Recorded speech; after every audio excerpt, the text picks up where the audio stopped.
You must be the ones tasked by the Academia with renovating Aru? That's right. Good afternoon. I'm Kaveh, and these two are Termezi and Naisaburi. Hey, I'll hate them! Come and introduce yourself! We've met before. This is Thoth, the Ibis King, and everyone knows these two.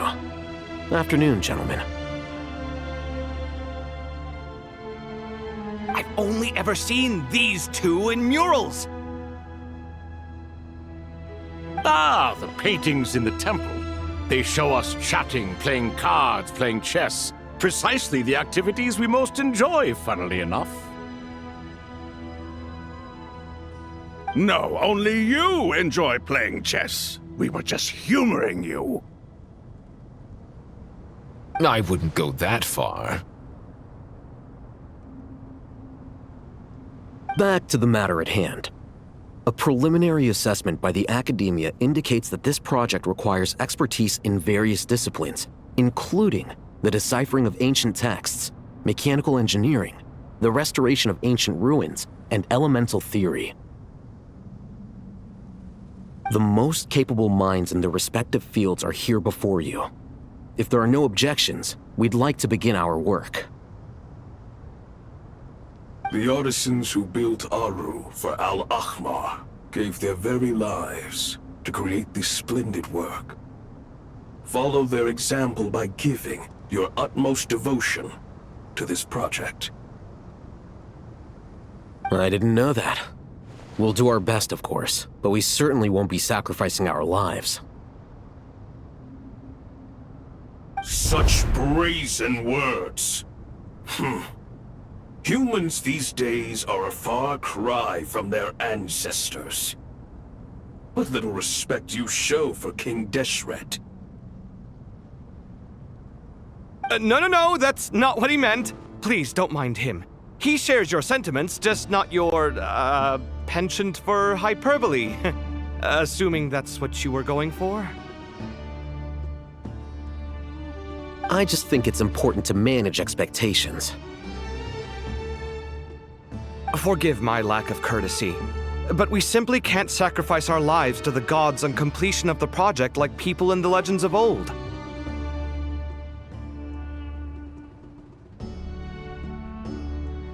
Here's a first draft of the project proposal for your perusal. Please let us know if you have any requests.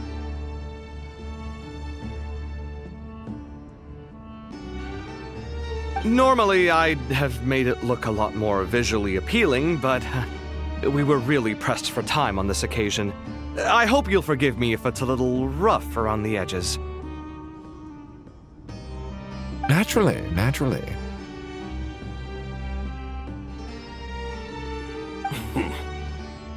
If my fellow ministers deem this meager display of respect sufficient, I suppose I can consider agreeing to their proposal. Why are you so preoccupied with the ostentatious displays of respect to Al-Ahmar? We should be trying to make things easy for them. You never know. We might have to rely on these young people to look after us in our old age. Exactly.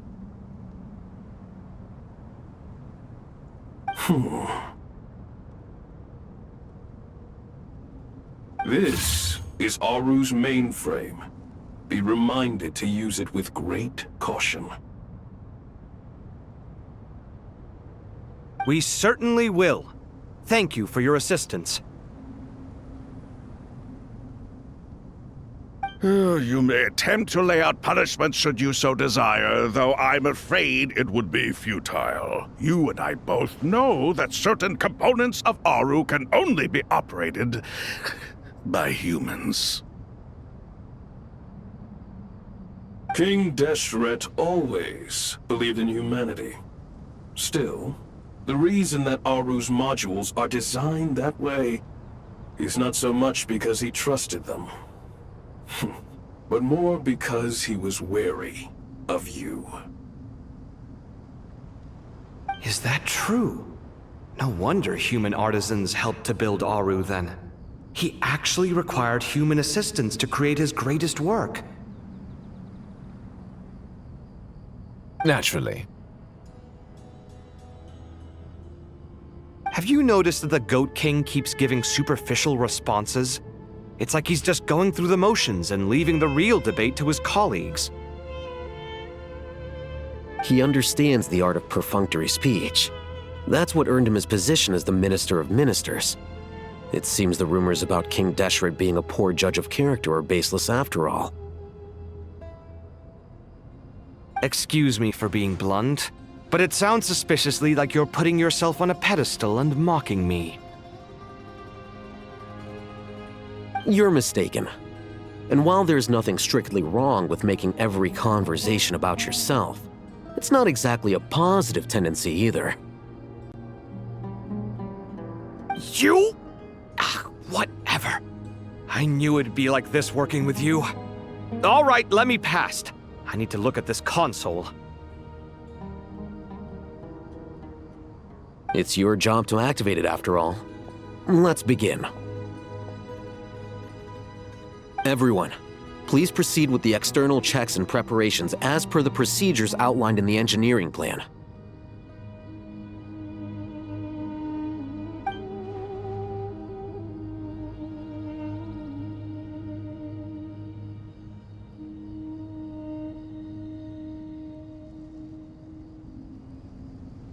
Hello there, youngsters.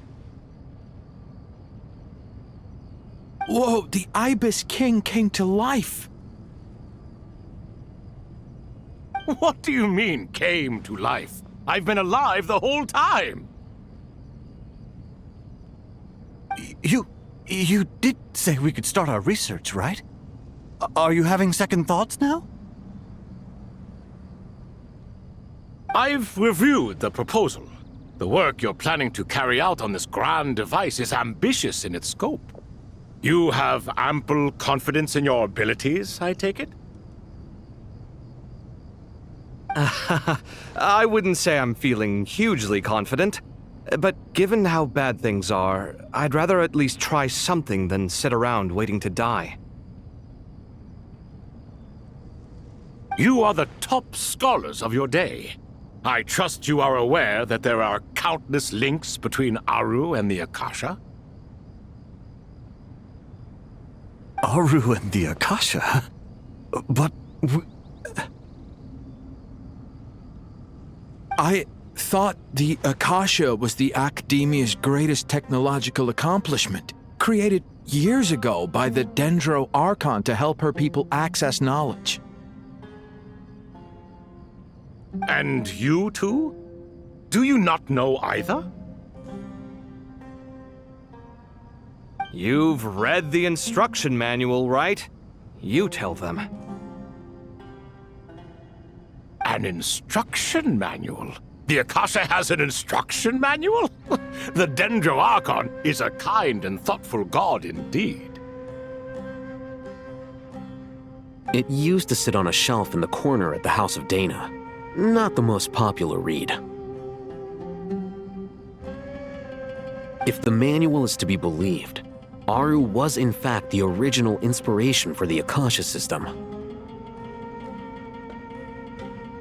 What? But there are so few records about Aru anywhere. And practically none of these scientific expeditions into the desert had anything to do with it.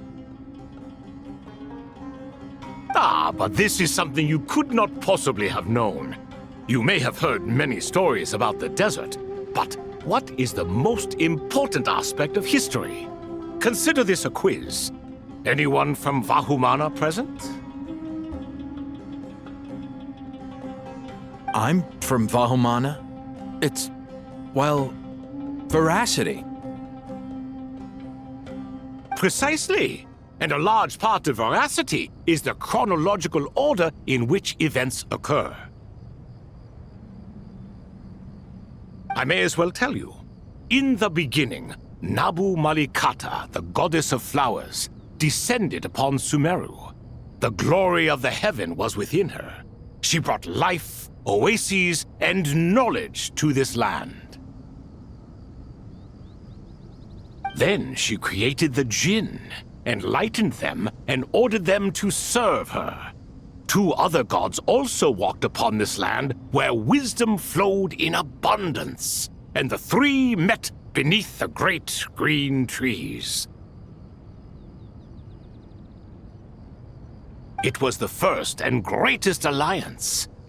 We should speak with reverence of this covenant between the 3, which transcended both time and life. For they promised that in Sumeru, wisdom would be shared with all.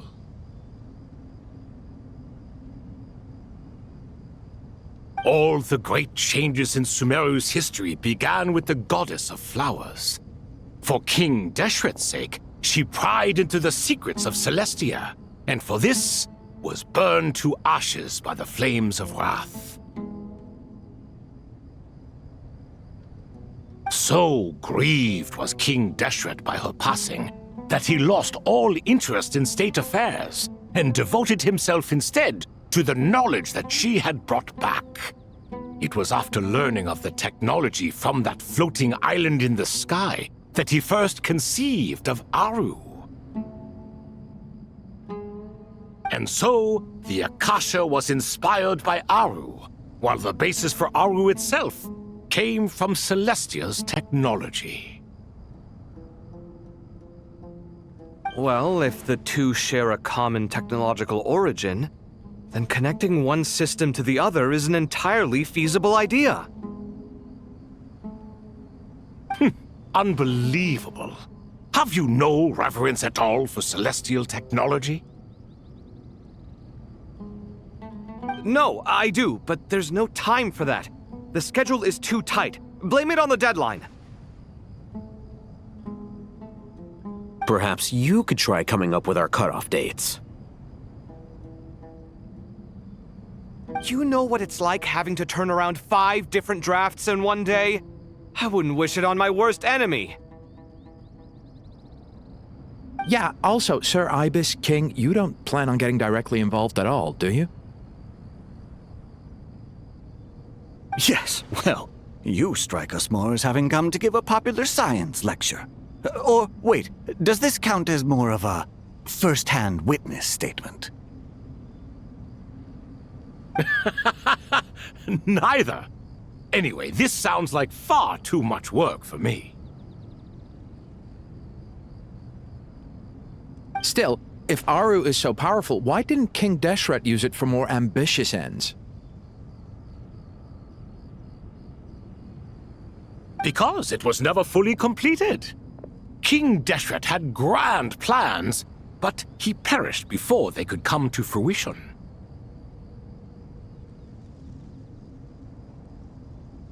In the beginning, his wish was to create something that could rival the very world itself. The Lord of Flowers sacrificed everything for that ambition. What he desired, she bestowed, and thus was knowledge brought into the world. Her courage and sacrifice had to be honored with the most splendid of monuments, or King Deshret would surely have deemed it a grave injustice. And that monument, built from knowledge and technology, etched with a sacrificial and courageous love, even in its unfinished form, it deserves to be treasured. At that time, King Deshret said the following to the Lord of Dendro. Since we share an eternal covenant, I shall never be your enemy. Hence, the fruit of wisdom from the heavens is not to be devoured. Remember, it is not that I lack the power to become the enemy of wisdom. Yet you and she have taught me much and shown me kindness. For this, I cherish you both. In the end, Aru was only used to store a portion of the souls. It was but a primitive form of the masterwork the king had envisaged. His final hope for Aru was to return to the past, when she yet lived. So the point you're making is, King Deshret was both powerful and ambitious, and he only ceased his imperious ways out of affection for the Goddess of Flowers and the Dendro Archon. You could see this as an act of mercy, but you could also see it as the sentiments that lay between these three gods placing constraints on him. This was, after all, the foundation of the alliance between them. This explains why Aru was both a prison and a monument, and why the answer to the three questions was time.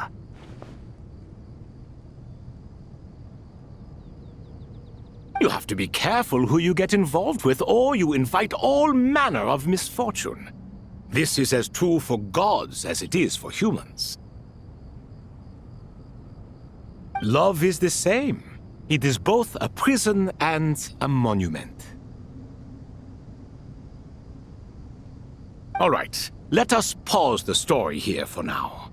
Seeing as you've been so diligent, I'll offer a little help. Who's in charge again? Is it you two? Ah, yes, me and him. Now then, close your eyes.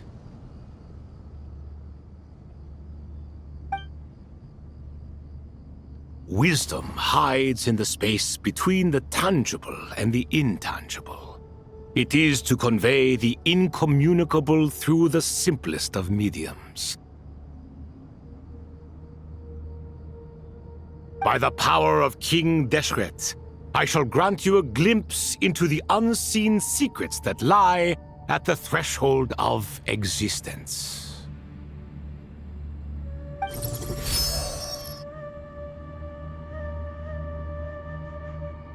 Where did this come from?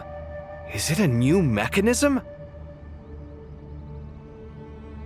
It looks more like some form of externalized information. You've rendered it visible? Just as the Akasha allows you to access a greater range of knowledge, the power of our king permits one to perceive ingenuities that do not belong to this world. This is no ordinary mechanism. It reflects the internal structure of Aru. Whether you choose to increase or decrease, keep or discard. Come, use these to achieve the outcome you desire. Looks mechanical to me. Better let me handle it, just in case. But wait, how do I get up there? Turn around. So that's where the elevator is.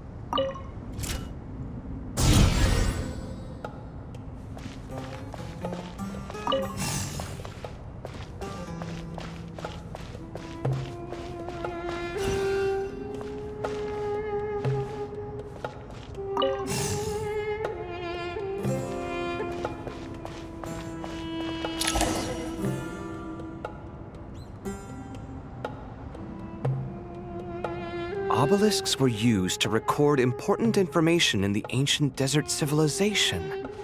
Hey, Alhaitham, there's some writing here I'll need you to decipher.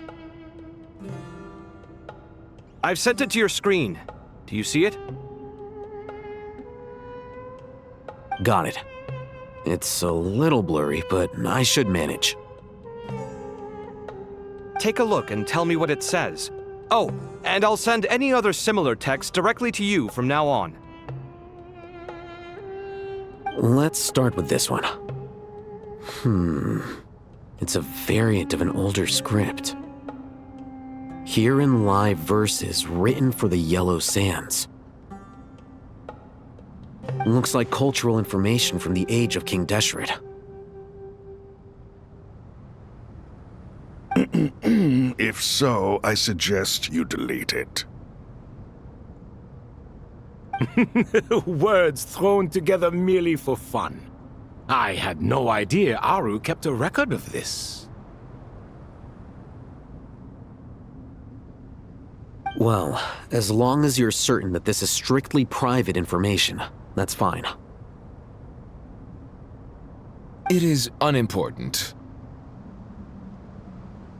All right, well, I guess I'll start now.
Found some more. Sending them over to you now.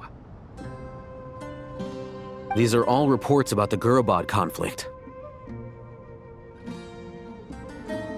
Can we delete them? I'd say so. Most of this information has already been archived anyway. What if there are details in there that Vahumana missed? What are we supposed to do if they come after us in the future? They'll just have to live with it.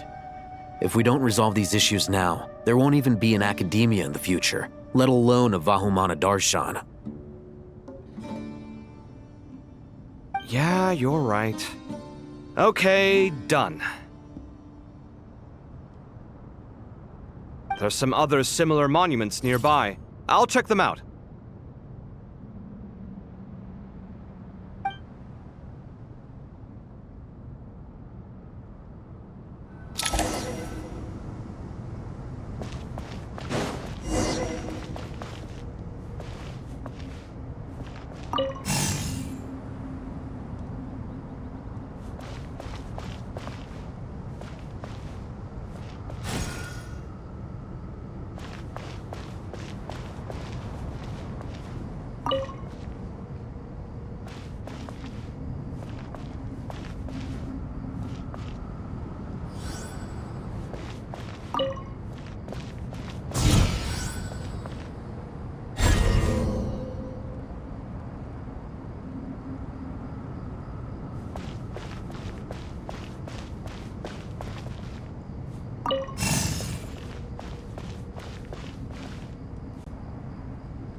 Another monument.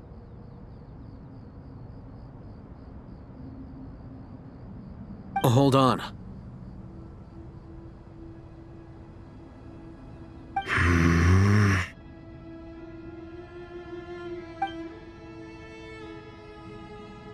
You're still reading it?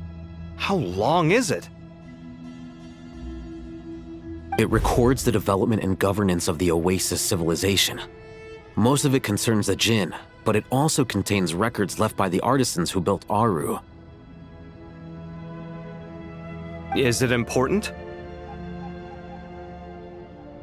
Some of it. There was no way for me to read the whole thing in its entirety, so I had to rely on my intuition to pick the parts worth keeping. What about the artisans' records? What do they mention? They're speculations, mostly. For instance, they were wondering how to protect themselves if King Deshret decided to silence them after the construction of Aru was complete. Sounds like pure mythology to me.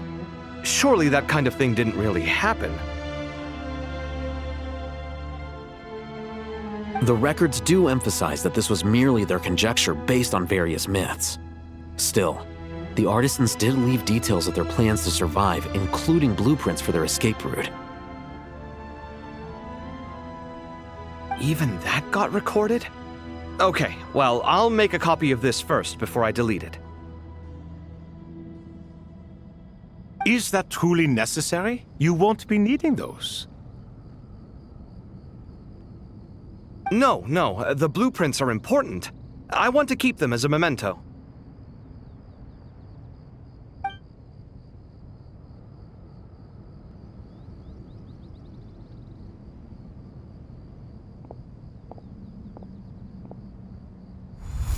I think that should just about do it. It meets the requirements of the contingency plans, so we should be good. I gotta say, it's the strangest feeling, this cross between reality and the intangible. It's like drifting between life and death, or in and out of a dream, using my own hands to manipulate illusions that are forever out of reach. Chasing dreams in the most literal sense. Definitely a novel experience. What happens if my spirit just floats away? That won't happen. Anyway, I wouldn't celebrate just yet if I were you. There's likely to be a phase 2 of this project. All right. I'd better keep my wits about me then.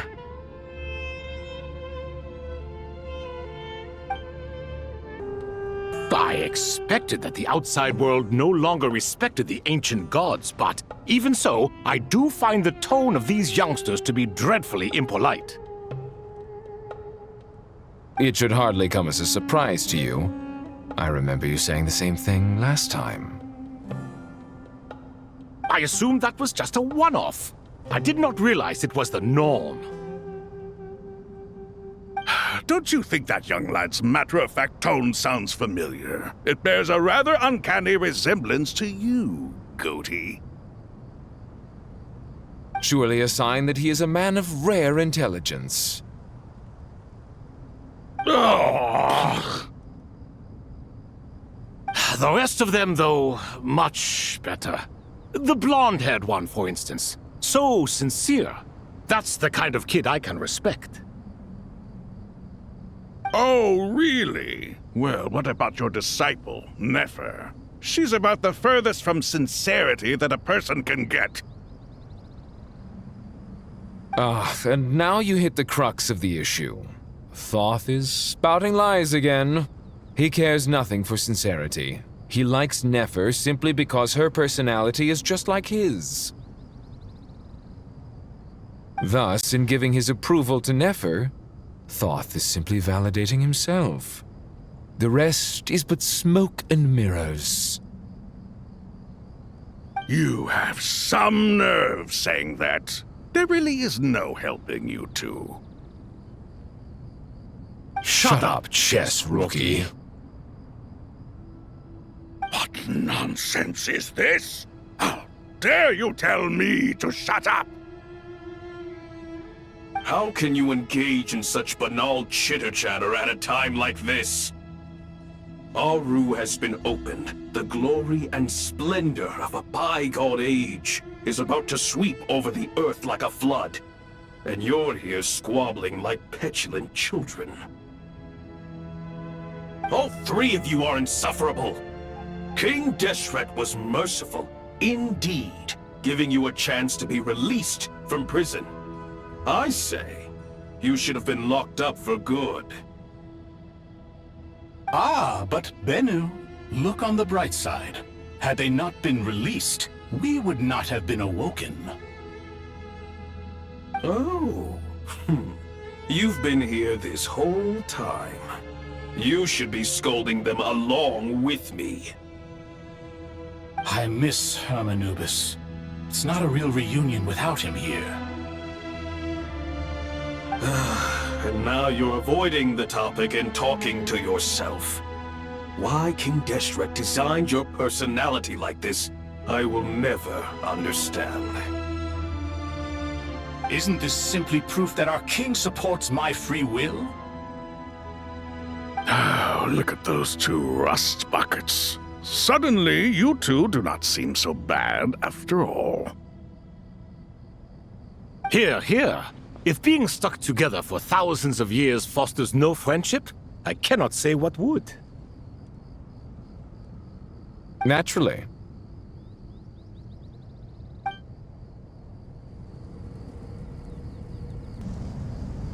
How's it going? Are things progressing smoothly? Well enough, I suppose. You know how it is. The work itself is only half the problem. The other half is having to work with Al-Haytham. I'm sure the feeling is mutual. Honestly, though, I thought you two had already worked things out.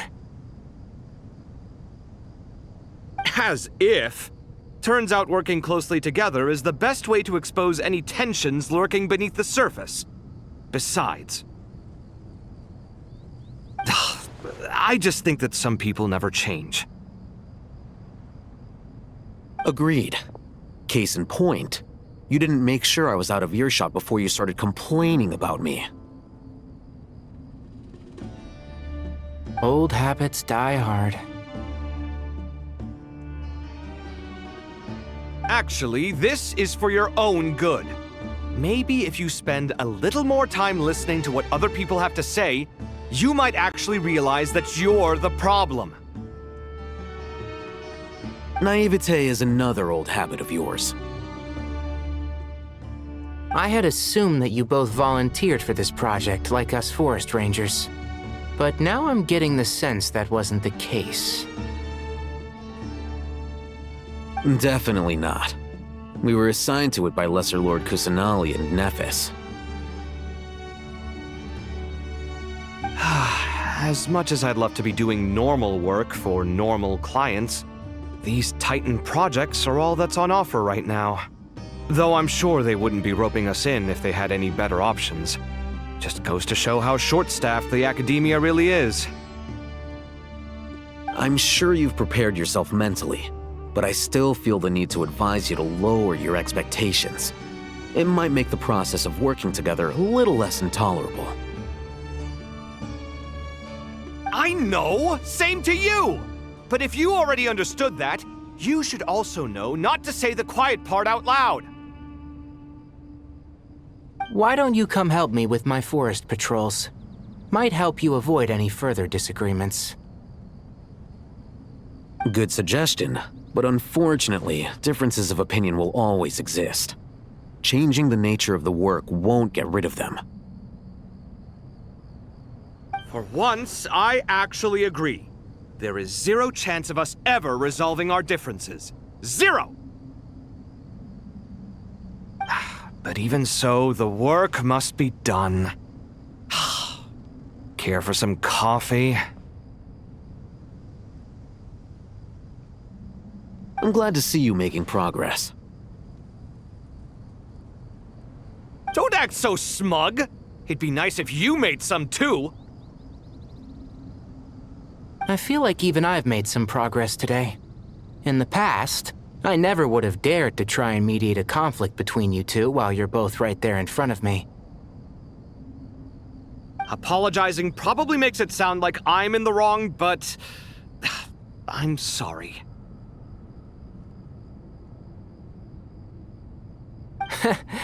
I was just kidding. Truth be told, I don't have any work to do at the moment, so I'm just here to kill some time. How's Kale? She's studying with Nicole. I'm not sure how she's getting along, but she seems to be in good spirits at least. I wouldn't worry. Angelic affairs are probably above your pay grade anyway. I know what you mean, but Sino and I are still a little concerned for her. He said he'd go keep Kale company after he's finished training the mercenaries. I'm planning to join them myself shortly. Kale will be okay. Have faith in her. Even we can see how much more confident and outgoing she's become in these past few years. Thanks to you and Sino being there for her and providing guidance every step of the way, she can finally stand on her own 2 feet. On her own 2 feet. Does it feel bittersweet? Watching the younger generation grow up and move on. No, not yet, at least. I was just thinking, I wish there was more I could do for everyone. She'll be fine. Yeah, she will. Just try to relax.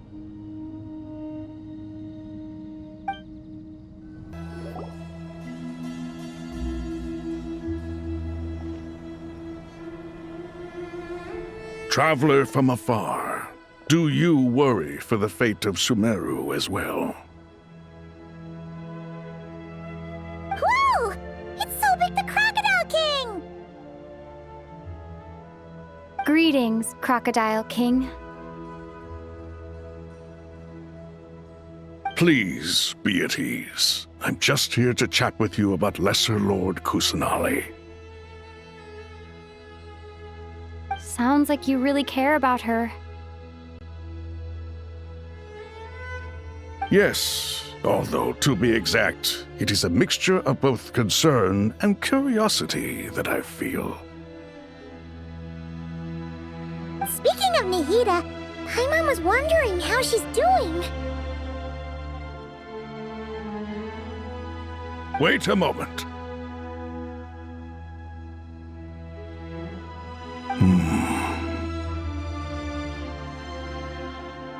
What is it? I tried calling out to a pep, but there was no response.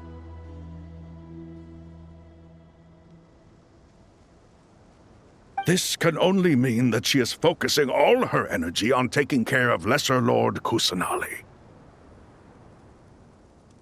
All the gods who served King Deshret seemed super surprised to hear that a pep agreed to help Nihida. Guessing she made a bad impression on you or something. Are you aware of the history between her and our king?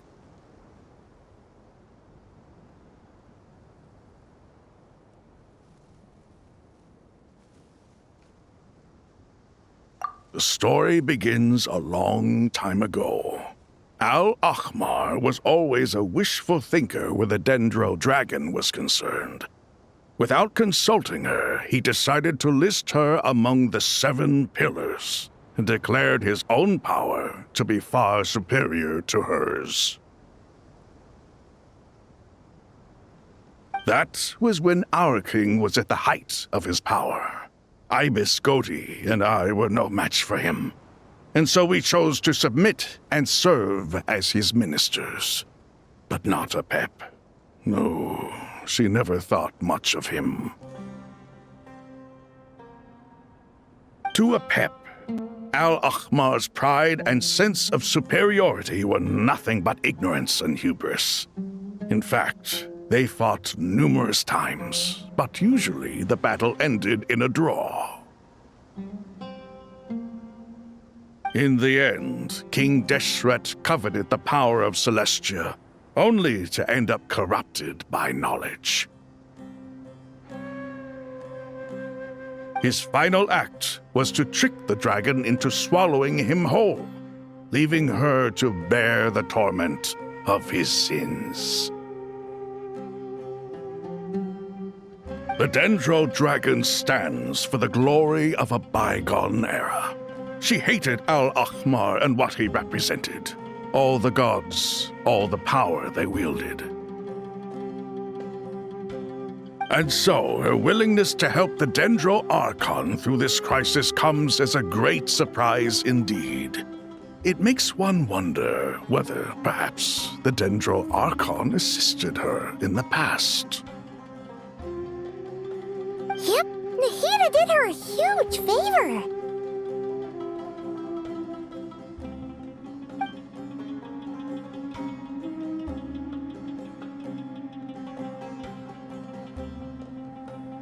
So Lesser Lord Kusanali put an end to the Dendro Dragon's many long years of torment.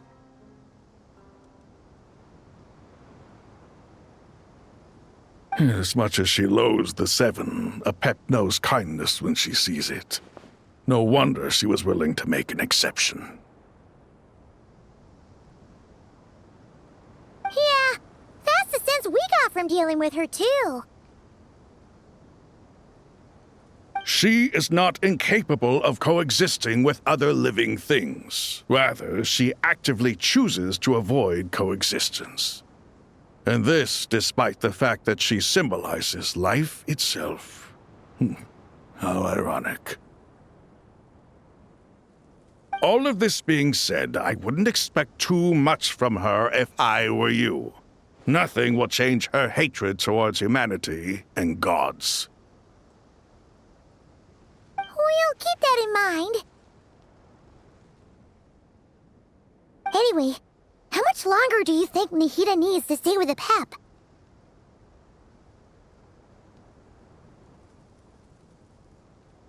For all we know, the Fatui might still be in the desert. Just to be on the safe side, why don't we grab anyone who isn't busy right now and go look for her?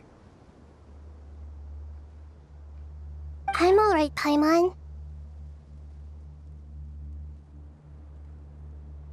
Huh? Was that Nahida's voice? It seems the treatment was effective.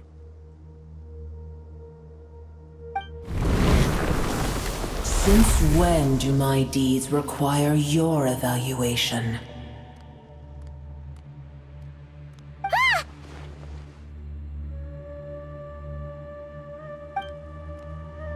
Here will do just fine. I had no intention of taking you any further. One ought not expect greater generosity than they have earned. You always hide your kindness away like an oasis within a sandstorm. Only those who make it through the swirling winds can know just how beautiful that oasis is, and how much hope it brings. You dare appraise my being? No, I'm expressing my gratitude. I want to thank you for sharing your precious life force with me.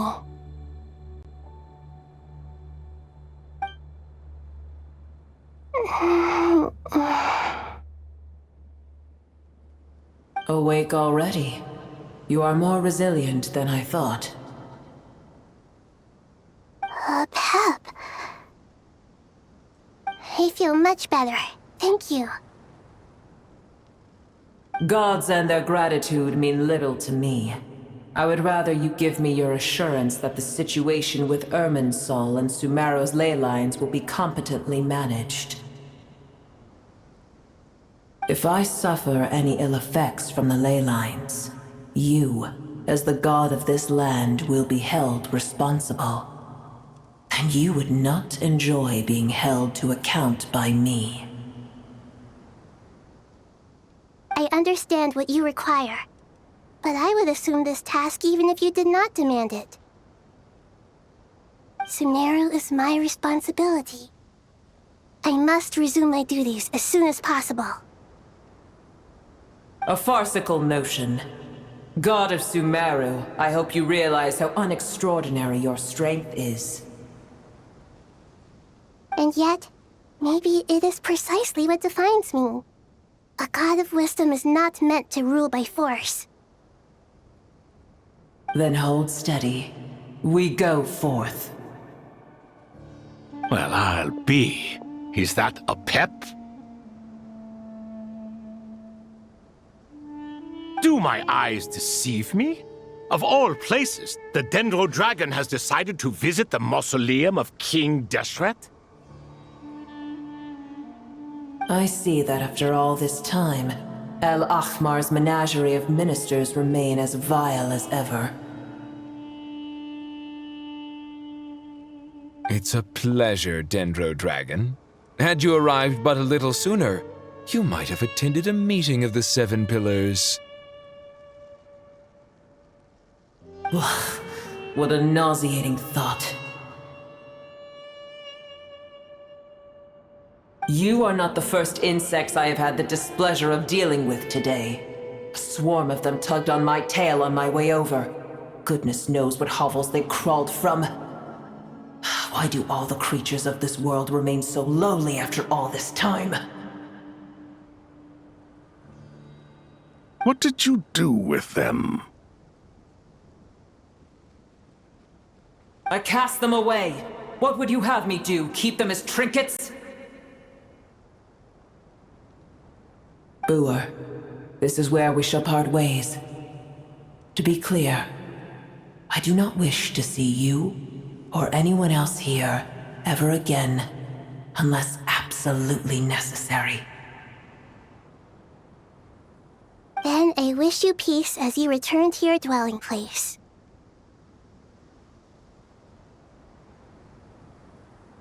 It matters not to me.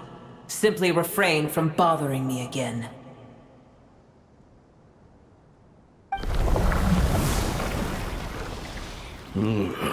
A force to be reckoned with. At times like this, I feel glad that she has no interest in any of this.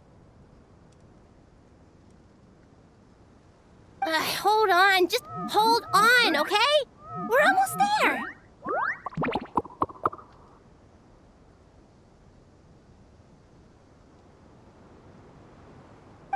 We made it! Huh? Wait, that voice! It's... Uh-oh! I'm gonna fall!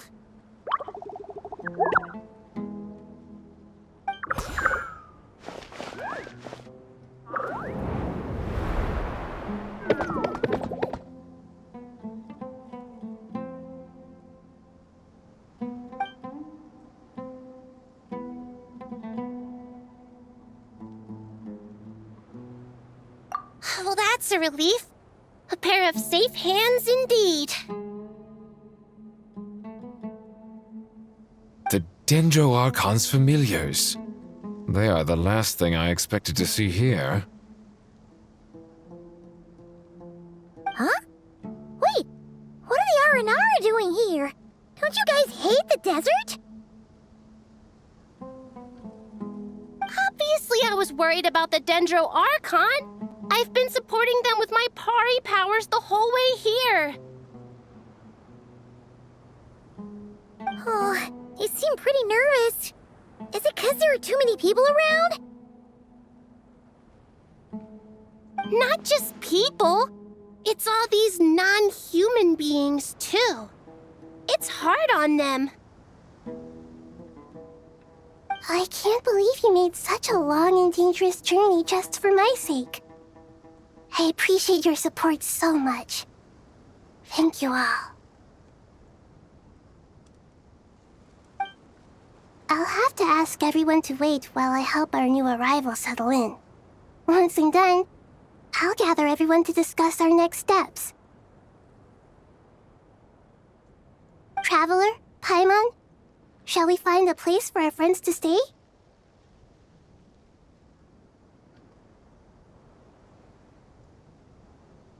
Awesome! Let's go!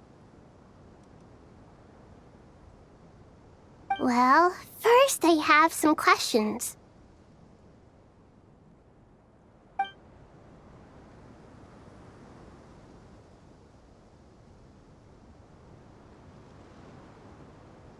Okay, I think that covers everything. Thank you. We can get going now.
Hello, everyone. It's only us.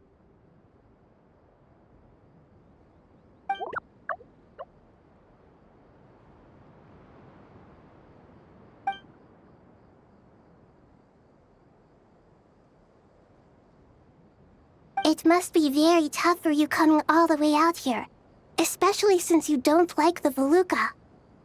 Is everyone back in Vanarana doing well?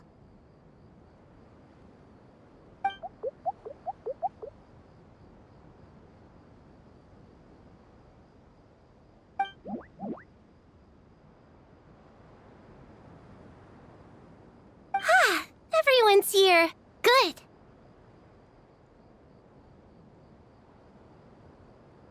Are you okay?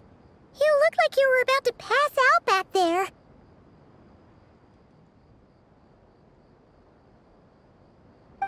And you're forgetting who I am. Don't underestimate me.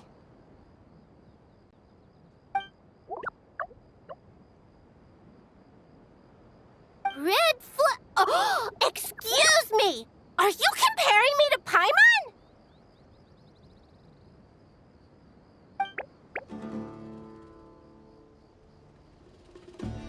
I suppose everyone is gathered here because of me. As we can see, the situation is critical, and everyone is very busy with their various tasks, so...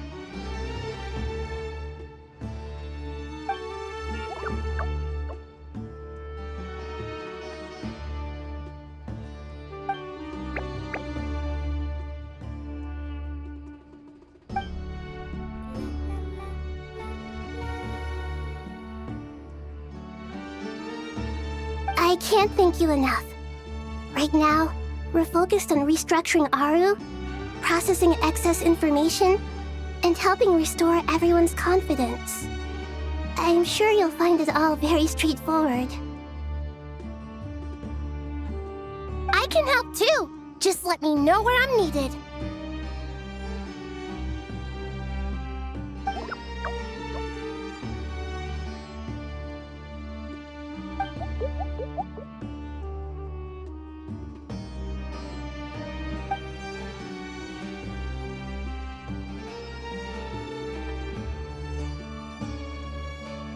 Up to no good?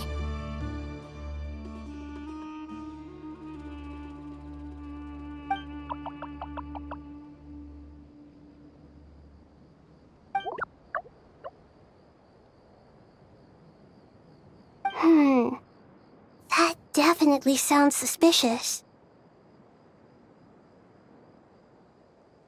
Traveler, Paimon. I have other work to attend to here that needs to take priority. Could I trouble you to investigate the situation Arabalika spoke of? No problem. Leave it to us! Thank you. I'm counting on you.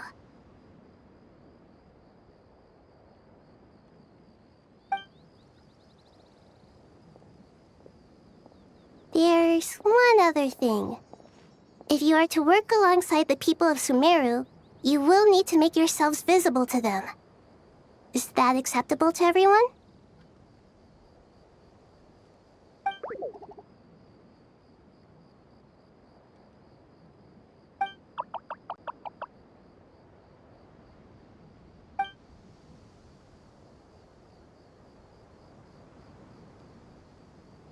There's nothing to fear. No one here will hurt you. But if you do feel afraid, don't worry. Just call my name and I'll be there.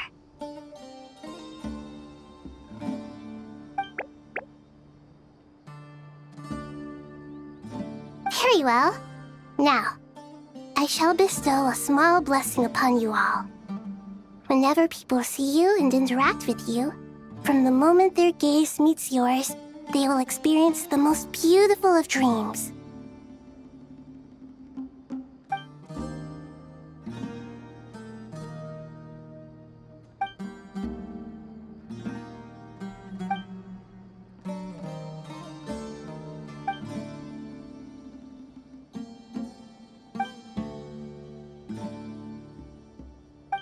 Do not fear. We will face it together. This too shall pass.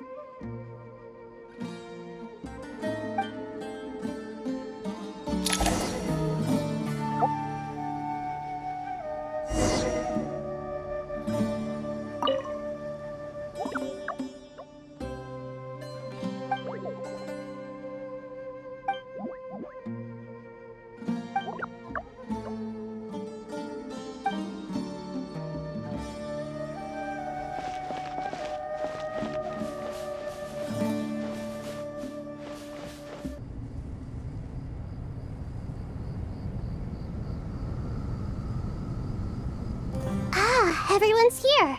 Wonderful. Dendro Archon, you're back. Are you recovering all right? You mustn't push yourself too hard. I'm doing very well. Thank you for your concern.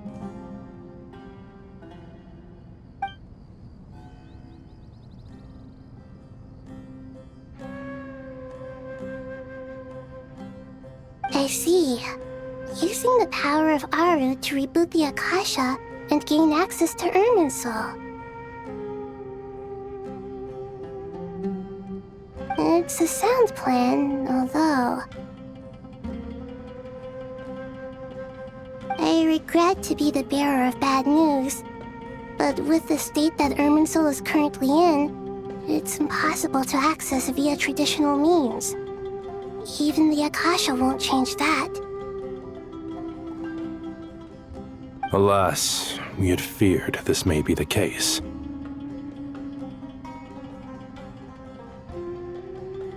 And what about non-traditional means? Non-traditional means? Are you saying... Desperate times call for new measures.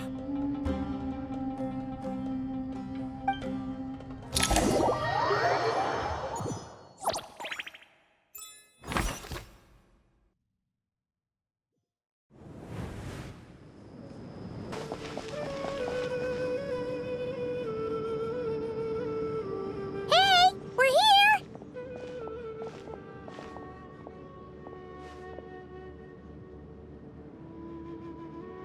Ah, it's you.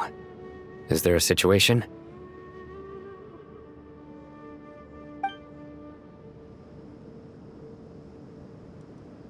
The Aranara have good intuition when it comes to people.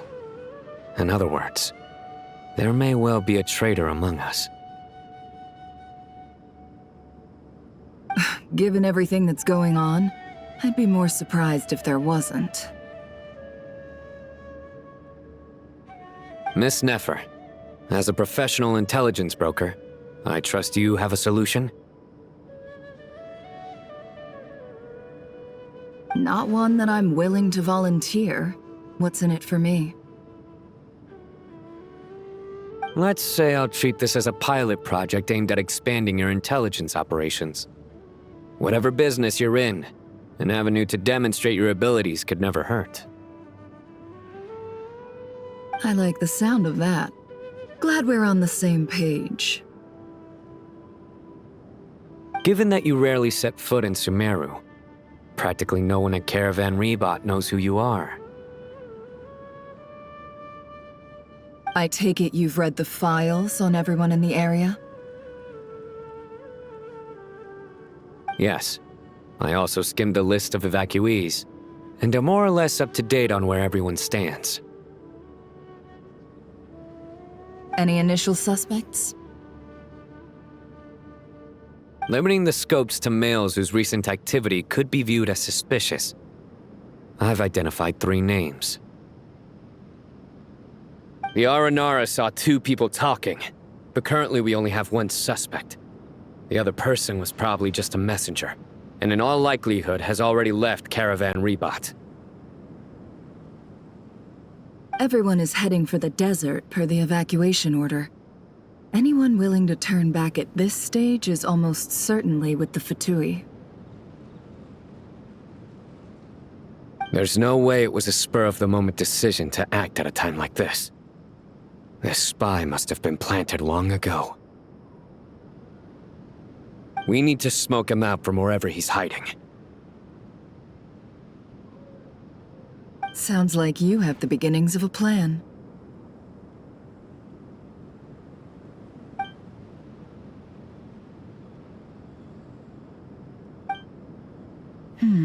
I see.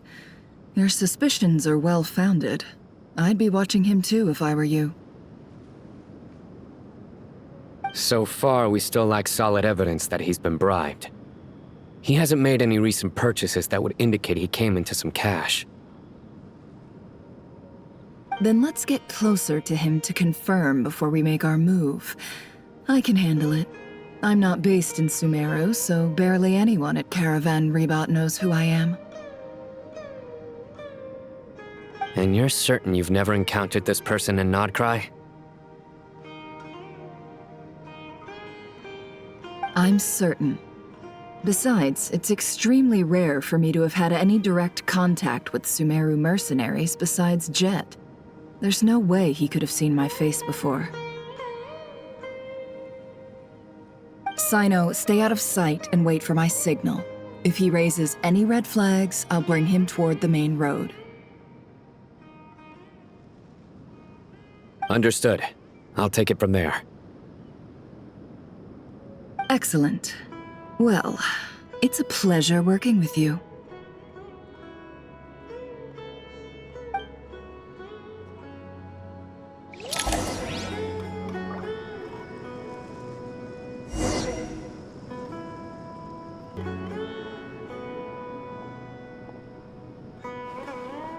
Darker skin, scars, frequents the desert and has ample combat experience. Nothing unusual about how he dresses or acts. What's that he's looking at? A coin. Interesting. Could that be how his contact paid him? Conveniently discreet for someone trying to hide any unexplained income. And yet it could be highly valuable. Sorry to bother you. Has everyone here already left? I don't suppose you happen to see a lady wearing a hat? Ma'am? What are you doing in Caravan Rebot all by yourself? The main group evacuated some time ago. Didn't you pass them on the road? My friend and I lost some of our cargo along the way. I didn't want to miss out on potential business, so I told her to go on ahead and meet the client while I retraced our steps. I didn't think it would be so late by the time I found it. And then there was a terrible sandstorm. I guess I must have taken a wrong turn, because I didn't see any large groups on my way here. Forgive me for asking, but just to be on the safe side, could you describe this friend of yours? Sure. She has blonde hair, and she was wearing a hat and a white dress. You'd definitely know if you'd seen her. Yes, I think that does ring a bell. Ah, my apologies. During this exceptional time, the Core of 30 are under orders to be extra cautious when dealing with unknown people, whoever they might be. I understand. Well, sir, is there anything else you need to know? If not, I'd better try and catch up with them.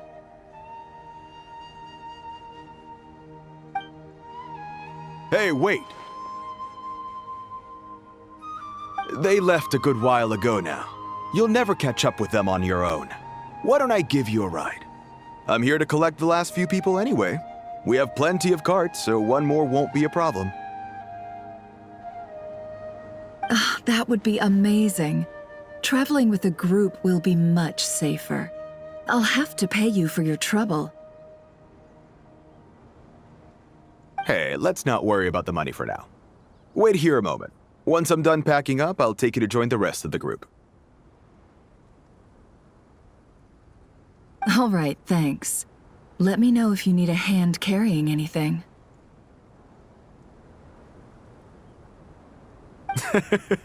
No need for that. I'm strong enough for both of us. Okay. Well, I wish there was some way I could repay you. Guess it's my lucky day, running into someone who knows what they're doing here. You might have just saved my life, you know? You're not wrong there. I mean, what kind of cargo is so important that it's worth risking your life to get back? I hope for your sake that it's priceless. Actually...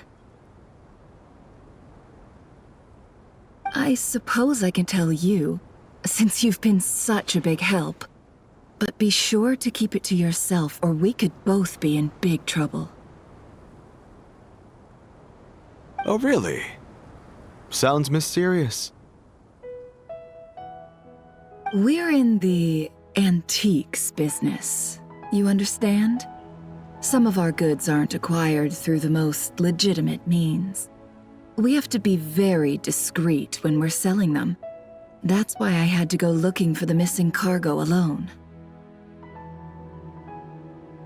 Ah, no wonder. Well, ma'am, in that case, it turns out that maybe there is something you could do for me. I'm all ears. But to be clear, our commission isn't cheap. Think carefully before you ask. We don't want to ruin our relationship before we even hit the road. I'm sure that won't be a problem. My issue is, I have something that's a little difficult to sell on as well. Take a look at this.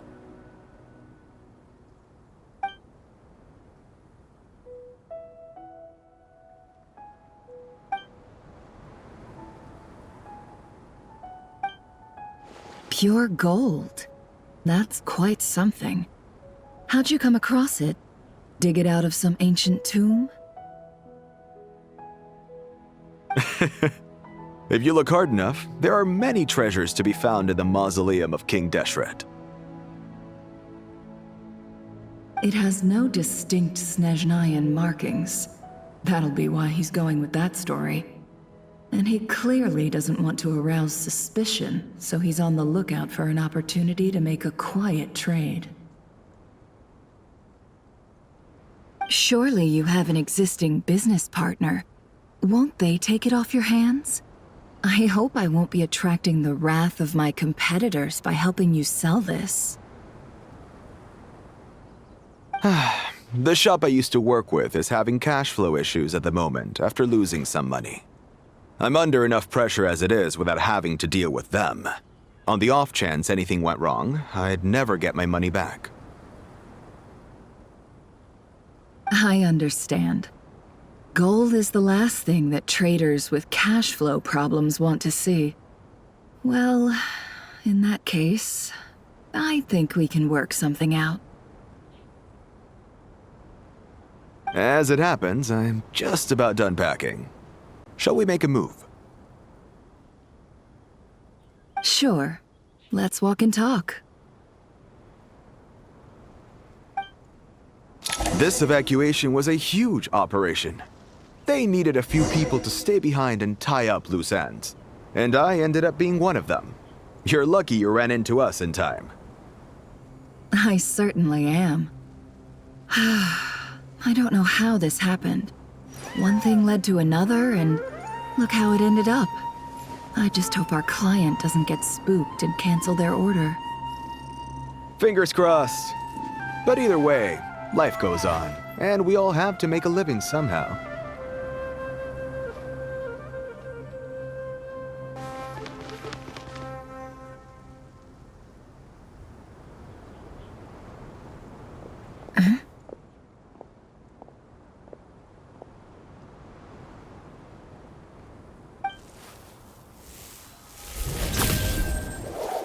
Hands where I can see them.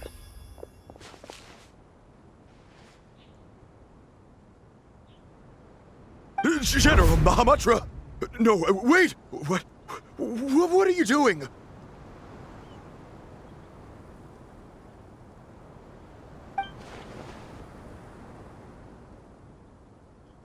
This is the coin? Good. Sadly, you won't have the chance to spend it. Nicely done. Looks like Sumeru's Matra are a well-oiled machine nowadays. Unmarked gold coins are quite difficult to trace. Thanks to you, we have secured the evidence.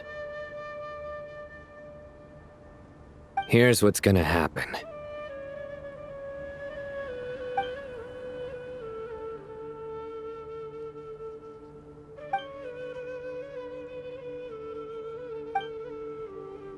Southeast from here, leeward side of the hill. That's where he's meeting his contact. Great work. Candace tells me your interrogation skills are highly effective.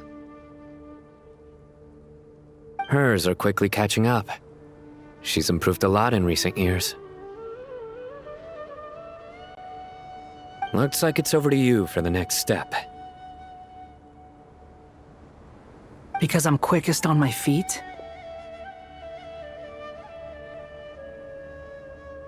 Because you know how to trail a target.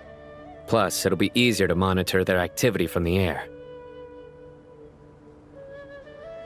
Fine. I'll be quick. One more thing. The Traveler just brought a message from the Dendro Archon. Once you're done with this, we're to meet up at the mausoleum of King Deshret. Got it. Will do.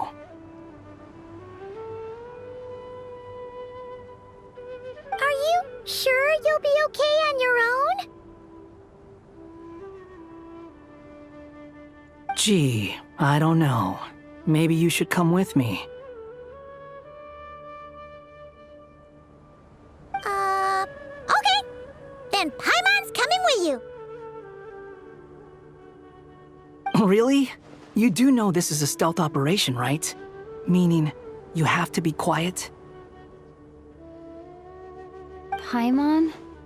Are you sure about this? Well, Paimon at least wants to give it a shot. Like everyone says, if you never try, you'll never know. Besides, being the best guide in Tibet has to count for something. This should be a piece of cake.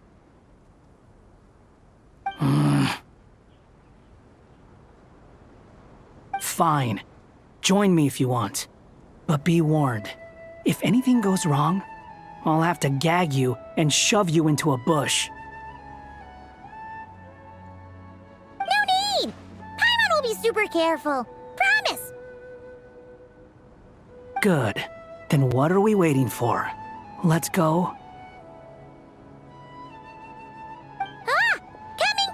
Coming!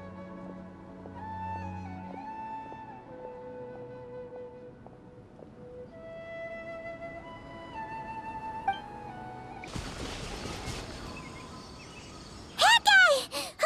Wait up! Hey, slow down, will ya?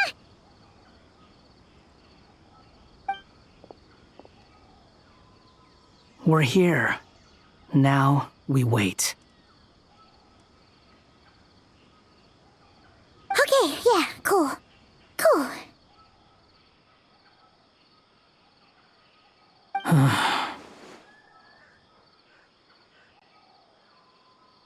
What's on your mind, Paimon?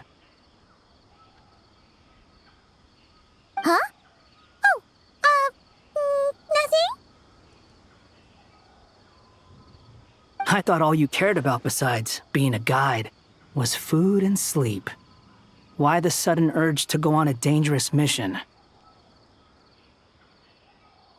What's that supposed to mean? Paimon's been on plenty of dangerous missions before. But never on your own. You hardly ever leave the traveler's side.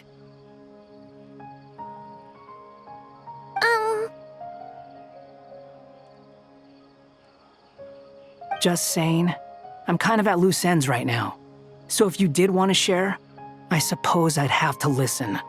If not, suit yourself. Makes no difference to me.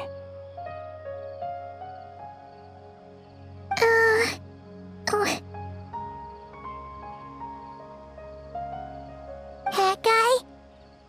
Do you think Paimon is useless?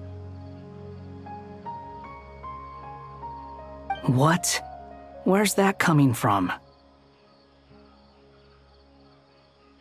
we were in Nod Krai, Paimon suddenly realized something. Even though Paimon's with a traveler every single day, whenever we face real danger, she can't do anything to help. Paimon doesn't get like this very often.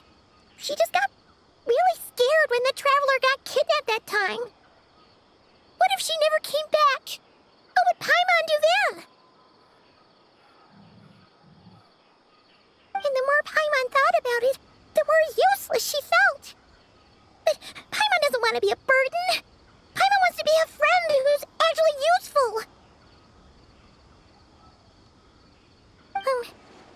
Does that make any sense? You know, that feeling of just being completely useless and... Oh, Paimon probably sounds so ridiculous right now.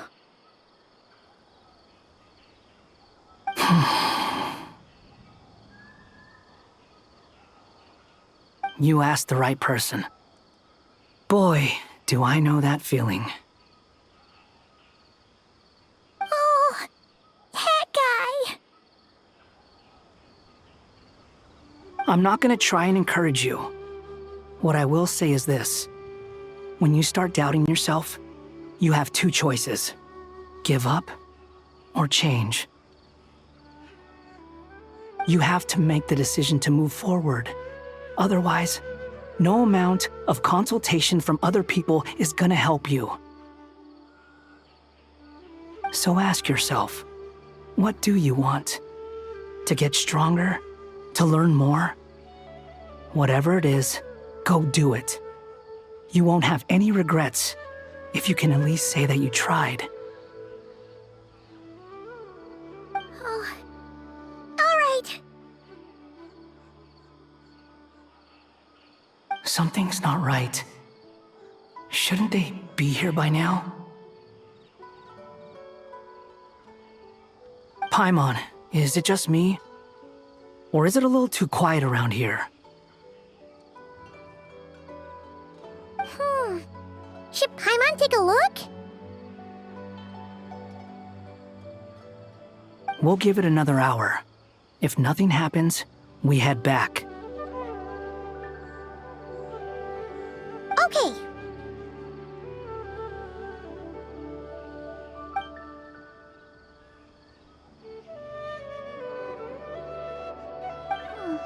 How strange.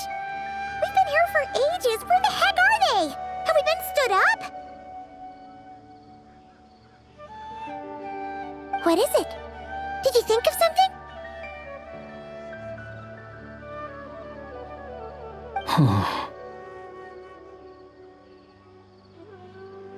Something feels off about this whole situation, but I can't quite explain why. We know for sure that the guy Sino caught had something set up, yet somehow his contact is a no-show. So, either the handler got caught, or, more likely, they decided to cut our guy loose. How would they know to do that? Wouldn't they at least send someone here to check things out?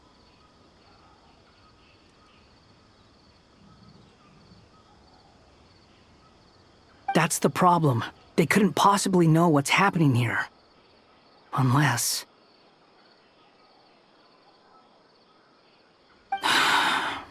This feels all too familiar. Come on, let's head back.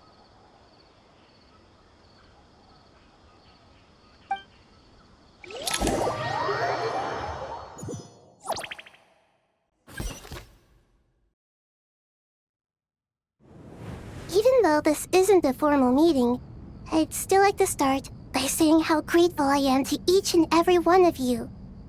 Thank you all for coming here and standing by our side.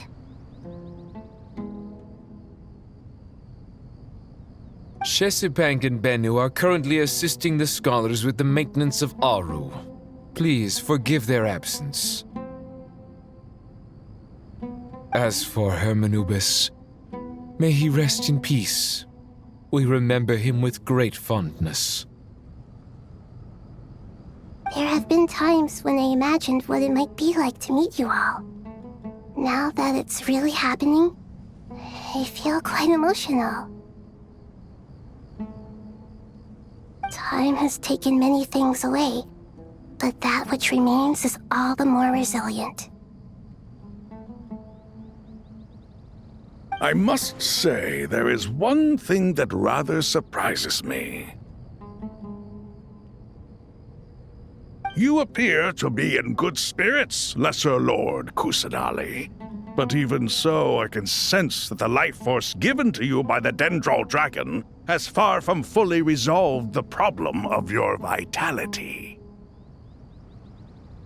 Oh no! So even a Pep's power didn't work? Don't worry, Paimon. It worked very well indeed. The issue is how closely I am tied to Irminsul. Until the problem with it is resolved, there is no way I can fully recover. Sumeru has undergone tremendous changes during your absence. When gods pass away, inevitably, people's faith in them grows weaker. You must have sensed it already. Your power is not what it once was. Regrettably, this is true. I too have grown weaker due to the effects of Irminsul. Right now, we're all in quite a sorry state. Then what do you suggest? We take all the help we can get. Sumeru is our shared home. You and I, gods and humans alike. We must unite all our strength in this moment. Though Al-Ahmar is no longer with us, the alliance between the three gods remains in force. Regardless, as subjects of our king, we have a responsibility to support Sumeru through this catastrophe. Not to mention that it was the people of Sumeru who released us from this prison of Aru. Times have changed, and the people of today possess greater wisdom than those of the past.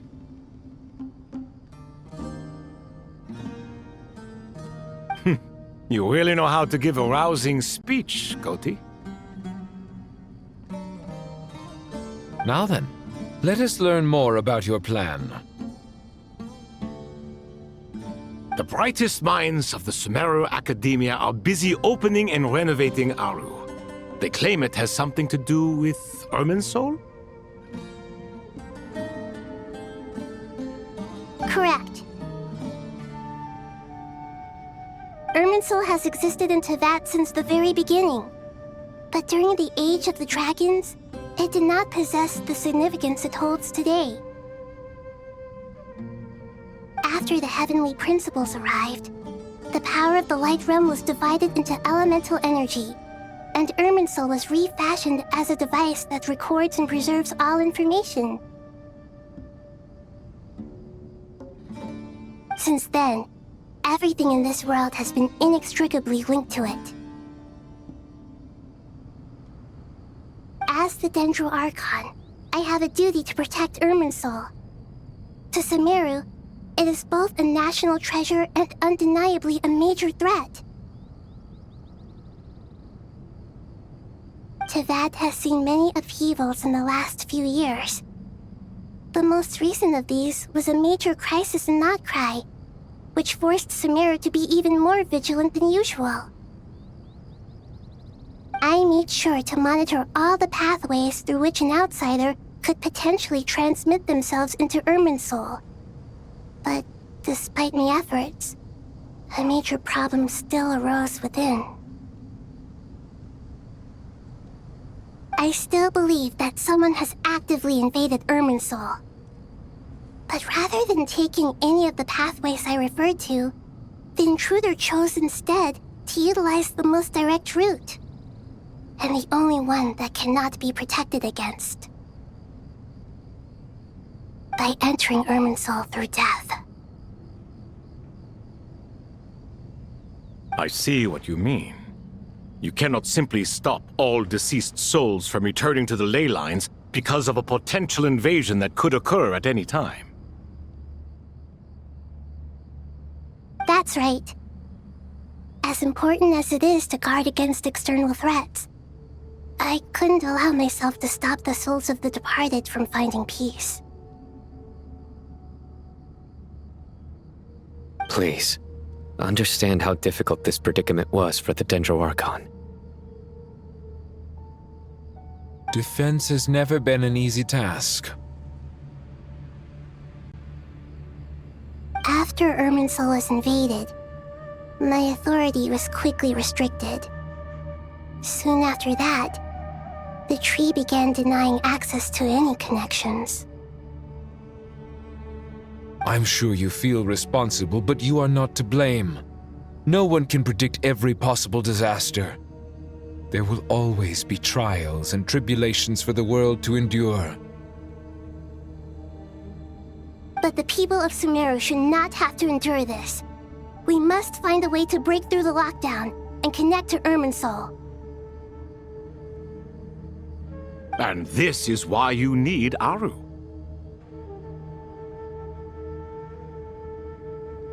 Yes. The only thing in Sumeru capable of rivaling Irminsul in terms of overall function and performance is Al-Ahmar's legacy, Aru. All I managed to do before falling into a coma was make some minor adjustments to Irminsul. Using Aru is a last resort, and a move that comes with enormous risks. The Scholar's initial plan was to borrow Aru's power to reboot the Akasha, then use the Akasha to connect to Irminsul and investigate. Unfortunately, Irminsul has suffered far greater damage than they first thought, rendering that plan futile. To rise to the challenge, we had to resort to more extreme and far costlier means. This has led to a number of new contingency plans. To reclaim Irminsul, her brightest scholars have made further modifications to Aru with multiple goals in mind. I thank you all for giving them your blessing in this endeavor. Human wisdom has clearly improved over the millennia. You have not only our support, but that of the Jinn, the Aranara, and the Pari.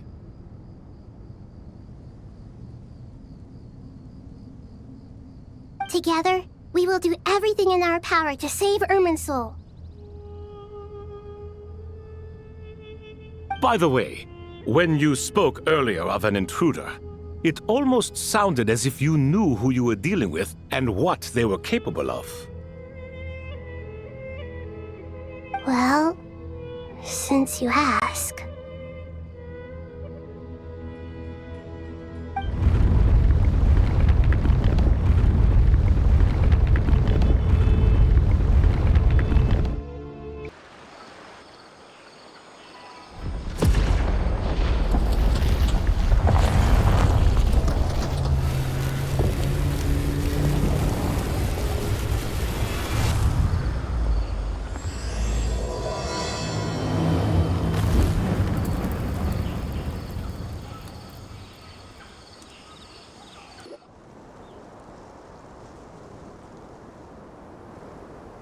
Master Tainari!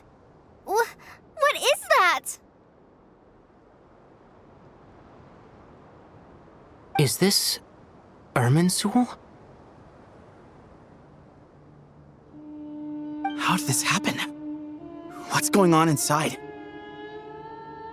Luckily, we managed to evacuate everyone. What in the world was that? That was terrifying!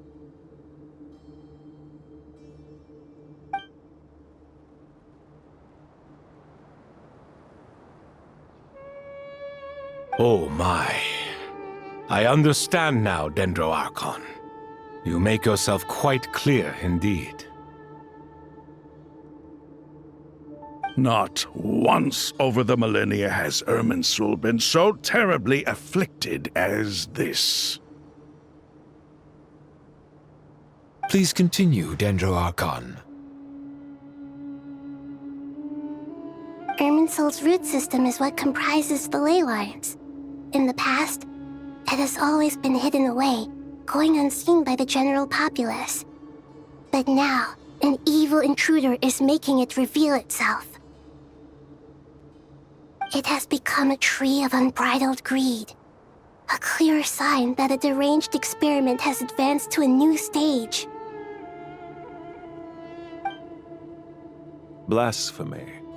From where I stand, an experiment in the name of blasphemy sounds rather improper. But, if we are to honor Dottores' will, this is what we must do. The birth of this tree proves to me beyond doubt that this incident is connected to him.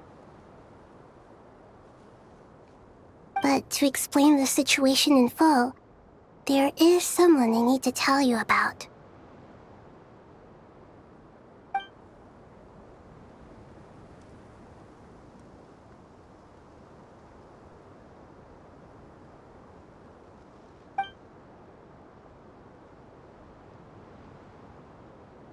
Zandik.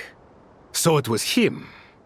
I saw him in the desert once. A man of supreme arrogance. So this is where it has taken him.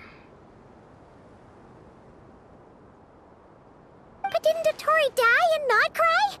How is he still able to do all this?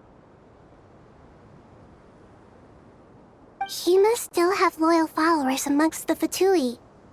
Even so, I'm still unclear as to how he has been able to wield such a profound influence over Irminsul.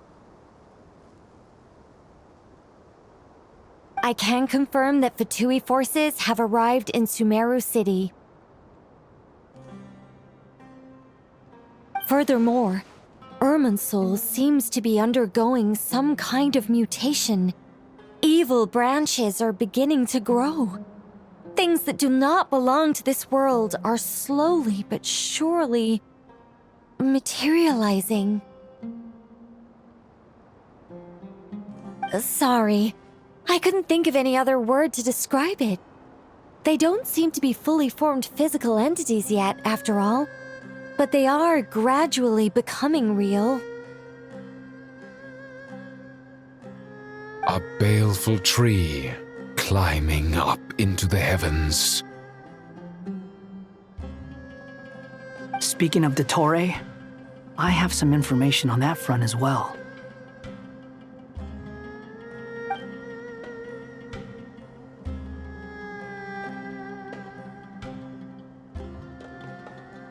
I didn't think it was wise to state this out in the open.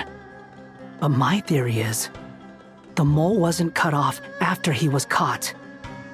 They wrote him off from the beginning. You mean, the Fatui never intended to follow through with him? Then why plant a mole at all? It's hardly a conventional strategy, and the rationale behind it is pretty twisted. But as it happens, I know someone who works exactly this way. And when it comes down to it, his goals are very simple. He just wants to confuse people, so they can't figure out what he's up to. He's been a collaborator of Dottore's from the outset. That fact alone confirms that Dottore is involved with this somehow.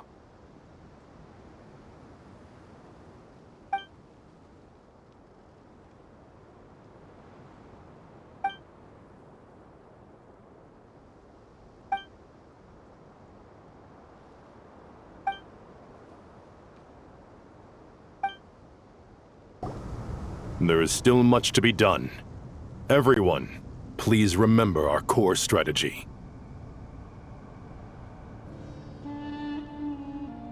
As per the discussions, the following groups must act immediately. Mr. Alhaitham and Mr. Kave, the next phase of the Aru renovation project must begin right away. Godspeed to you both. We'll give it everything we've got. The plan looks feasible, but the implementation will require certain resources. General Mahamatra Sino and his team will help to procure the materials required for modifying the terminal. No problem. I've already spoken with Sethos and Hat Guy, and they've agreed to assist me. This kind of thing is best left to the fleet-footed, right, Hat Guy? If it's efficiency you're after, we're the right people for the job.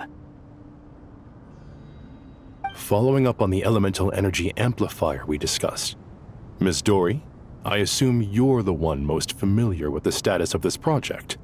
Aside from the Dendro Archon, of course. Yep, that's right. Leave it to Lord Sangama Bay. Got it. Well, I'd like Madame Farazan, Kale, and Nicole to support Dory on the technical side. You can count on us. Will do. Rest assured, I'll take good care of Kale. Dia, Candace, and Nefer, you'll be in charge of negotiating between the various parties. I trust you remember our goal. You bet. We can handle it. Good. I believe that covers everything. Tainari will provide ad hoc support as needed, if that's okay. Poor Tainari. Must be tough being Nephis' student. Getting bossed around all day, every day. Hey, don't try and drive a wedge between us, you old rascal. All it says to me is that Master Nephis has faith in everyone's abilities. While I'm nominally here as backup, I doubt there will be many situations where my help is needed. Exactly. Finally, Traveler, you and I will head to the border between Sumeru and Natlan. Once that task is complete, I'll be asking some of you to accompany me to the Eternal Oasis. The Eternal Oasis? I thought that was just a legend. So it does exist after all. Regarding your trip to Natlan, under normal circumstances, a meeting between our two nations would be a far more formal affair. Unfortunately, Sumeru is all but completely cut off from the outside world at present. So regretfully, we won't be able to give the Pyro Archon Mawika the grand reception that she deserves. My apologies for the inconvenience. No point putting too much pressure on yourselves. That goes for everyone. Right. Especially you, Dendro Archon. I'm sure you're still feeling quite weak. Don't worry about me. The Dendro Dragon's life force will sustain me. Plus, we'll be there every step of the way. Nahida will be just fine.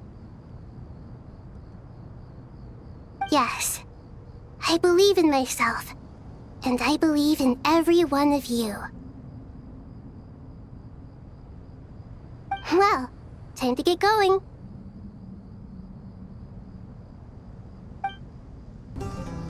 To what extent we can implement the final plan depends on how successfully the Akasha can be modified and configured. And to make sure the configuration works, Aru will also need some further optimization. Yeah, no surprises there. Once we roll this out, any Sumeru citizens who already have Akasha terminals can simply continue to use their existing devices. This still leaves us with a significant equipment shortage, though. Many groups of people were never issued Akasha terminals, including mercenaries, the desert folk, and many others. We'll need a supply of rare materials for the renovation of Aru and the production of new terminals. Right now, the best place to source these locally is from the primal constructs within King Deshret's mausoleum. Time is not on our side here. It's gonna be a race against the clock. The Aru merge and renovation project will have to be carried out by you two. Everything's riding on this, so failure is not an option. Best of luck to you both.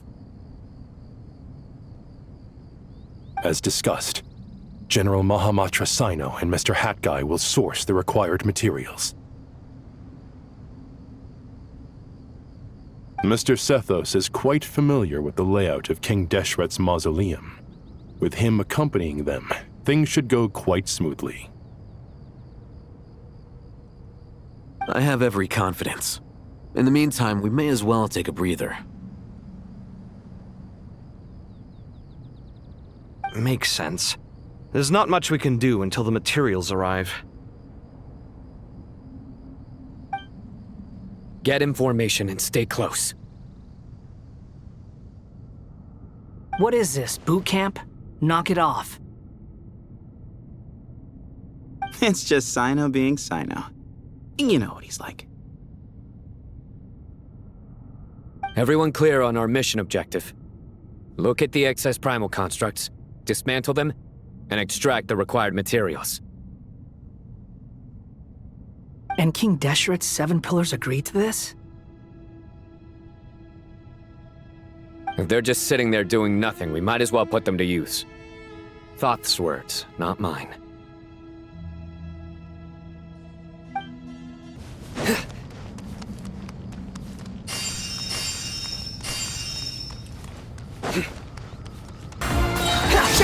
These devices should still be usable even though they're broken down. Let's take them back for the others to review.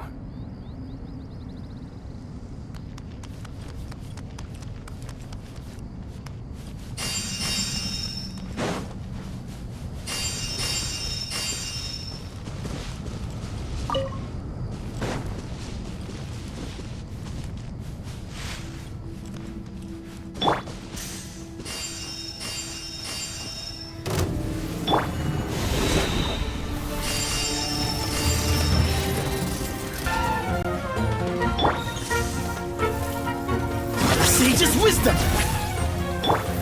Cry louder!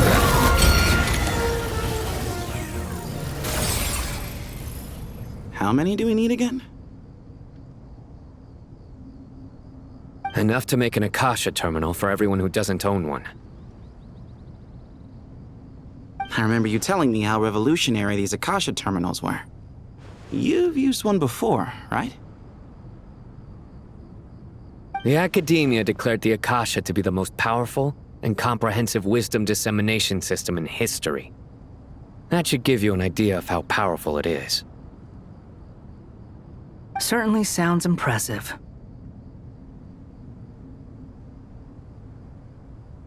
Neither Hat Guy nor I have ever had an Akasha terminal. Well, if it all goes to plan, that's about to change. Oh, goody! Thank you so much for handling the delivery. What a long way it was. You've really outdone yourselves. I'm well aware what a bumpy, dangerous journey it must have been. Now, I would have loved to oversee the process myself, but of course, those of us who know the plan can't leave the mausoleum. Oh, trust me, I'm patting myself on the back for my assembly work here. Simply flawless work. But will you really be needing all of this?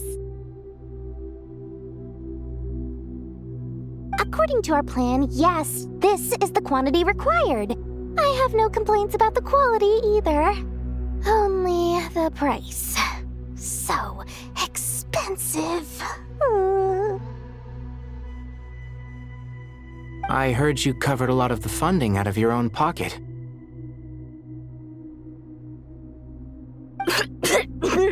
Oh, that's an exaggeration. The Academia provided most of the funds. I just offered a small token of my goodwill.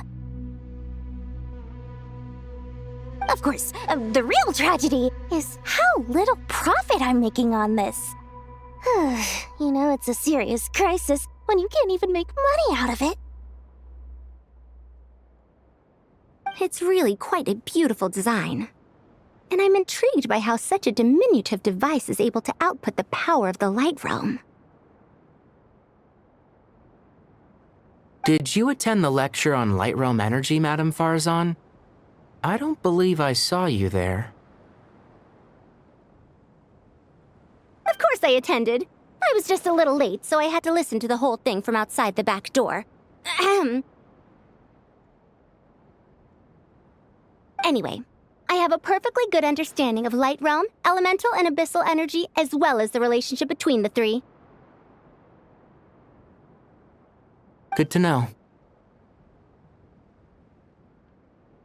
Master told me in private that the conversion process between Light Realm energy and elemental energy involves highly classified knowledge that shouldn't be disseminated too widely. But even so, the scholars still shared said information. Well, you can't enforce a rule that everyone breaks. Is that the idea? At first, the Dendro Archon was reluctant to explain it in great depth for safety reasons. Later, she came to terms with it and simply informed my master that we would all have to face the question of survival together. To protect someone from such dangers means keeping them in the dark, but for someone to know and embody the wisdom within, they must understand its very essence. It's an information hazard. We're exposed to danger just by knowing the facts. And just like bait, it lures us in by offering us the solution to our problems. But if you're not careful, you'll end up pursuing it down a dark path. A tricky problem. But today, this big problem has been broken down into many smaller, more trivial ones. What do you mean? I get it. For instance, you and I share secret knowledge, while she and I take on the risks of life, death, and fate.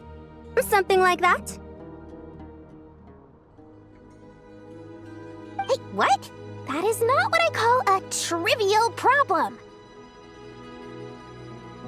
Well, as they often say in Vahumana, An event that is monumental to the individual is negligible in the grand scheme of history. Generally, the fate of the individual is an insignificant affair. Being from Amorta, where the subject of our research tends to be a lot more personal, I have to disagree. It's hard to dismiss the individual as insignificant. In other words, the big problem of survival has been broken down into many small, interconnected factors, and each one of us represents one of those factors. When the same secret is shared with a group of people, the same fate binds them together. Most people would find this unimaginable, but to us scholars, this is the path that has always beckoned to us.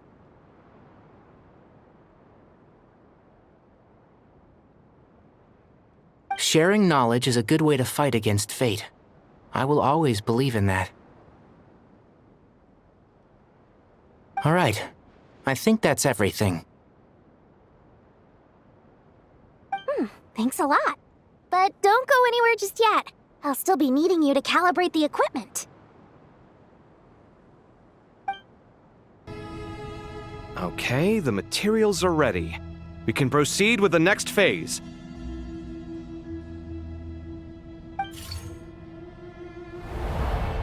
Alhaitham, how are you getting along? Most of the information in Aru is written in ancient desert scripts. Some of this is written in a tribal language, while other parts seem to be a variant of an oasis script, based on the glyph forms. Oh. Not lost to history, I hope.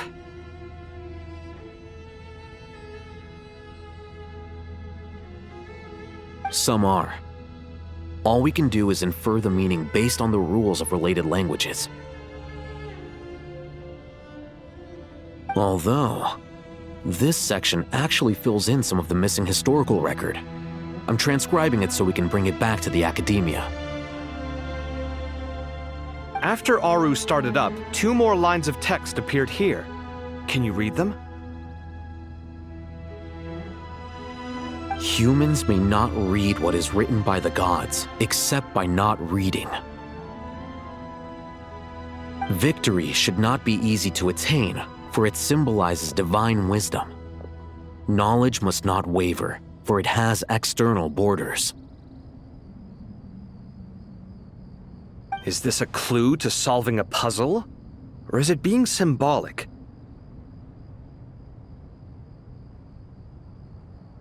You can't read it unless you don't read it. Victory is wisdom. Knowledge is confined by borders. Wait, I think I've got it. It's a metaphor, isn't it? It's talking about... A chessboard.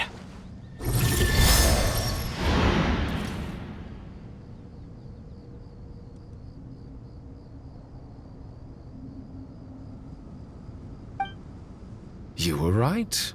The youth of today are skilled at solving riddles.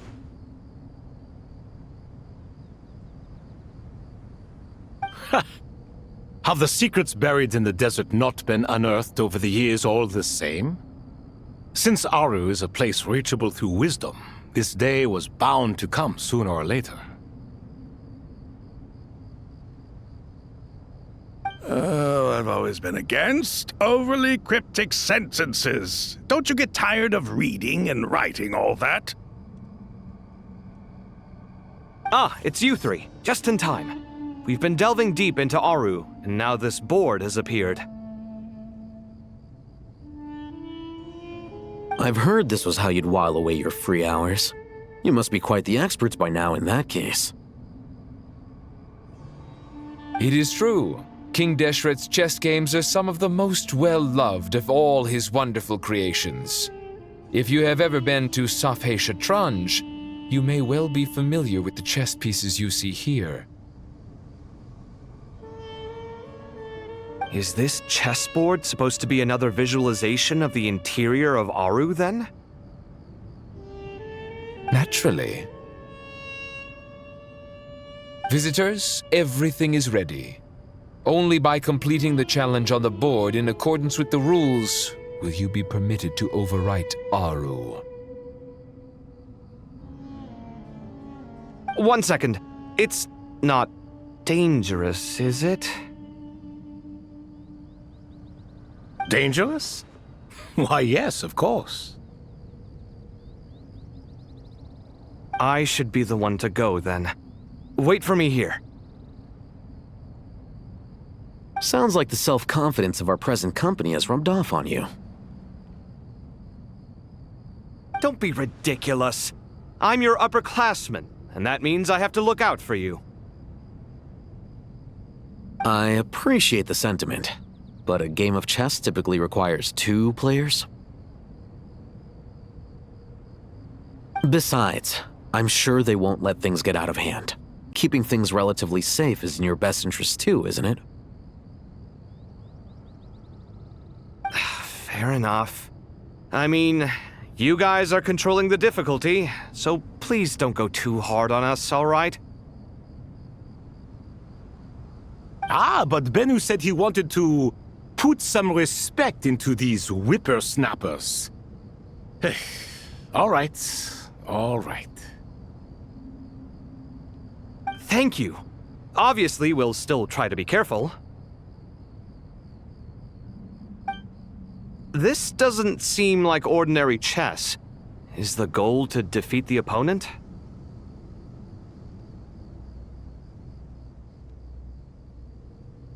No, you must enter the board and pass the trials we have placed there. Ready? Let's do it.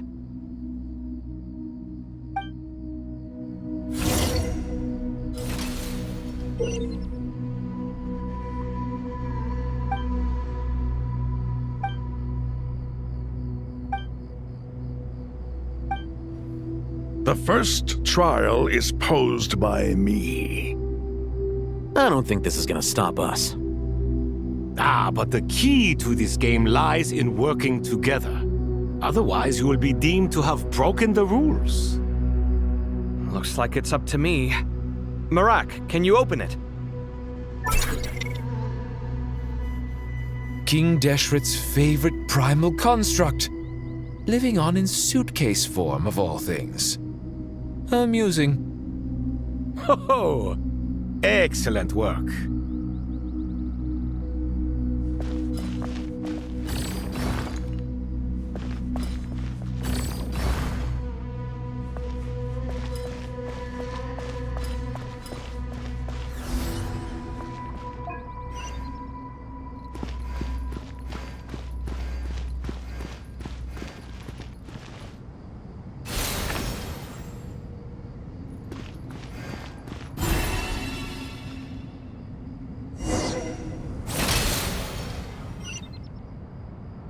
Now is the time for my trial. Now, don't be nervous. I'll make it nice and easy for you. Really? Thanks in advance. We appreciate it.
Ibis King, don't you think this all rather inappropriate? You may as well be handing them victory on a silver platter. Do not expect me to follow your lead. Ha! Suit yourself.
Strange time to catch up on sleep.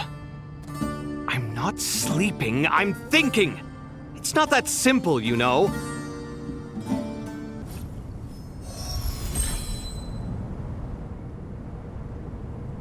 Done.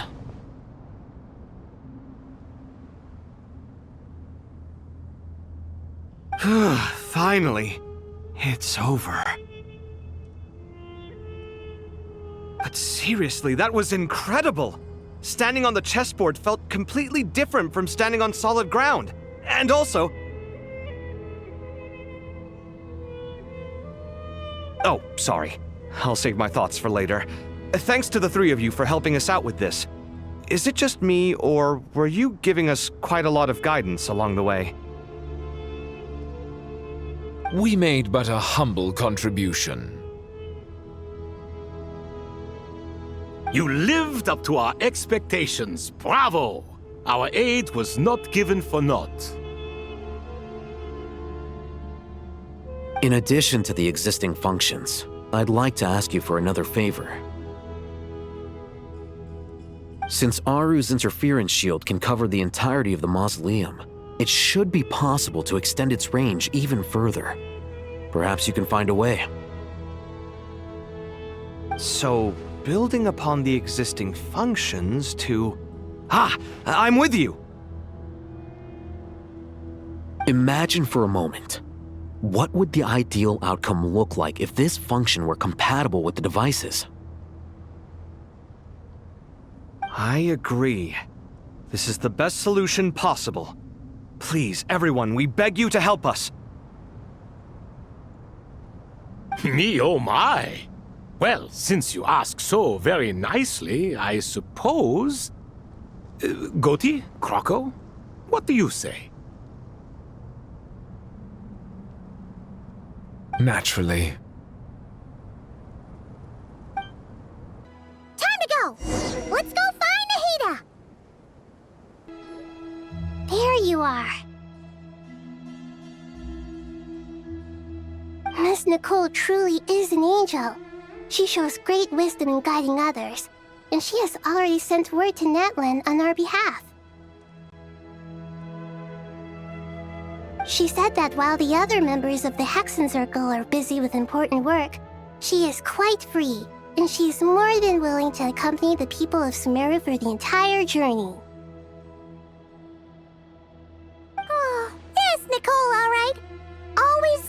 nation and loves to help everyone out. She's the best. She is. So kind and enthusiastic. Well, time for us to get going. Let's head out.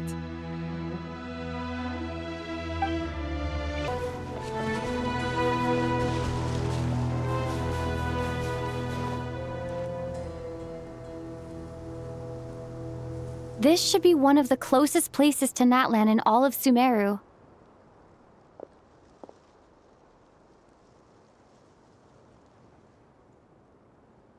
There's the barrier Nicole and Nefer mentioned. It completely cuts this nation off from the others.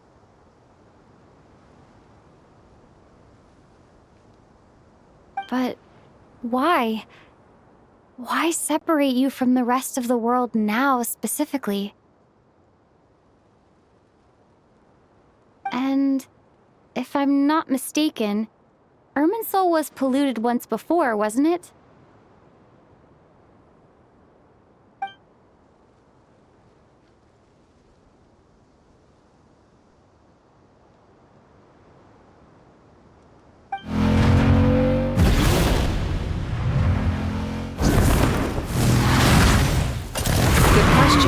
I'm wondering the same thing myself. That voice. Moika, you got here pretty quickly. Hello, traveler. It's been a while.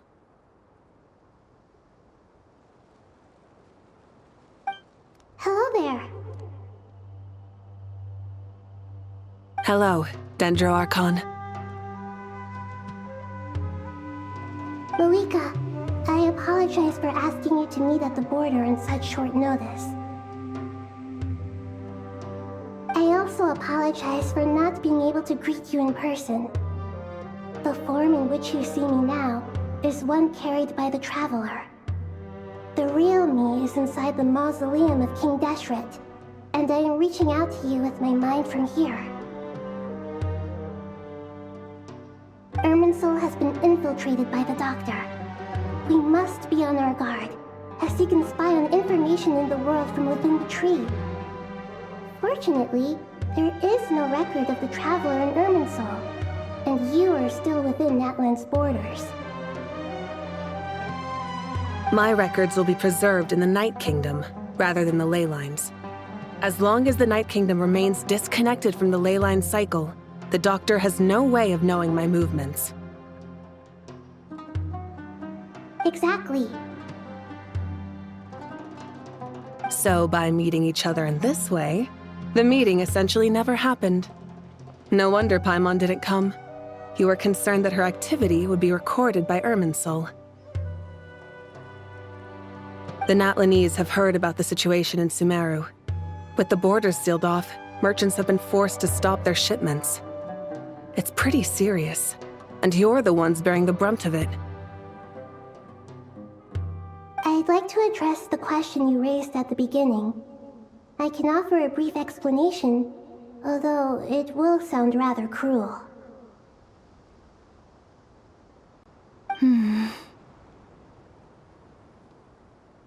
I don't reach this conclusion gladly, but Irminsul predates the heavenly principles. It existed long ago, when the dragons of Natlan were at the height of their power. So even when the people of Sumeru became ill because of pollution, it was not a critical issue from the perspective of Irminsul itself.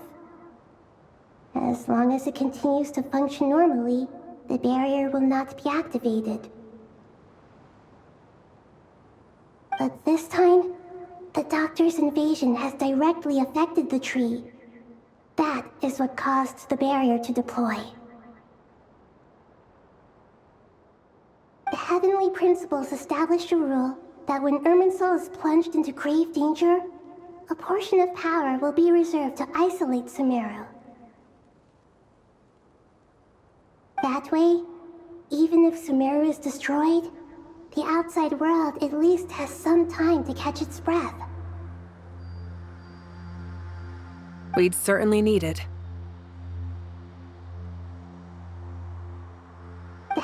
principles created almost everything that exists in Teyvat today. To them, preserving the existence of the world and its inhabitants takes priority over protecting Sumeru. Meaning, protecting Sumeru now falls to you. Yes. My own power may be limited, especially compared to yours. But that doesn't mean that we're just gonna sit around and wait for the end. If necessary, I will utilize any and every means at my disposal.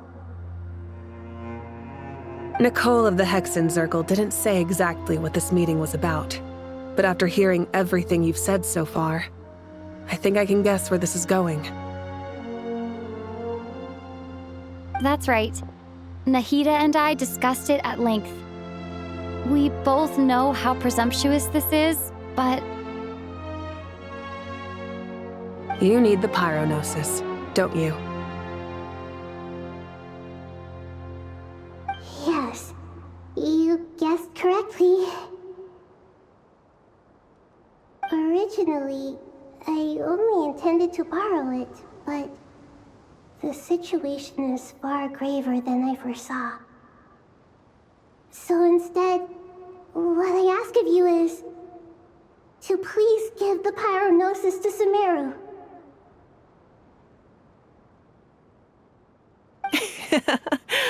Why do you sound so nervous? There's no need to be shy. Surely a gnosis is pretty important to a god.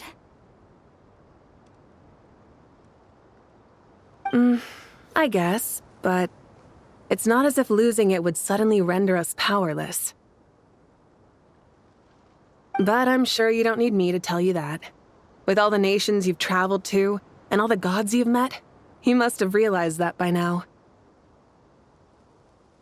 As far as I'm concerned, a gnosis is basically an elemental energy enhancer. But I don't usually use it. You know me. I like to think I'm pretty strong without it. Yeah. Not about to dispute that. So you see, you don't need to sweat it. Here, take the Pyronosis.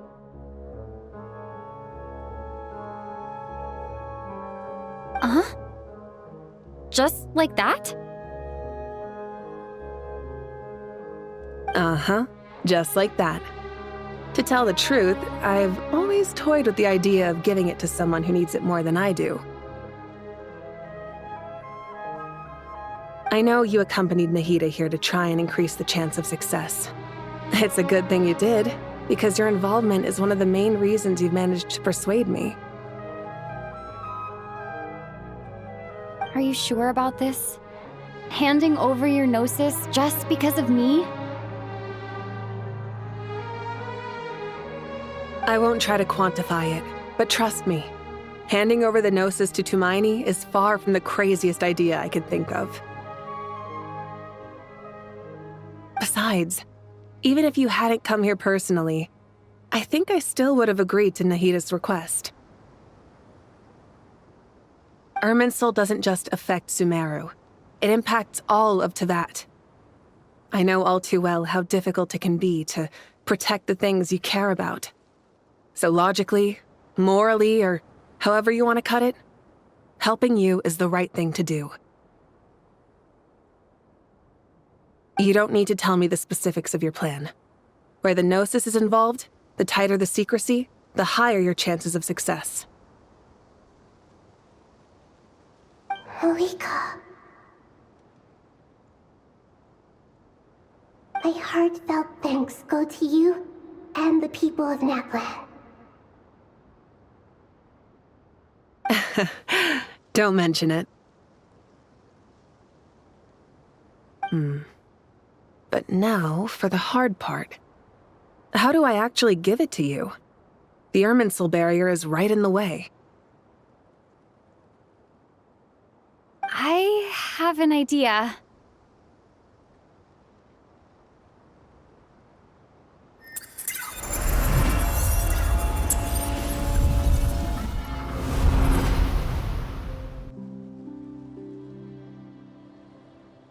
as I thought.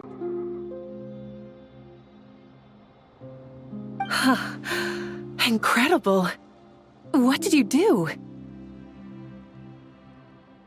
Just made a lucky guess. This seems to happen quite a lot. Things that apply to everyone else don't seem to apply to me. I figured the same might be true here. Irminsul usually produces effects based on the records it holds. Since the Traveler is a descender, Irminsul contains no records of her, and thus has no way to impede her. Is that right? You really are full of surprises. Catch. Whoa! Thank you, Moika. Thank you for trusting us with something so important. All right. No need to get so formal. It's not like we're strangers. Besides, there's still one problem. You might be able to pass through the barrier, but I don't know about the Gnosis. Any other surprises for us, Traveler? Let me try something. I have the Pyrognosis in my hand. It feels strangely ordinary, not particularly heavy. And yet, this tiny thing symbolizes the mighty authority of a god.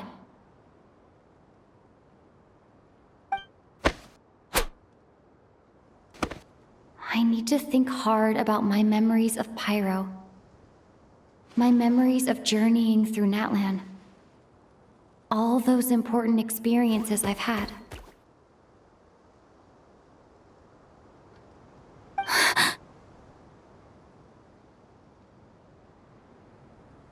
The Gnosis disappeared.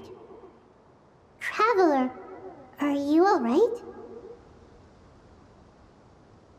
I'm fine. The Pyrognosis disappeared into my body, just like phlogiston.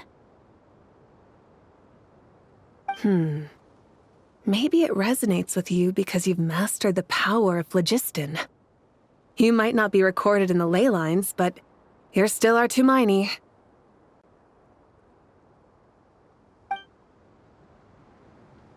Whew.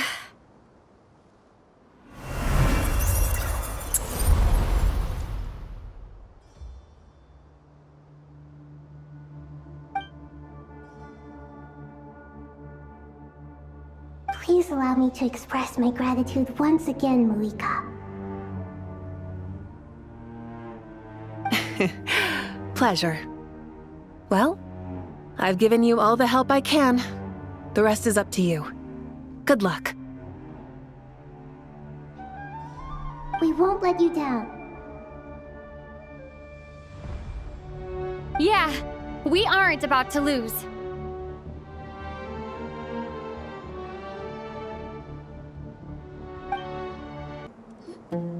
Traveler, Paimon, how are you feeling? Paimon's a teensy bit nervous, but only a teeny tiny bit. Seems like she's gotten way braver over the last few years, huh? Of course. After all the adventures you've had with the Traveler, I'm sure you've gained a lot of experience and grown as a person. I'm doing all right. What about you, Nahida? How are you holding up? With the negative effects of Irminsul, I am a bit like a piece of fruit that's been burrowed into by hungry insects and left to rot. I'd be lying if I said it was nothing. But please don't worry. We all know what we're getting into, and we've prepared as well as we can. I believe in everyone. I believe in you. And I believe in myself. Stoking the fire inside oneself is certainly one way to live, but that knowing when to rely on one's companions is also a form of great wisdom. I've been quietly learning little things from everyone, like plucking tufts of fur from a sumpter beast. Me too. With the constant traveling, I'm always learning and growing. That's the journey of life. I think there's someone else here who would share that sentiment.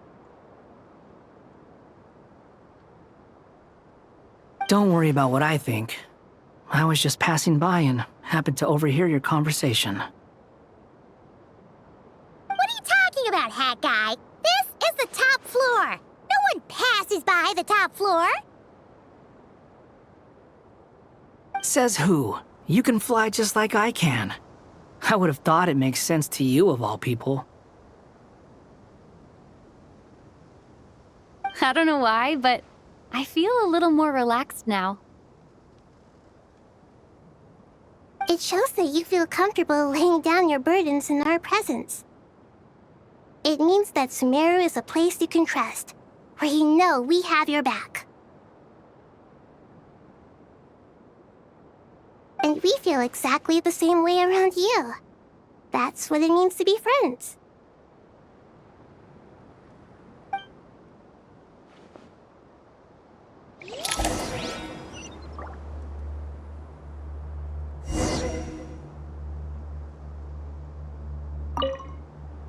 Feel free to mingle if you'd like some time to catch up with people. Just remember to get a good night's sleep when you're done. Tomorrow is a very important day.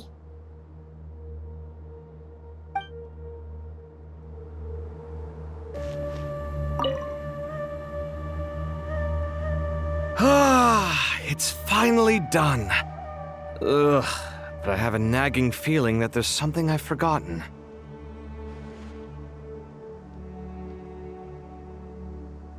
Oh, there you are. Everything wrapped up on your end?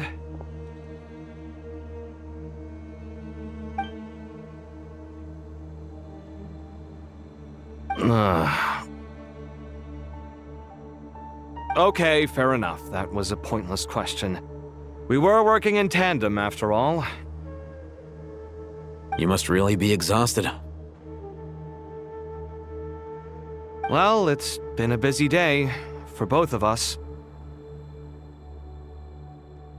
When work ends, you clock out. No looking back. Yeah, we're definitely due a break. Probably a little late to start drinking now, though. I'll stick with water. Here, this one's for you. Thanks. You want a bite to eat? I can grab us something. Or wait, I think there's a stove nearby. Let me take a look. Are you nervous? A little, yeah. Unlike you, it seems. How are you not feeling at all nervous? Because everything that happens next is beyond my individual control. I don't worry about things I cannot influence. What do you mean, cannot influence? You're the one who came up with half of the strategies we ended up using. There's only so much I can do. I was only doing my duty. Was it like this last time, too? You mean with Azar and his accomplices? Yes and no. The situation back then was easier to control, but we weren't as prepared as we are this time. So the enemy is stronger, but so are we.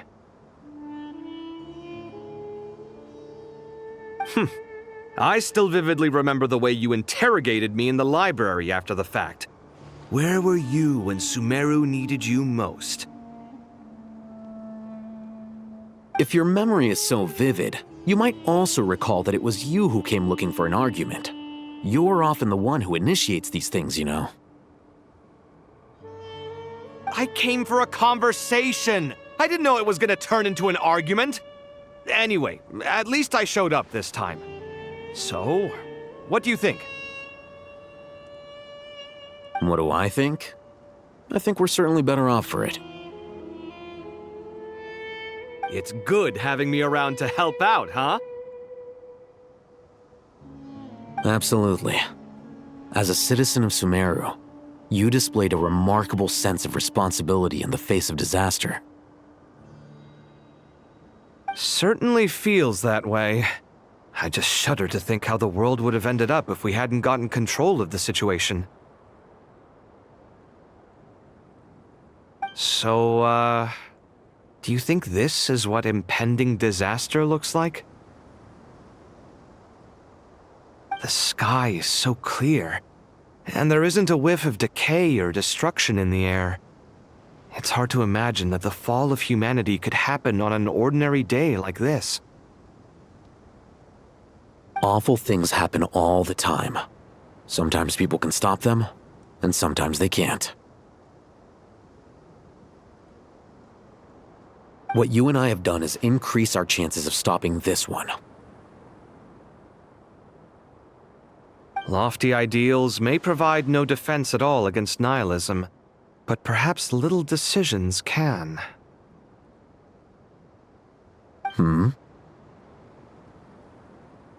Oh, nothing. It's nothing.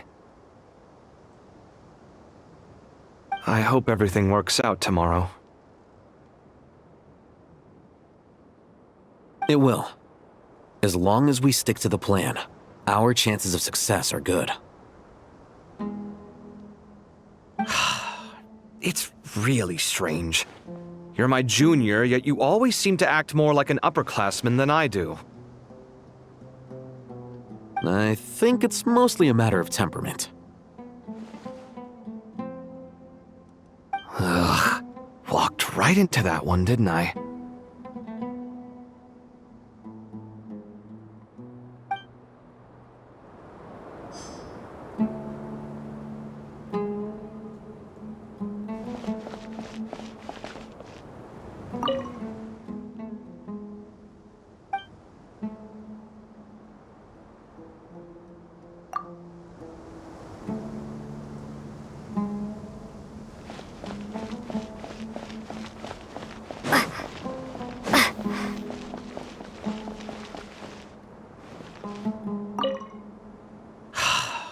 It's really strange.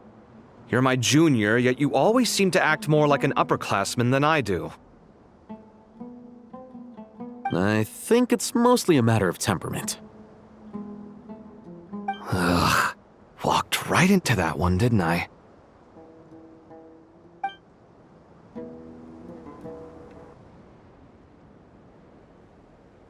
We'll make our move after sunrise tomorrow. Good. Is everything ready? As much as possible. That'll be enough. Don't let the pressure get to you. We'll take things one step at a time. That's how we've always done it. Master Tainari! Mr. Sino! So this is where you were. I brought some juice and some water. Would you like some? I know how easily you get dehydrated in the desert, so you should definitely have some water.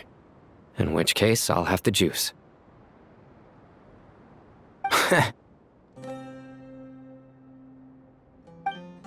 I gotta ask, though. Who's on juice-making duty at a time like this? Madame Farazan said she was feeling a little nervous, so I told her about the automatic juicer my friend invented. She took it right off me and started making carton after carton of juice. A juicer? Did Sucro send that to you? Yeah, I hadn't had the chance to try it out before this incident occurred, but I couldn't bear to leave it behind in Gandharvaville. The juice is very sweet. I think so too. Kale, how are you feeling? Physically, I'm okay. But it just still feels strange to me. Why would a great power like this come to someone like me? I know the feeling well. That same question ran through my mind every day as a kid. At least now, you have someone who can relate to you. All the more reason that you should apply for Spontamod. Tighnari fiercely opposes the idea, though. Those two things are completely unrelated. What are we all chatting about, Would anyone like any juice? Oh, you have some already. I had some earlier, ma'am. Maybe give the extra to someone else? Very well, very well. I shall be off then.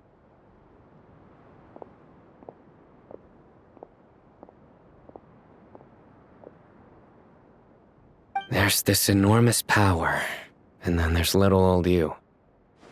You feel like there's no connection between the two. And that sense of dissonance is difficult to get used to. Yeah. But after all this time, I can't believe this stuff still gets to me sometimes. Makes me feel a little childish. Kale, just because we normally keep the conversation light doesn't mean we can't discuss deeper issues. I don't think it's childish at all. You were the victim of a terrible crime. It's normal to struggle with the fallout from it. You have absolutely nothing to be ashamed of. My professor once told me that no incident can be considered truly resolved until the victim says it's over. Your rage and your pain are completely justified.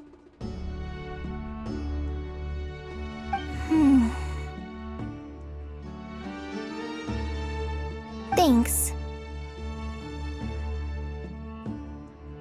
Miss Nicole said that the same god remains which were once used to inflict so much pain upon me have now become a weapon with which I can protect everyone. It's like my own personal kind of evolution.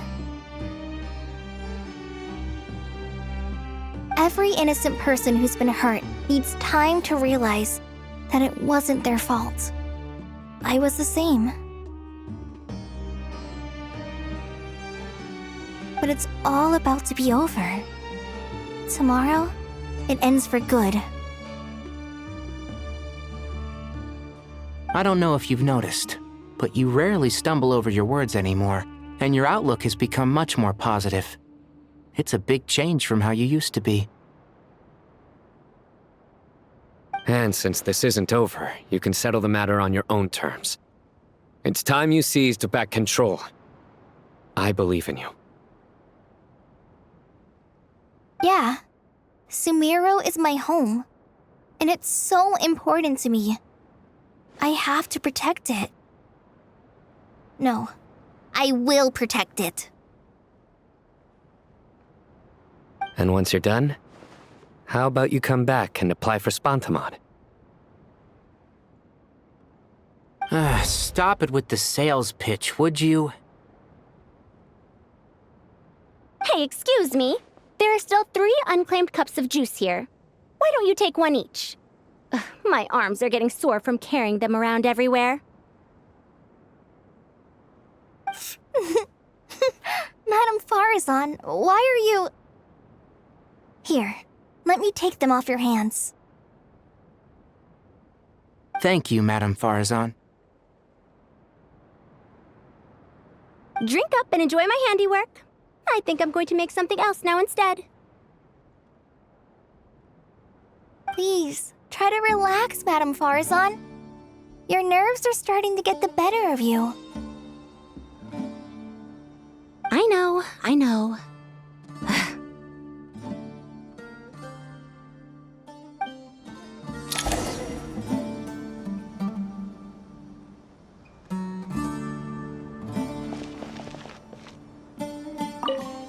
up and enjoy my handiwork.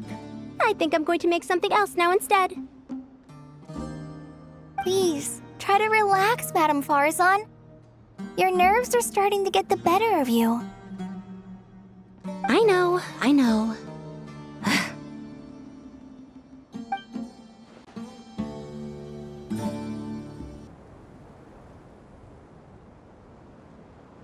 Something on your mind, Miss Nefer? Nothing in particular. It's just... right now, the future feels strange and unfamiliar. But the future has not yet arrived. How can you say how it feels? Some people know that there's an impending disaster. Others remain blissfully unaware. Each group is imagining an entirely different future while walking towards the same one. But when they get there, they'll still find they feel differently about it. People are shaped by their circumstances. Different circumstances create people with different perspectives. I've always found the perspective of the Vahumana Darshan to be a particularly incisive one. Even at the height of the crisis in Nod Krai, people held diverging opinions. But things are different this time. Indeed. Regardless of faith, gender, wealth, skin color, or eye color, everyone in Sumeru knows what will happen tomorrow. The world has never been an especially fair place. Yet now, against all odds, a moment of unprecedented unity and equality is about to take place. It's fascinating. If only my father could have lived to see this era. Era. To me, that term represents a much greater span of time. It can be an unsettling word. I would even say I'm afraid of it. Do angels even feel fear? Yes, at least I do. I fear the gap that grows wider with each passing day and the never-ending flow of time. Time renders all memories insignificant and reduces all splendor to nothing. But those memories are the one thing I do not want to lose. You're very human in that regard. If angels draw too close to humanity, our wings burn away in the bright flame of awareness, and we fall to the earth. After spending so long among humans, I have lost much of my former glory.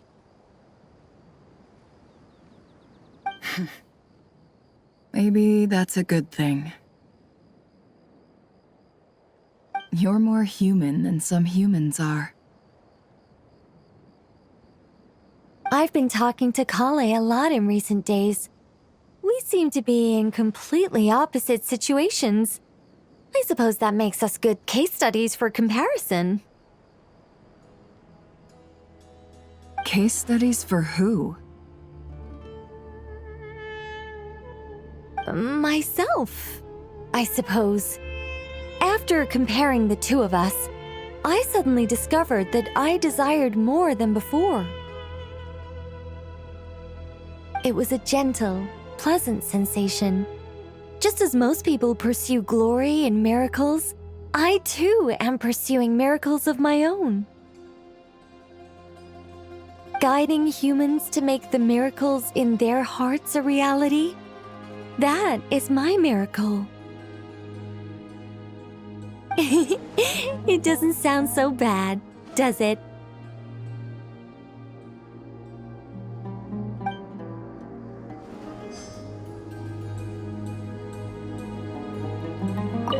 It was a gentle, pleasant sensation. Just as most people pursue glory and miracles, I too am pursuing miracles of my own. Guiding humans to make the miracles in their hearts a reality. That is my miracle. It doesn't sound so bad, does it?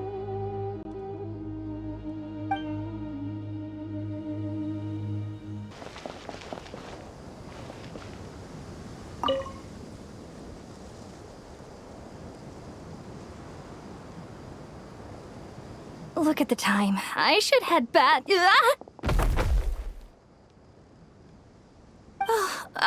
I'm so sorry. I was in a hurry and didn't look where I was going. Are you all right? I'm fine. Wait, you're... Have we met? Not exactly.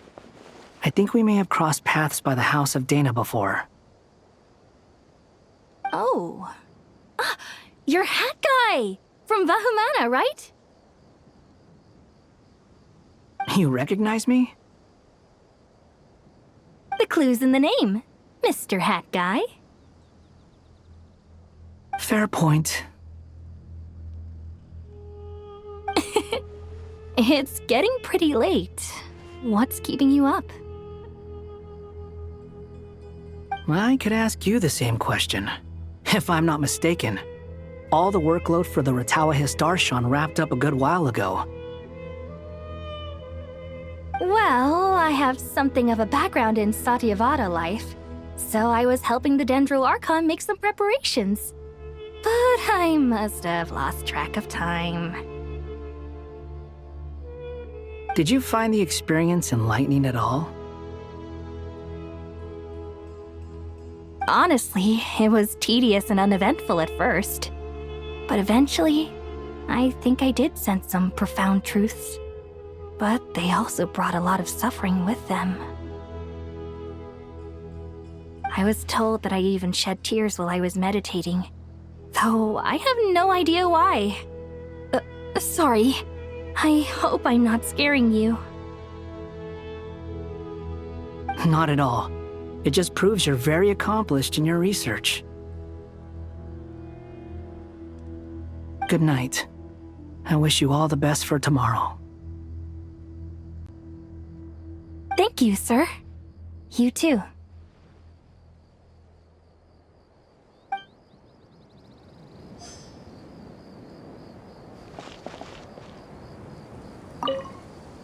Good night. I wish you all the best for tomorrow. Thank you, sir. You too.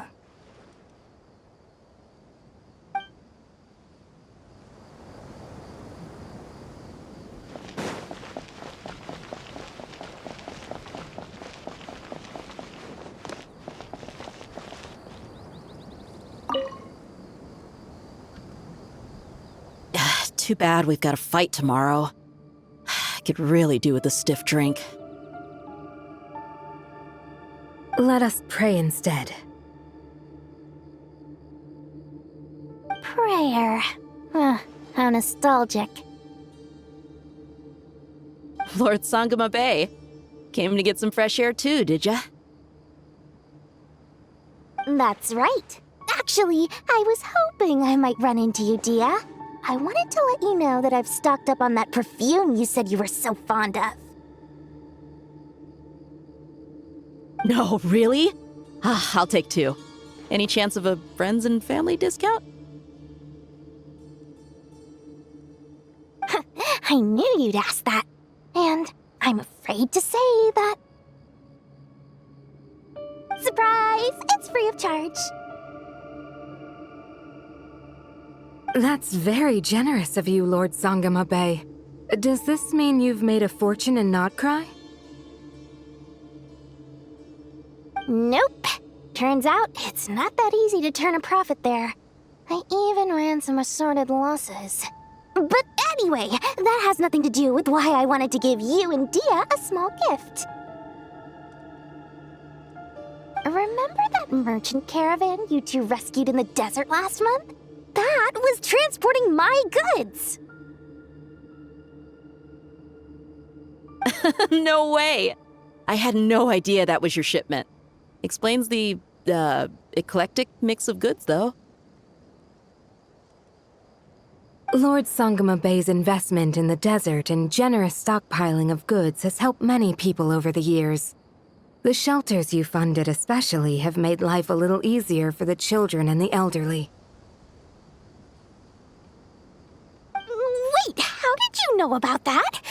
Oh, I see. Nefer told you, didn't she? Ugh, that pesky lady. Aren't intel brokers at least supposed to charge for divulging people's secrets?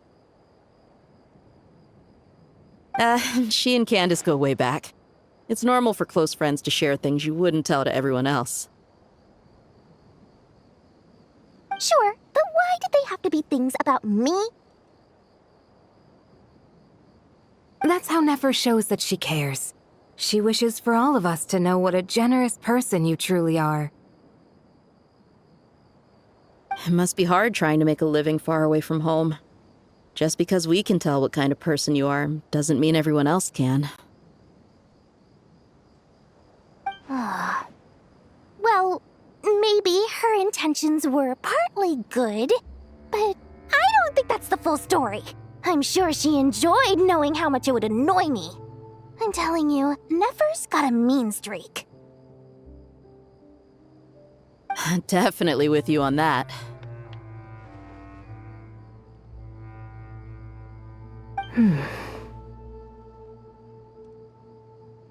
Does praying help you stay calm? Defending one's home is a just cause. My heart is filled with a mix of anger and hope. Anger. You know, being able to get angry is a good thing. It shows that you're in touch with the real world, and that you have the passion to pursue something you believe in. Oh,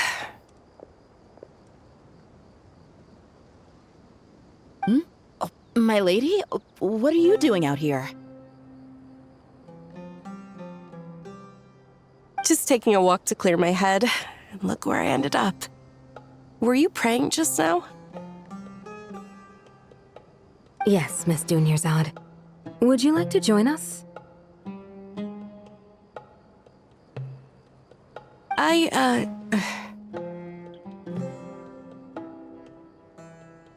Come on, it's fine. She won't mind who you pray to. Oh, then sure. I remember you, Miss Dunyarzad. You visited my shop before. If I recall correctly, the god you worship is the Dendro Archon, correct? That's right. She is such a gentle and kind god. But to me, she's more than just a god I worship. I see her more as a friend. And so do many others. She's not some almighty god who reigns on high, but a genuine friend. Agreed. She's a wise teacher and a good friend. I spoke with several people during the evacuation. Everyone's aware that tomorrow's battle is one that ordinary people can join too. A battle to fight for our friends and our homeland. Oh, it makes me glad. I can finally do something for those who protected me.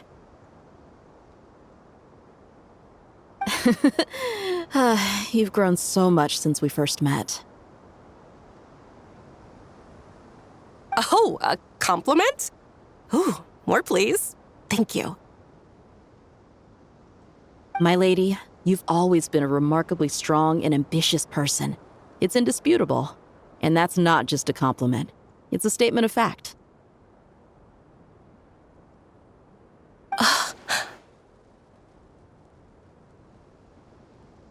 What are you praying for? Our beliefs may not be entirely the same, but we both wish for the same thing. I pray that everyone will rise to the challenges ahead and return safe and sound. I pray for the safe return of all my companions.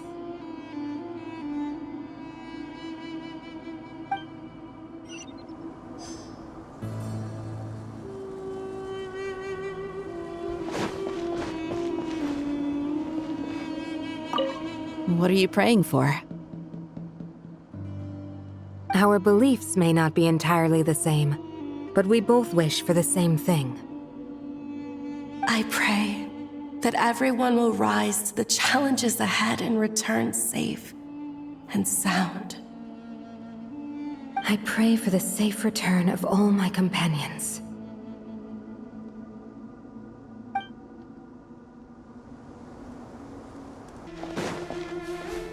Time to go! Let's meet the others at the Mausoleum of King Deshret.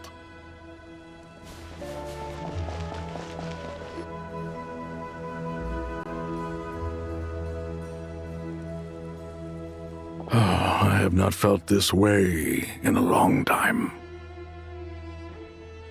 Standing up high, gazing out at the rolling dunes, one cannot know what freedom truly means without first losing it. The golden slumber truly lives up to its name as a dreamland. Though desert sands exist there too, no mirage, no matter how glorious, can compare to true beauty. Dendro Archon, what is on your mind?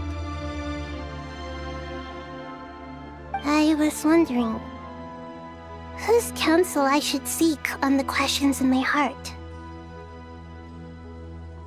What kind of questions?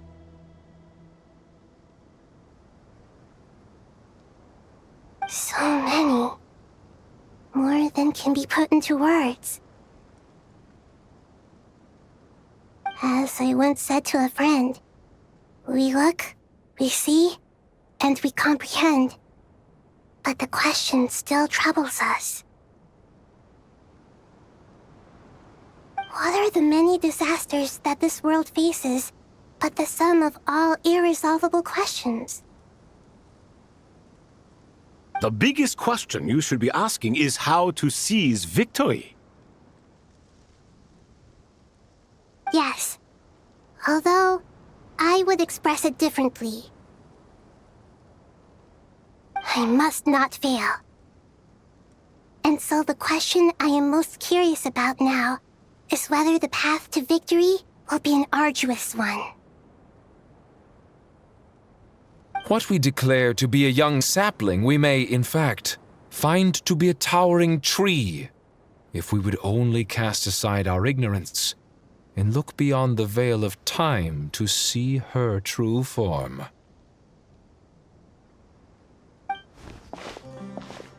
Nahida! We're here! Just in time. My preparations are almost complete.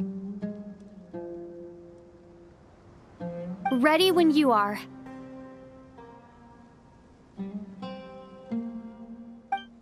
We're here too. Miss Nicole! Miss Nicole! You run so fast!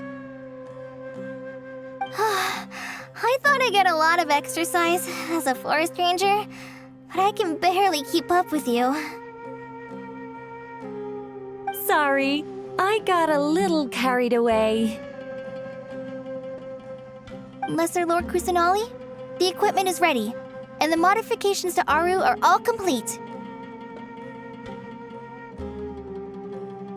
As discussed during our meeting, Accessing Irminsul via the Akasha is no longer feasible at this stage. There are other options, it's just they're a little more extreme and more technologically demanding to implement. Maybe you should take it from here. The architecture and functionality of the Akasha terminals overlap considerably with Aru. There is reasonable evidence to suggest that one was developed based on the other, or that they both utilize technology of the same origin. As long as the transplant and merge operation succeeds, Aru should theoretically work on a scale greater than the Akasha and approximately equal to Irminsul. It will become the largest active computing device in all of Teyvat. A system this powerful is capable of a lot of different things. In the past, the Akasha was primarily used for one-way information transmission, but I suspect it could also serve as a central bridging hub. In the pursuit of greater knowledge, some scholars have attempted to connect their consciousness to Irminsul through the use of terminals, incense, and meditation. Correct. In academic language, scholars who reach that stage are said to have entered Satyavada life. Hypatia has performed this practice many times in the past, and she was once under my care for a period of time. Right. And this at least proves that there is a zone within Irminsul that can be connected to. That's right. Providing wisdom to the people is one of the very reasons for Irminsul's existence. I think I understand where you're going. Please, continue. In that case, I'll skip to the conclusion then.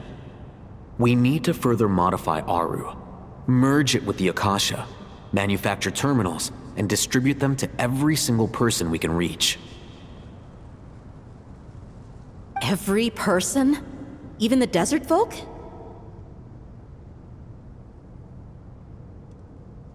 Yes, everyone. I've already calculated the amount of raw materials we need. So you mean we're going to get new Akasha terminals? Yes, but this time the people of Sumeru won't be using them to acquire knowledge, just to connect to Irminsul. That's the key. When we evacuated the city, we brought all the important assets from the House of Dana, in case we ended up needing them. Fortunately, this included the Akasha system's main terminal. We've checked all the relevant records, and one thing is certain.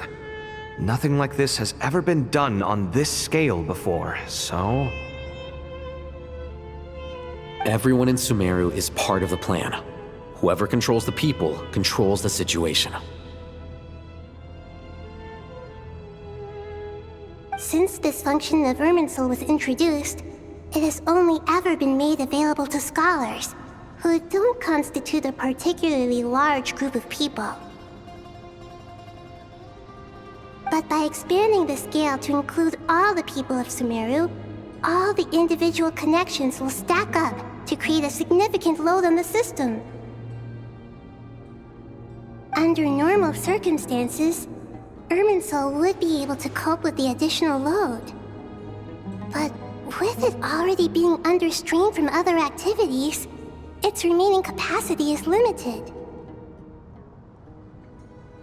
Thus, it might be possible to shut it down completely by overloading it.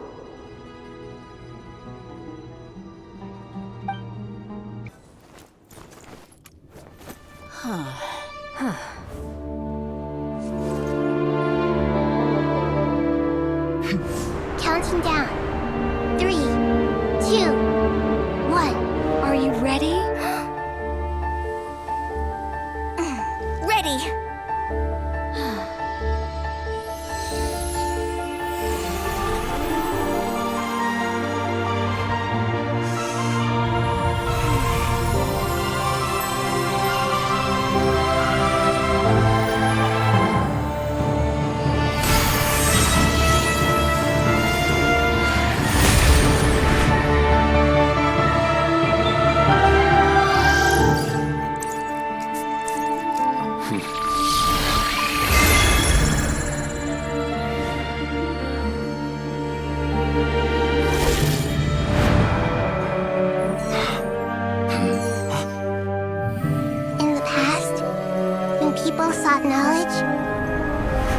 return to the Tree of Wisdom.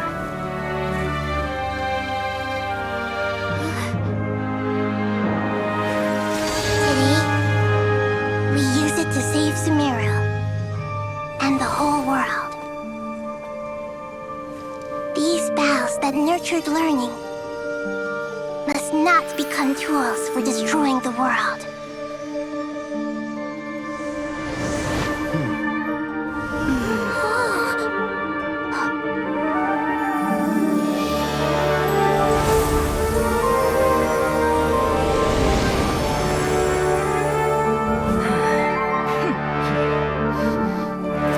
Stop. Please stop. End this transformation.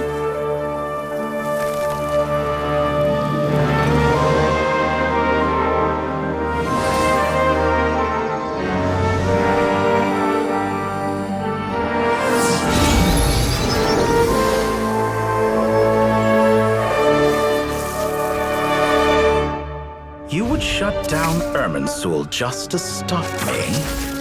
You fools. I have all the time in the world.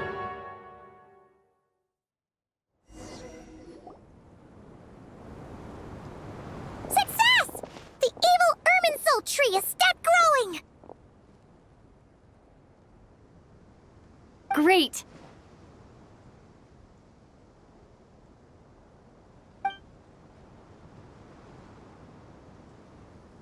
What a display of true courage!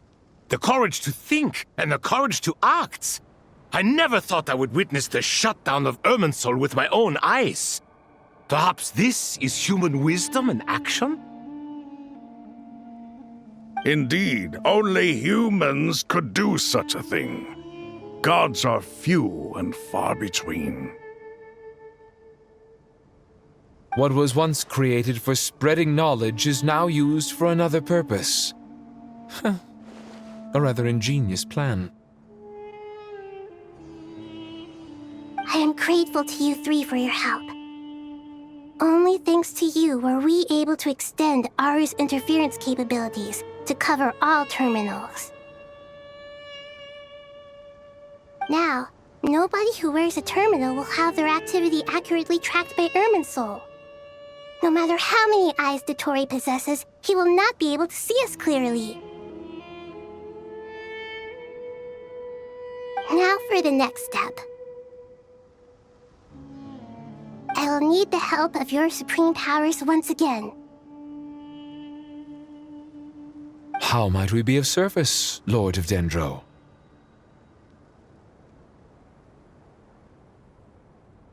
I need to reach the Eternal Oasis immediately. Right now?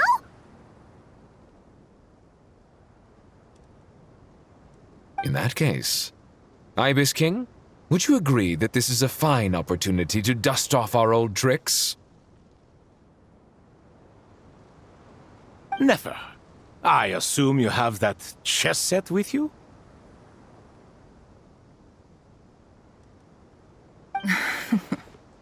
You mean the one you gave to me as a gift?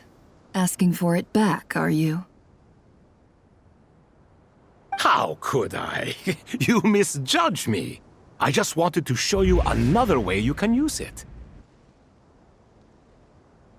Connect to Safhe Shatranj.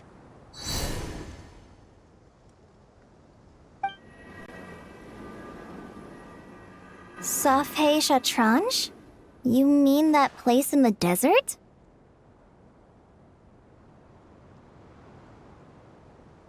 Thoth's chess set gains its power from the chessboard laid out in the desert by King Deshret and ourselves. All ceremonies conducted using the chess set must be activated via Safhe Shatranj. In other words, the chess set is an extension of the chessboard. In the past, moving a chess piece was a sacred and momentous act. Transfer initiated. Entering live combat mode.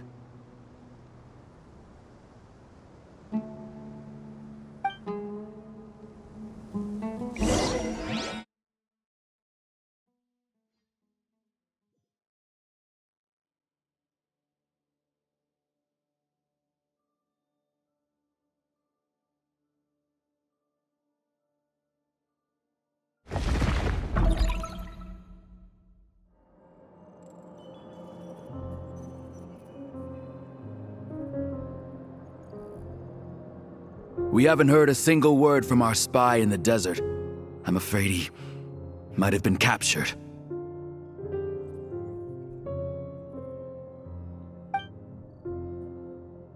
Never mind.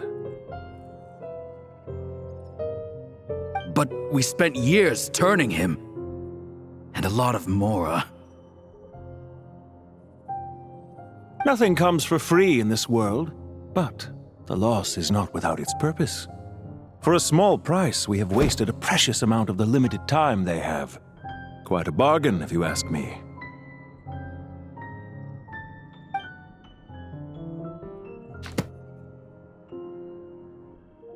Understood. Weighing profit against loss is a necessary part of life. But to tell the truth, I have been operating at a loss since this all began. Since many centuries ago, in fact.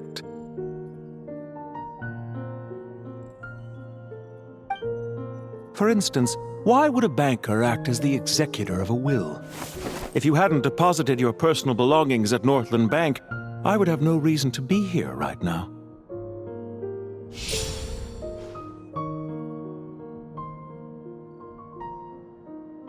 Dottore, I've placed your final data backup into the ley lines as per our contract. I trust we are now square for the safe deposit fees you paid. Is it not a little petty to split hairs like this, given our amicable relationship?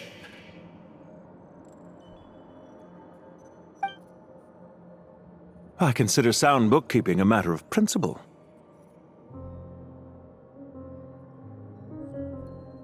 Do not forget that you only live to see this day thanks to me. In fact, every day of your life since you met me, you've been living on borrowed time. Why, that's hardly a fair assessment. I will concede that my survival was perhaps at your whim, but I became a harbinger on my own merits. Managing money is not like other professions. Mine is not a role I could have acquired based on your recommendation alone, and certainly not one I could have lasted so long in without genuine ability.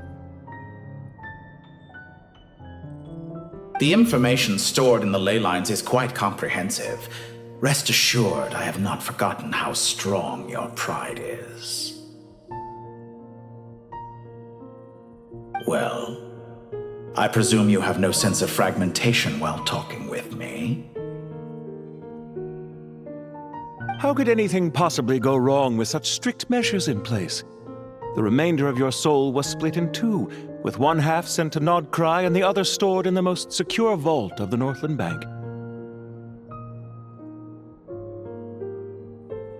Though I must say, your disdain for the other segments is quite amusing. Zandik is you, and you are Zandik. Zandik created the segments, yet you, a segment yourself, reject him.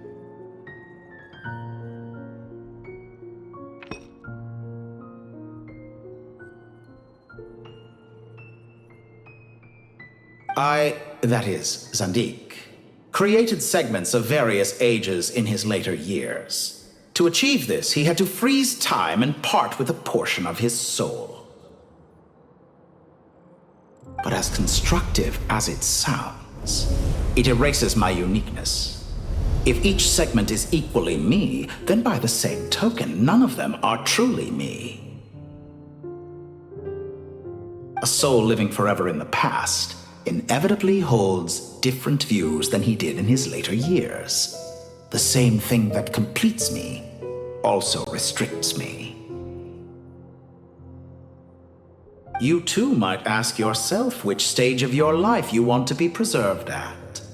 The day your business failed? Or the day you were framed by a gang and sold off to a medical lab as a test subject? We needn't dredge up the past. This undesirable plan was eventually scrapped. Lesser Lord Kusanali was quite right. I needed an opportunity to eliminate myself.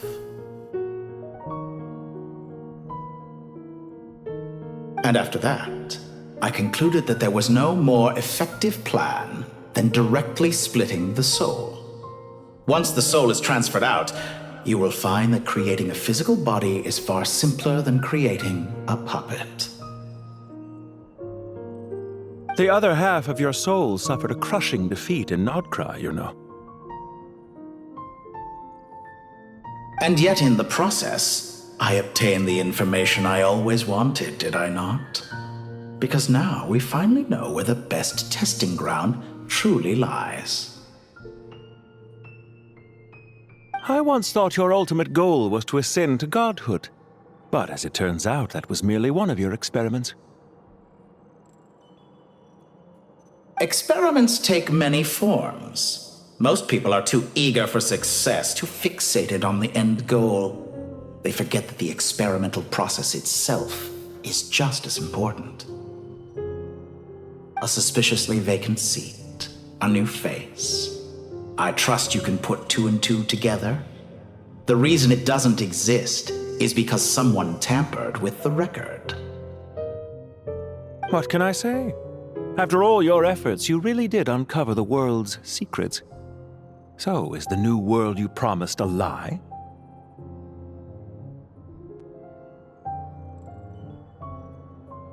No, it never was. I am glad to be able to control Irminsul from within. Now I shall attempt to create a new world inside the existing one. Almost everyone faces the prospect of death, but not a single person has ever been able to experiment unrestrained in the afterlife through sheer force of will. I am the only one to have overcome this enormous challenge. Would I not be letting the world down if I didn't make the most of the opportunity to experiment? Clearly, the dividing of your soul did not affect the magnitude of your ego. Out of all the versions of you that have ever existed, this you is the most insane and the most radical. Is that why you chose to work with me? Which was it then? My insanity? Or my radicalism? Could I call myself a venture capitalist without a suitably ambitious plan to invest in? Yours happened to fit the bill quite perfectly. Well then, I must say, while I am surprised enough that you showed up at all, what surprises me more is that you chose to present yourself as my former subordinate, and not as the banker Pantalone. Why make things harder than they need to be? Exposing my true identity in a situation like this would only serve to destroy diplomatic relations between Snezhnaya and Sumeru. I daren't imagine the consequences. Showing up in the name of the original antagonist gives you the recognition you rightly deserve, while also being sensitive to Snezhnaya's predicament. It was an easy win. As for why I'm here, if you're suggesting that your credit is in the negative, I won't argue with that. Many people say that about you. I'd argue that a significant factor in your willingness to cooperate is the fact that you have but a few years of life left after my death. Living and dying together has a way of binding two parties together rather closely. Is it not true that a relationship should be judged by both the positive and negative returns it yields?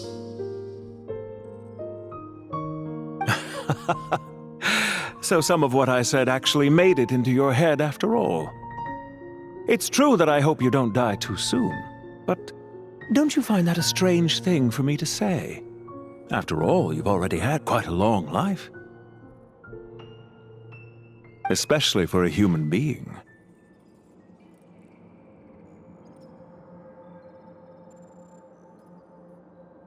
Let's not pretend that you're any more innocent than I am. Are we not the same in this regard? We both despise the existing laws of this world, and neither of us enjoy being under anyone else's control. Is it really so greedy to want the world to operate by a new set of rules?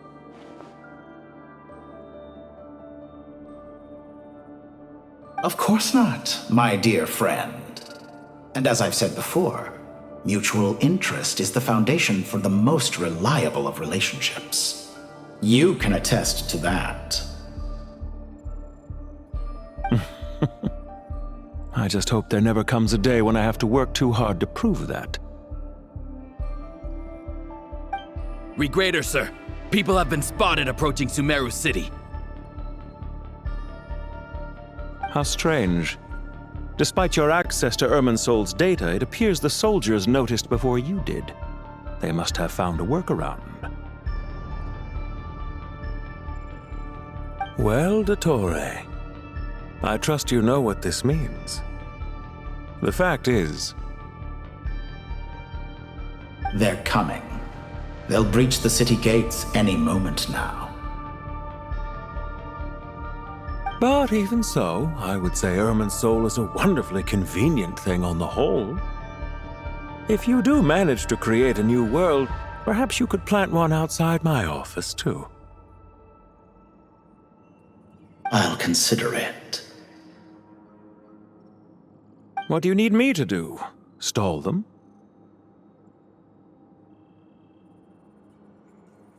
The experiment will take time. Stall them for as long as possible. Very well, but you're really asking for the moon here. Have you heard this story? There was once a guilty man, kneeling in the center of a church while an angry mob outside waited to bring him to justice.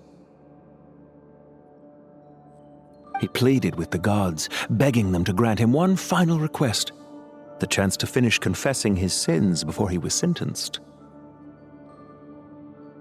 Many suns and moons passed, seasons changed, and still his confession continued, as if he intended to speak until the end of time. Are you suggesting I worship you as a god?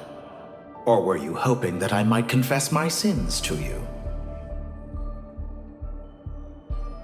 Certainly not the latter. That would make my life miserable indeed. For someone who despises them so, you never seem to have any objections to me creating or becoming one. At first, I thought you'd be furious.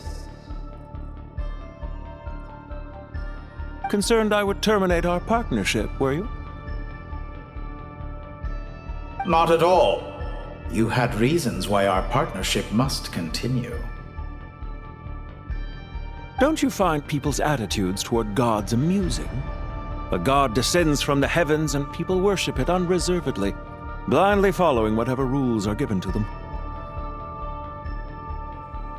And yet, when they see an ordinary person gain godlike levels of power by virtue of their own hard work, they treat him with nothing but suspicion, even if he is a compatriot.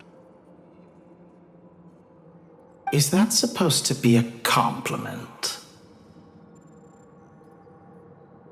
No. I was just thinking. I pity the man who would call you a compatriot.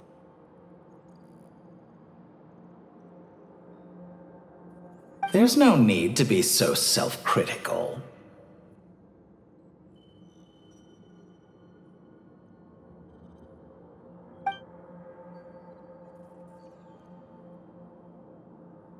I know it's a little late in the day to be asking this, but how have you been keeping?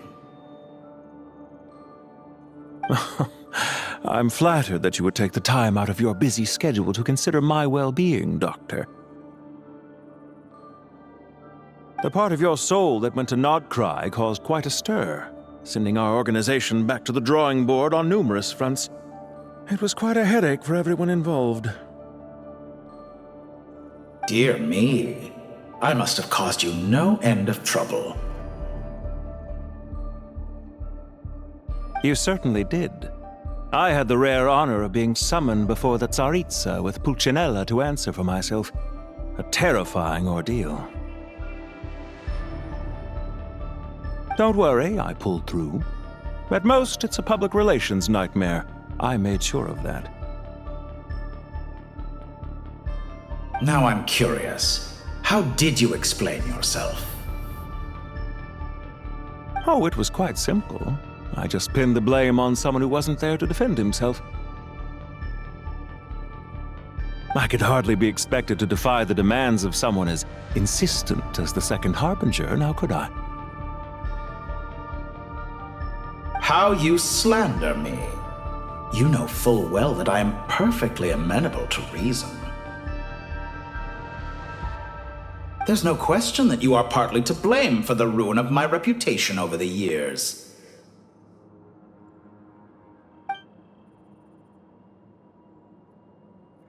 Do you have anything lined up for when this is all over? Hard to say. Field work always takes quite a toll on me, as you know. Once I'm back at Snezhnaya, I'll start with a well-earned cigarette. Why are you so eager to ruin your lungs after I went to the trouble of replacing them for you? If you have an issue with it, feel free to try to stop me.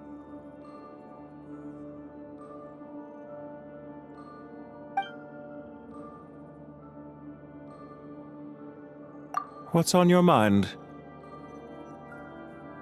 The limits of humanity. It's a pity. Despite running countless calculations, I find there is simply no way to reduce any further the amount of one's soul required to sustain an individual.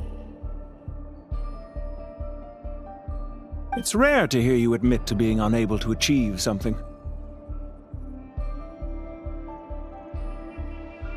I beg to differ. For instance, as I've told you before, the original me was prone to motion sickness and couldn't make long train rides. Ah, yes, of course. One of the reasons you often sent yourself out on errands.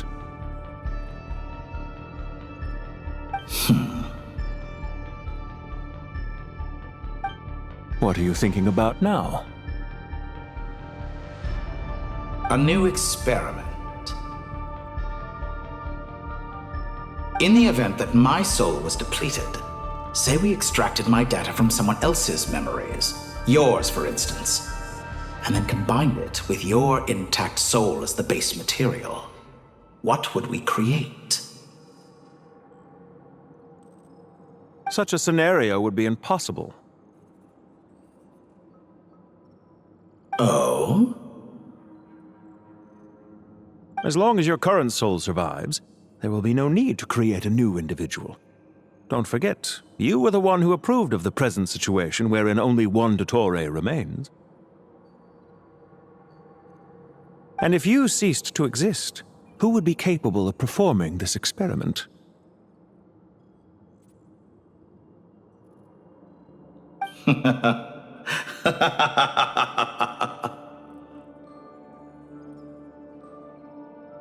Since the day I met you, you've always excelled at talking your way out of a quandary.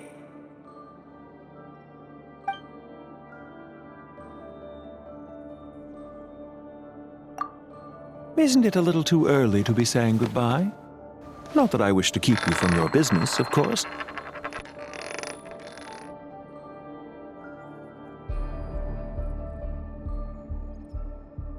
Very well. Let's leave the conversation there for now.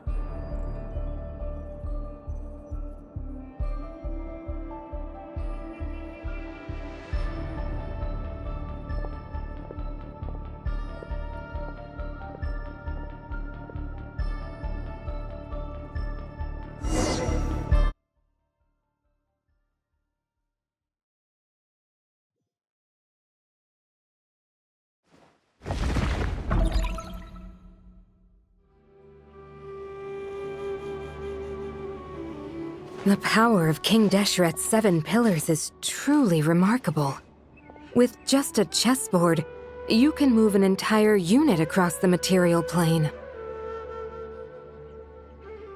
Yeah, sets us up for a much easier fight. Really makes my day. The last time we stormed the city, it involved a lot more running around. I wonder how many people can say they stormed a city twice in their lifetime.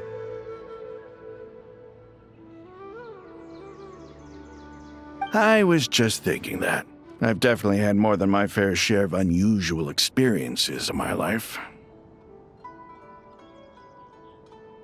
This is my first time here, actually. We never usually leave Gandharvaville. I hope this will be my last time.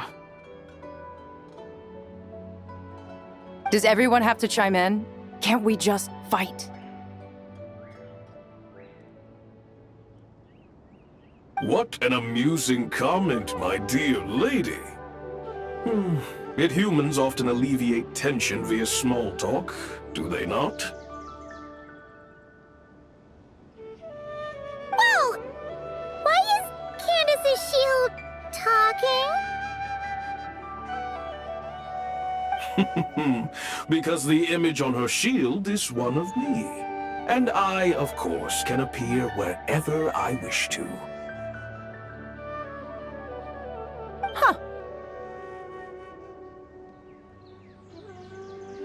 Well, la-dee-da. Isn't that fancy? Could I get in on this? You wish for your gauntlet to speak? Why, certainly. Ahem. I think you'll find that it is I whose image is carved hereupon. Thanks. Definitely feel stronger now. You're welcome, my lady. I am glad to lend you my power. Sino, what's the situation?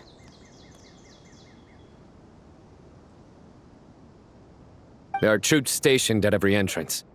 As we expected. A frontal assault will suffice.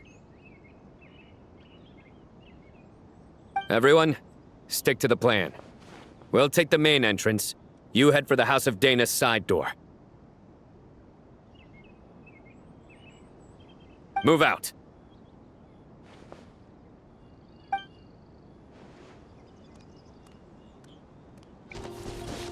Out of my way!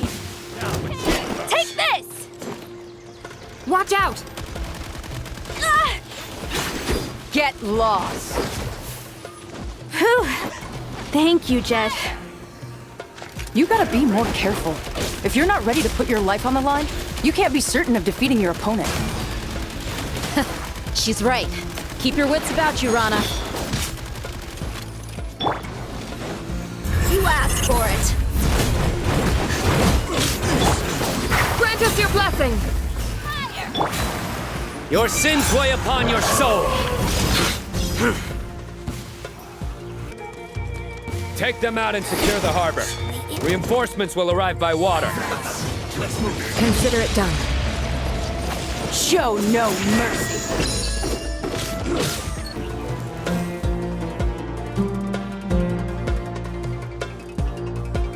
Waterway secured. Brothers! Sisters!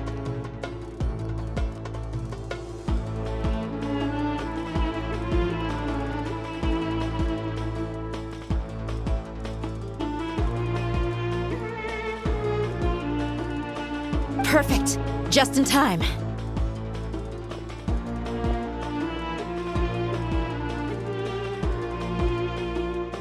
Welcome. Once we've linked up, we'll continue the advance. The team has arrived at the north entrance, as planned. Good. Press on.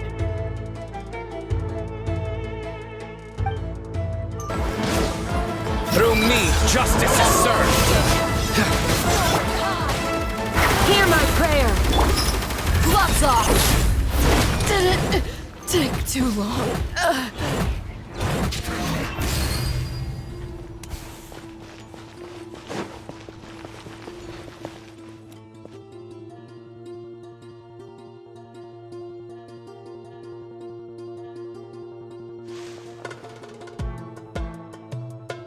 Look out! It's an ambush! Finally.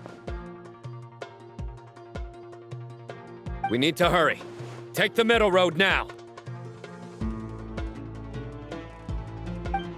Mahamatra Sino, area clear. Don't relax just yet. More Fatui approaching from the right.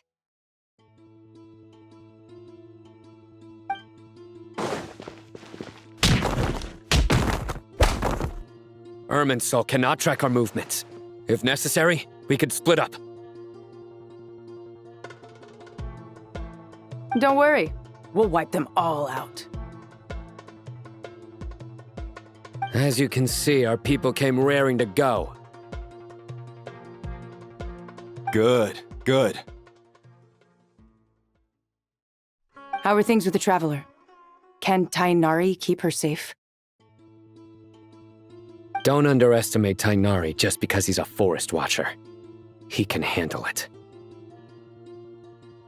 All right. You know that's not what I meant.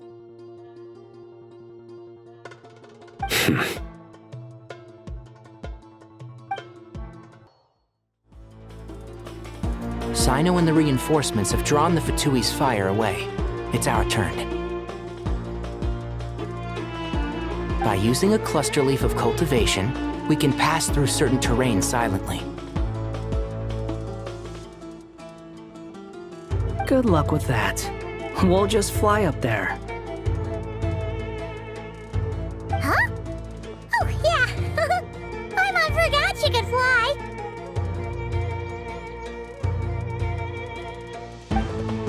Ready?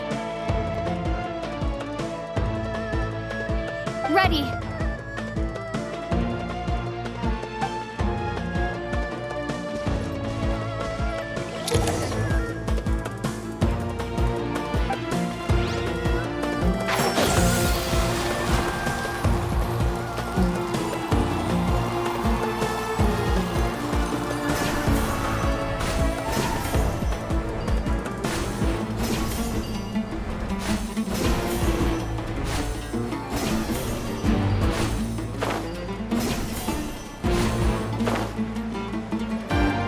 One with the force.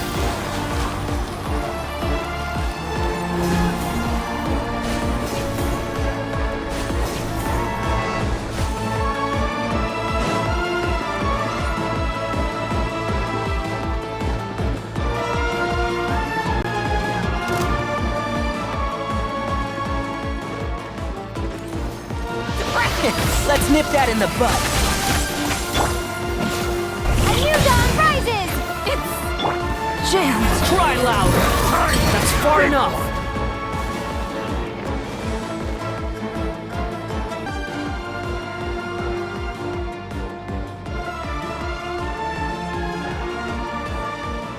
Fatui soldiers up ahead.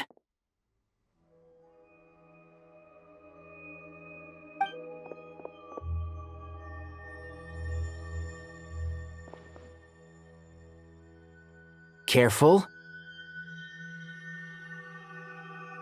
Prepare for battle. Hey! There's people over there.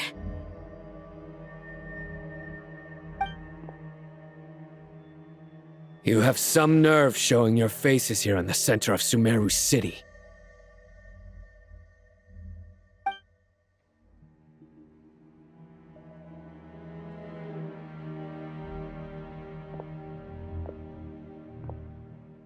You're right on schedule. Well, this guy sure as heck isn't your average Fatui sergeant. They've stationed quite a few people nearby. It definitely looks like they were waiting for us. But something feels off. Everything about this guy feels too deliberate. I highly doubt he's just a subordinate of Dottores. And he's no mere sergeant. Whatever his rank is, it's high. Much higher than we thought. So you've been waiting for us. But it looks like you're geared up for a conversation, rather than a battle. Very clever, General Mahamatra Sino. I know you're the one in charge of this siege, and I look forward to making a deal with you.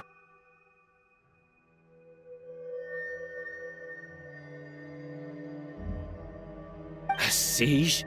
Sumeru City belongs to us! Historically, yes. But things can always change. We have quite a sizable force with us, you know. For instance... There's a Fatui ambush at the north gate. Can you handle him? We can for now. Yes, I'm quite sure both sides can hold their ground for the time being. The battle has not yet reached its climax.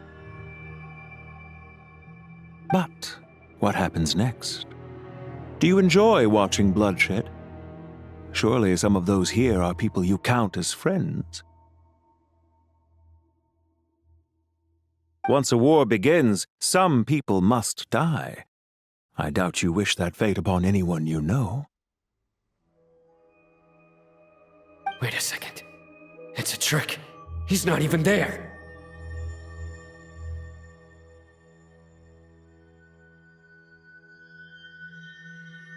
Silence!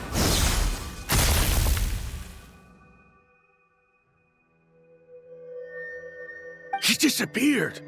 What was that? A ghost? Curses! He was never there to begin with. That was just a shadow projected there to lure us in.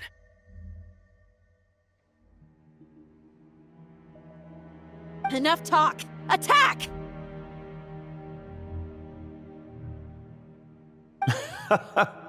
I apologize for being unable to accompany you at this crucial moment, but I am compelled to leave for reasons beyond my control.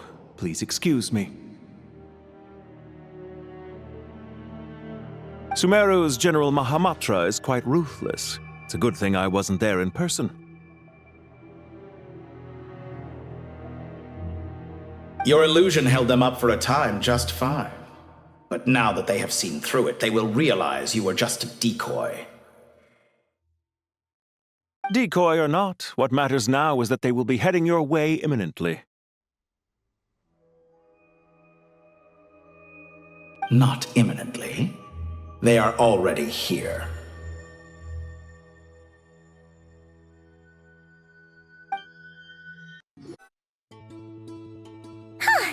We made it!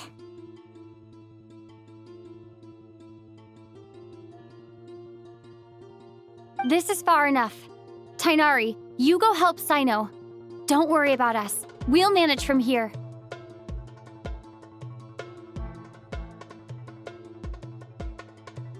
Are you sure you don't need me to stand guard?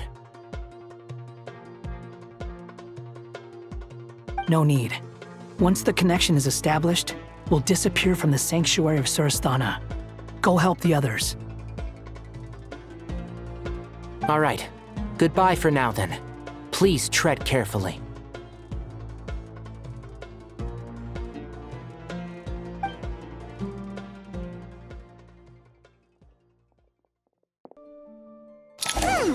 Now where's the interface Nahida mentioned? Come on! Where's it hiding? Found it. It's over here. We can connect to the inside of Irminsul through the Sanctuary of Surasthana's built-in security system.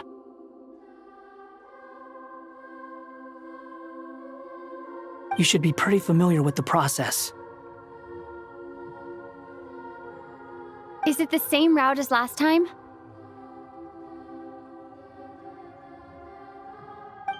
For the most part, we don't need to adjust any of the parameters. Then I should be fine. And Paimon? Once you're both ready, we'll set off. Wait! The stakes are way higher this time, right? Maybe Paimon should stay outside and help the others. Then, you can focus on the fight without having to worry about Paimon! Huh? Why are you staring at me like that? It's nothing. I just suddenly realized how much you've grown. Hey, you've grown quite a lot yourself. Don't you two start getting into it again. Well, anyway, Paimon thinks she's pretty knowledgeable. Who's the best guide into Vatican? And don't forget, Paimon's a college student now. If we say Alhatham's not a weirdo, it's hard to explain how he came up with the idea of you applying to the academia. But for all that he counts, you're doing surprisingly well in your studies. Just goes to show how important it is to have someone supporting you. And Paimon's not the only one. Let's not forget that you only became a student because of Nahida's personal recommendation. That's fair. I have learned a lot in Sumeru.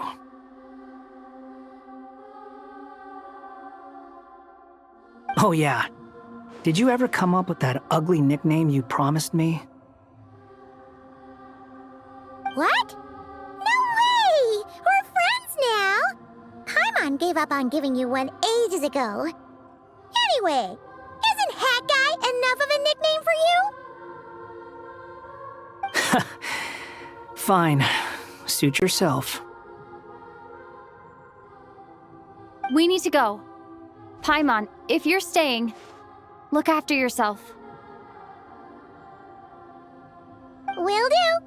Paimon's gonna link up with Tainari and Sino. You guys are the ones who need to be careful. We will be. Bye for now.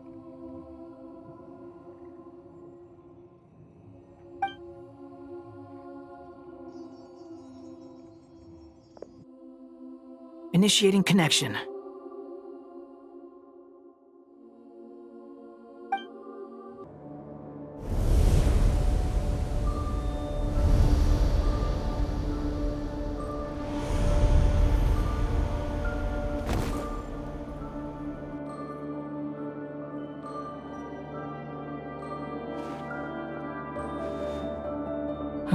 Well, here we are again. Come to think of it, I still don't even know where we're going. Thanks to our terminals, it should be impossible for Irminsul to read. I can... Don't tell me. Only you need to know. That way, whatever happens to me next, it won't affect your progress. Listen to me. Your safety is just as important as mine. Don't even think about sacrificing yourself for the greater good. We came here together, and we're leaving together. All right, if you insist. I won't argue with you.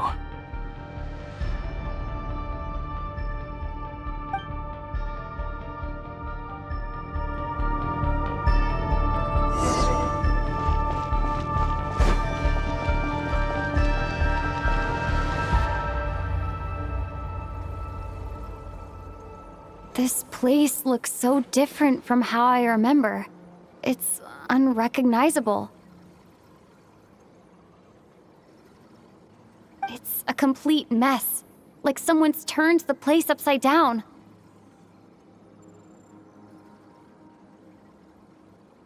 Must be Dottoro's doing.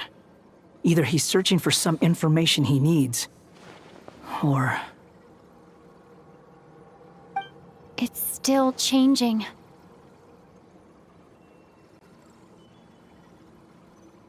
He has to know we've entered Irminsul. But luckily for us, he can't pinpoint our location. Be on your guard. Don't let him find us.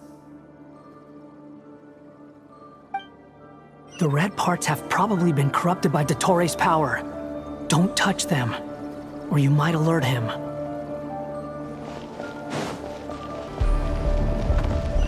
He's looking for us. Tread carefully. That wall could be a problem. Fortunately, it looks breakable. Give it a shot.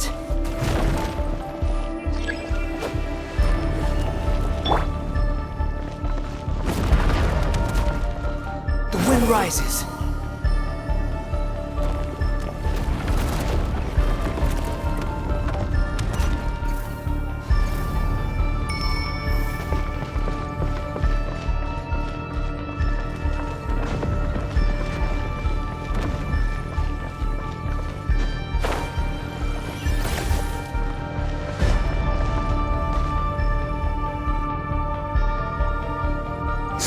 Fury!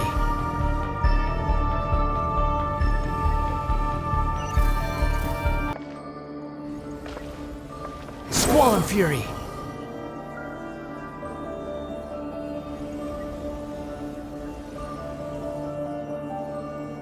The same old trick again? Are you kidding me? Let's handle it just like we did before. This cheap trick isn't gonna stop us.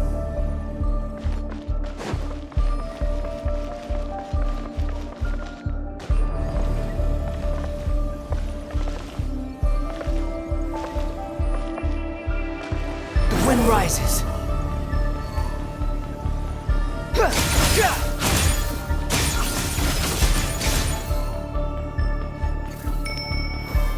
Oh no! It's... A trap! Is that why he was using the same trick over and over again? To get us to lower our guard?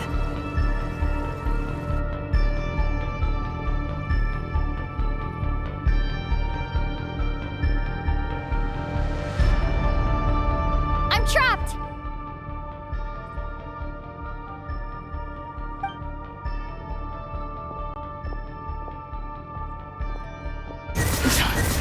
Why won't this thing budge? Hello? Hello? Can you hear me? Nicole? Is that you? Yes, it's me. I'm monitoring your progress from inside the Eternal Oasis, and I have to say, this terminal is simply marvelous. It makes tracking you so much easier. I couldn't see anything at first, but now that you two are inside, I can use your location with support from the terminals to get a partial view of the situation inside Irminsul. It's not the clearest image, but it's better than not being able to help at all. So, here I am. I can't intervene directly, but I can help to guide you out of the jam you're currently in. So please, just follow my lead.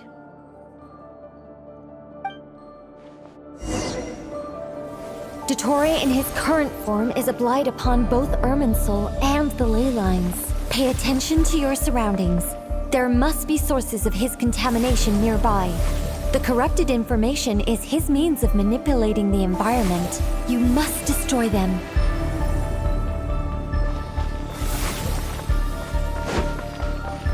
Is that one of them? Precisely.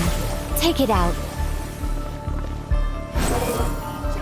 Good work. But we're not done yet. Stay close, and let's see if we can find any others like it nearby.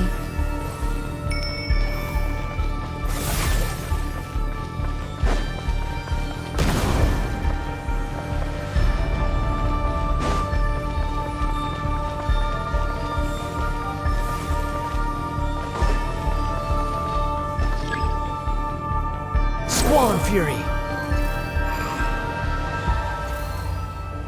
This must be another one. Agreed. Now... Wait! Watch out! It's Dottore. I think he's found us.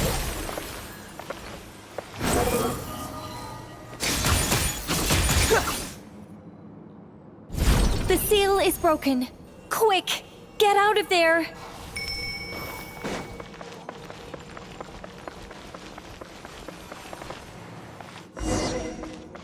And where exactly do you think you can run to? Wait! What is that? Pursuers! That's gotta be it!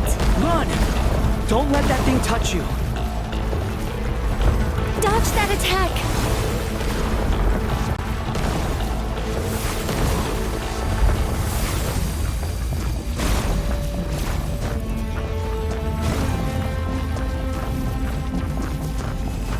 There's more than one path. Which way do we go? To the left. Trust me.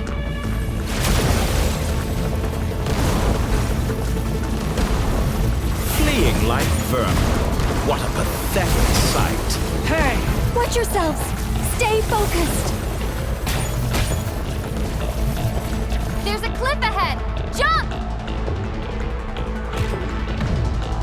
More of those corruption sources. Destroy them as you did before, and open the exit as quickly as possible. They're relentless. Is he trying to wear us down? You'll just have to destroy these too. I think the pursuit is over. Hard to say. Stay alert.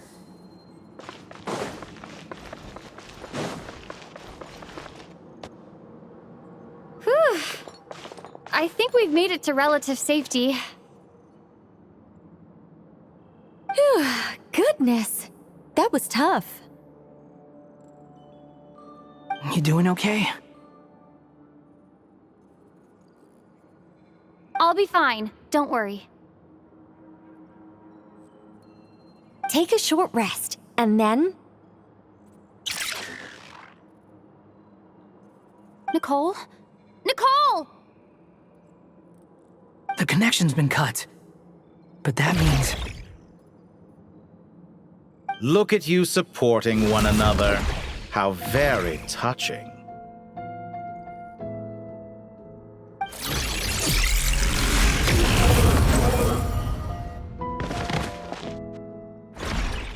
Dottore!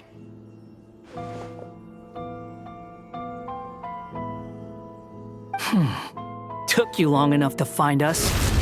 You're more useless than I thought. Oh, really? I think I deserve a little more credit for my methods than that.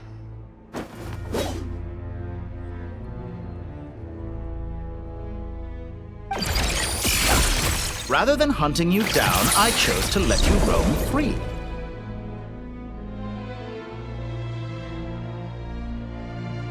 I indulged your presumption that I was unable to track your movements, played along with your clever little plan. Fleeing is for animals, but I rather enjoy watching you flee. Some things lose the will to run altogether as soon as you put them in a cage. If that's true, then why did you come looking for us?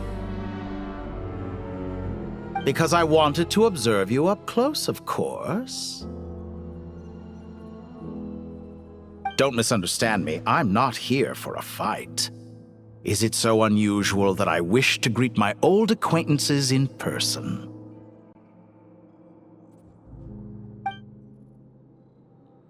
After all, it's been a while. Scaramouche.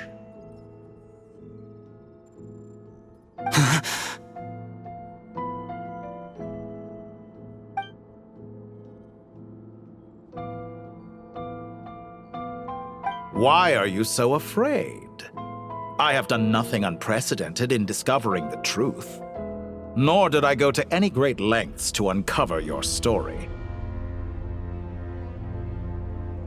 You made a bold series of moves in deciding to erase yourself.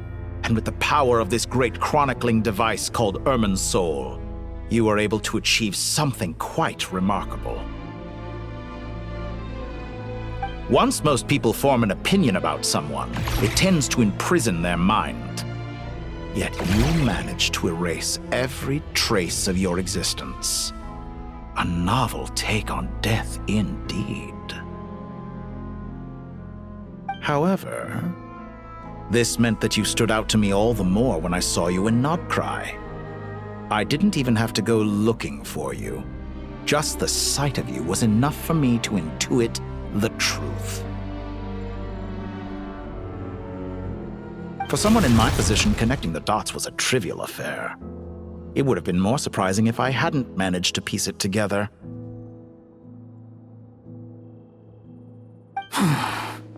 You seem very pleased with yourself for figuring it out. I'm sure you'd even be more delighted to learn the full extent of your crimes.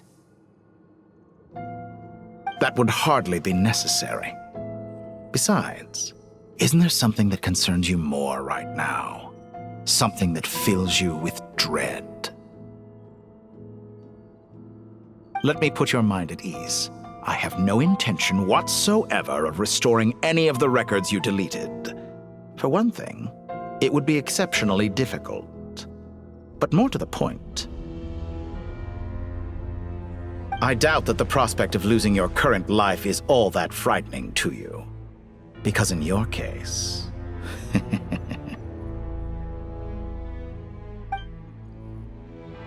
the cruelest twist of fate is that you'll never again have the chance to make up for any of your mistakes. Isn't it? Dottore?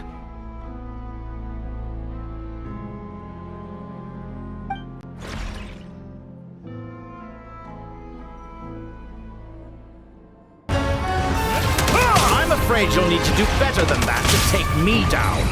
I expected you to have grown stronger. Ah, how foolish of me. I forgot that you lack any means to increase your power. You will pay for everything you've done. Oh, will I?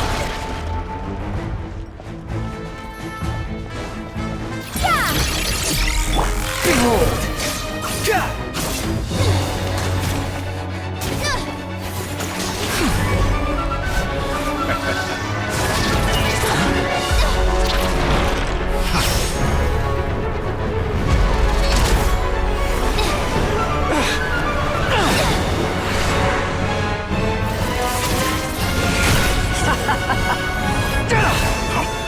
Does the prospect of death amuse you? I could ask you the same question! I'll distract Dottore. You focus on the mission. Got it.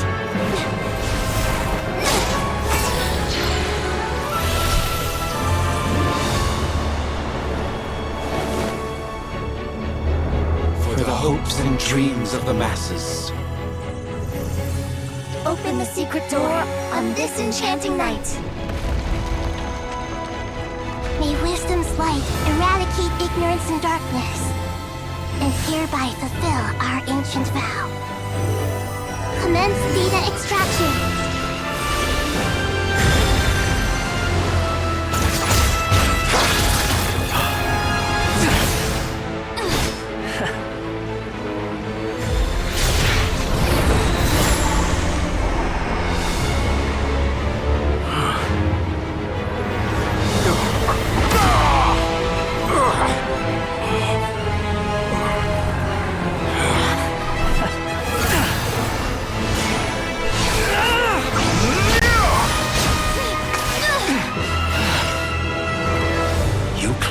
Outdated ideals and stand in the way of progress.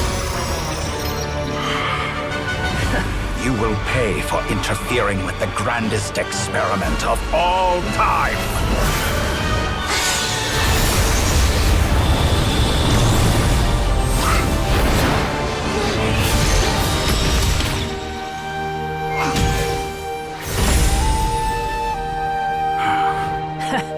Good timing.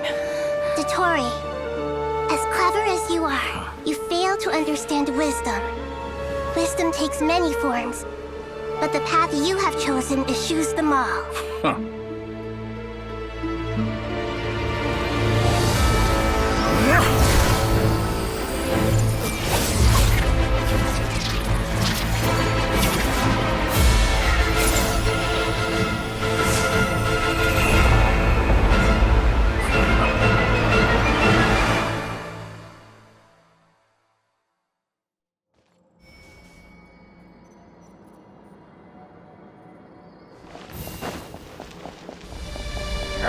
My strength is fading!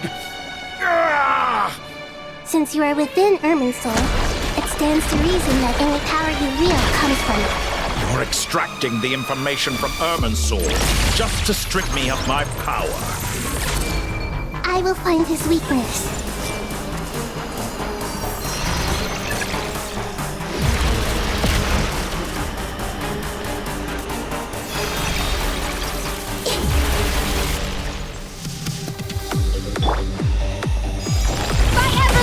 Flame! Wretched vermin!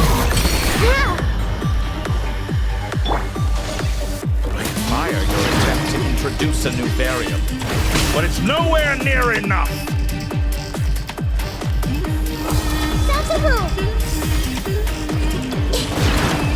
Flame! Fortune Bird!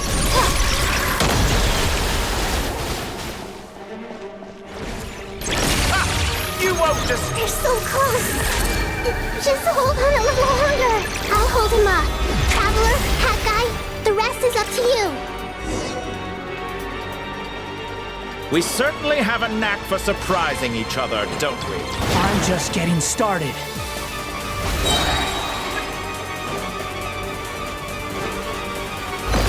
It's time.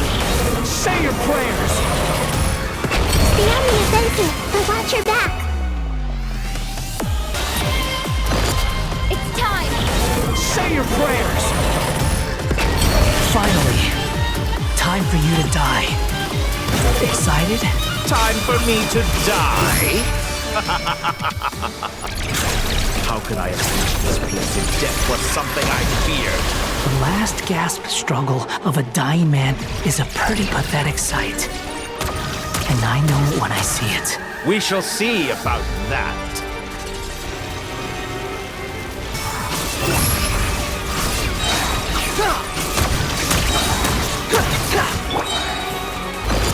It's time. Say your prayers.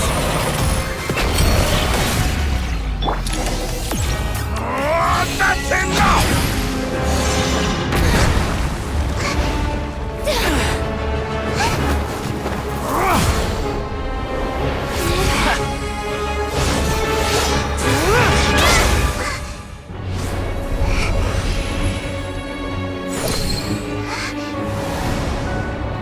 It's all yours. Do with it as you see fit.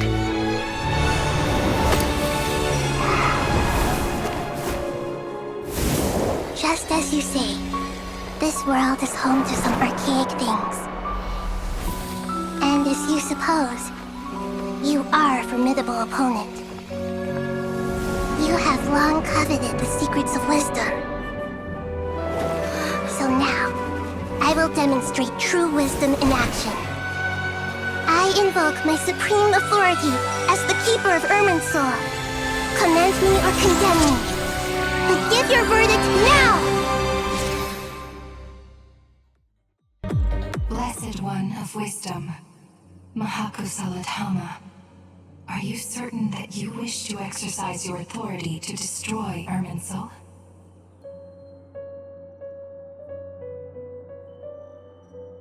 It represents both your roots and your finest accomplishments. You truly intend to abandon the very thing you have always fought for? This is my decision. Irminsul has been corrupted beyond redemption. Irminsul is the original tree of Tevat. It is the means by which the heavenly principles maintains fate itself. The 7 Archons should honor and revere it, for their authority was bestowed upon them by the heavenly principles. It is precisely because I honor and revere it that I fight for the humanity it exists to protect. Wisdom is knowing how to weigh the options and make the right decision. If you truly care about the fortunes of this world, then it is me you should seek to preserve.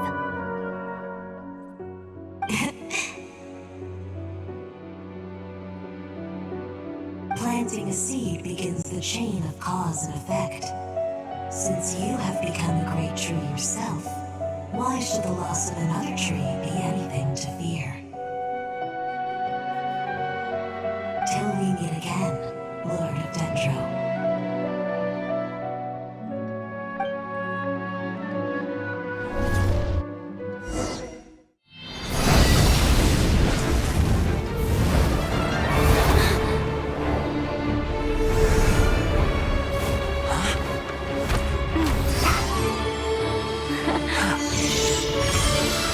The first flame. The pure, cleansing fire.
shall we?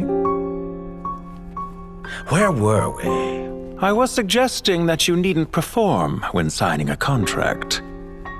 You're only sitting here because your bank demanded an evaluation of the trustee. So you told a story about a young scholar from a merchant family in Sumeru? I told a compelling tale, didn't I? The post-expulsion story is far more captivating.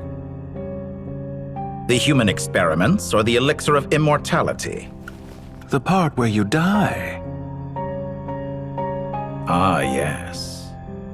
My favorite part. The 35-year-old Segment thought of himself as Dottore, reserving the name Zandik for the original specimen. Of all the Segments, he was the most selfish. After his expulsion, Dottore searched for a new direction. He joined the Fatui, studied Elazar in great depth, secured resources. He was rather fortunate in his career. Zandik turned to Conrian technology and successfully created his segments. But this was not immortality. Even with backup segments, his body would still age. Still, thanks to Snezhnaya, Zandik found the ideal base for his experiments. Then a perfect partnership materialized at a crucial moment. The year that both parties realized they needed more time. Fortunately, Zandik succeeded. In a miraculous turn of events, he gained the extra time he needed. I seem to recall it differently. All right, it's true. No matter how much elixir he took, Zandik remained human and continued to age. Then, on the morning he turned 85... Help me up! Call for help! Surely he would be rescued, Zandik thought. But to his surprise, no one helped him. Zandik was too selfish for that. Don't forget, you're one of us. Yes, and we're all waiting. Waiting for me to die. Pantalone arrived for a meeting and happened to witness what followed. He found it unsettling. I never said that. But the Zandiks were unfazed. It was a rare opportunity for self-dissection.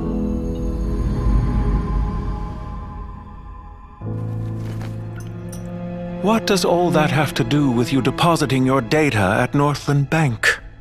It has made me cherish my time in this world all the more. Fair enough. So you do have a sense of self-preservation.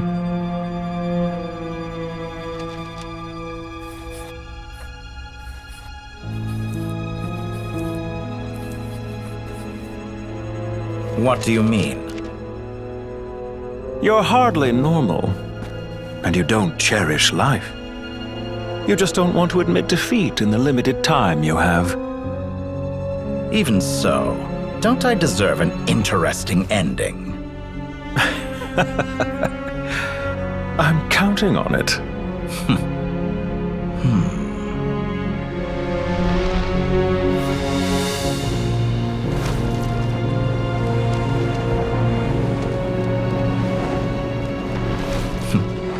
If nothing else, I expect my funeral will be a grand affair indeed.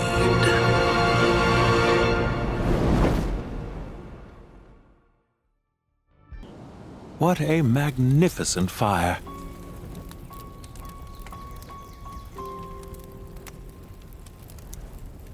In Snezhnaya, we light fires to ward off the cold. Fire, it seems, is antithetical to ideas such as cold, frozen, and unchanging. Perhaps it has always been that way. From the beginning, fire has been used to drive away wild beasts and warm the body and mind. You could say it's a form of treatment. One that cures the human heart of mortal fear. Mortal fear? Something you haven't been acquainted with in a long time, by the sounds of it.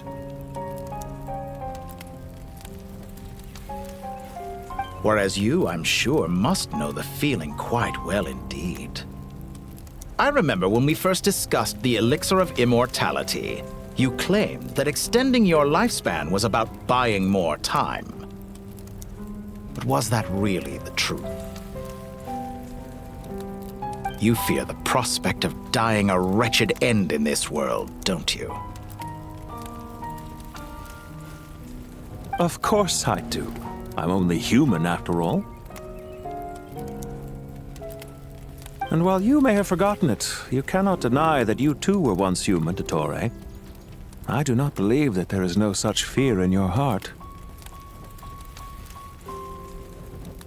Perhaps you are right. But I abandoned it long ago and devoted myself to my experiments. I have felt no fear since. From the very beginning, I never thought you could win this game. But still you came, contract in hand, to honor our agreement. Because I am a reputable partner. And as we have discussed, experiments are about more than results alone. The process is equally important. I have come here and completed my creation, and I do not regret my decision. I'm afraid your journey ends here. After I die, there will be no one to make the elixir of immortality, and your remaining stock will only last a few more years. How then will you prove that you didn't perish in this incident alongside everyone else? When I feel optimistic about market environments, I never forcibly adjust them. They have their own direction, and I myself am one such environment. I have been quite particular about many things in my life, but where the manner of my death is concerned, I choose not to be. You make yourself sound so magnanimous. Oh, but I am, and I hope you will be too. It may have been a long time since anyone told you this, Dottore, but I recognize that you are a truly rare talent.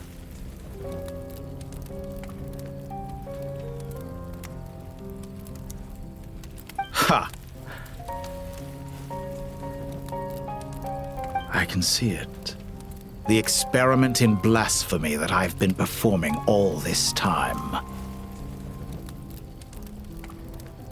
It has been a long process, and I do not care about the results as much as people might imagine. If the very goal of your experiment was to explore infinite possibilities, then there was never any reason for it to end.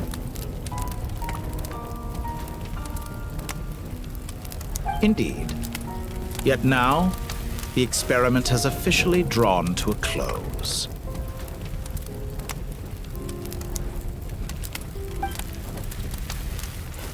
What should I call you? Zandik? Or do you prefer Dottore?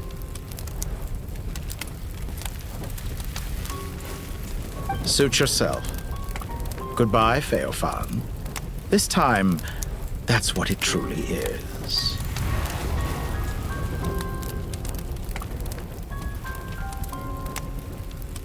And don't I know it? Goodbye, Zandik.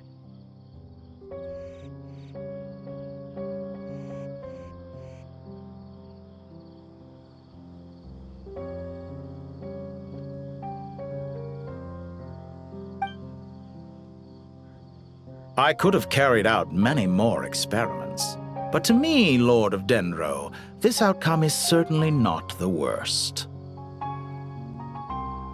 I believe you. But unfortunately, this is where it all ends for you. This experiment does not belong to you, nor do any of the results. Experiment. It sounds like you're trying to outdo me in my own field. Wisdom is conveying information in terms that people can clearly understand. You know exactly what I mean. Indeed. I can see no further outcomes. Ha. You have a formidable mind, and you are braver than I thought. Setting fire to the very thing your survival depends on. Your previous threat was empty, but this time, it is real. When necessary, wisdom can be as fierce as an inferno. Some of the flames that incinerate you come from within yourself. Perhaps you are right. You see what lies at the bottom of the human heart, and that is your wisdom. Here is where your journey comes to an end. All that is yet unknown belongs to those of us who will carry on living. It seems I have unwittingly been your arch-enemy all along. But now, it's all over. I do not deny your intelligence. But what you refer to as experiments, I would never describe in those terms. They are events that take place in the real world, and they are so much more than mere data. Goodbye. We will never meet again.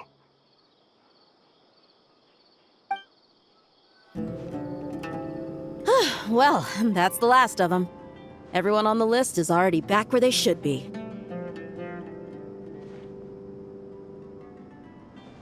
It was a long, hard road, but we finally finished escorting everyone back. I just pray that we'll never need to leave again. I hope we can stay here forever in this peaceful paradise of our own choosing. Paradise. In the annals of the Temple of Silence, that word carries great significance. It represents the hopes and desires of the gods. Their longing for a place to rest.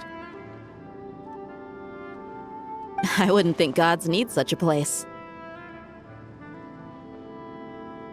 People always think they're the only ones who can lose their homes. They forget that gods too need a place to reside. As the Goat King once said, "A god without his people shall cease to exist." Gods need their believers every bit as much as their believers need them.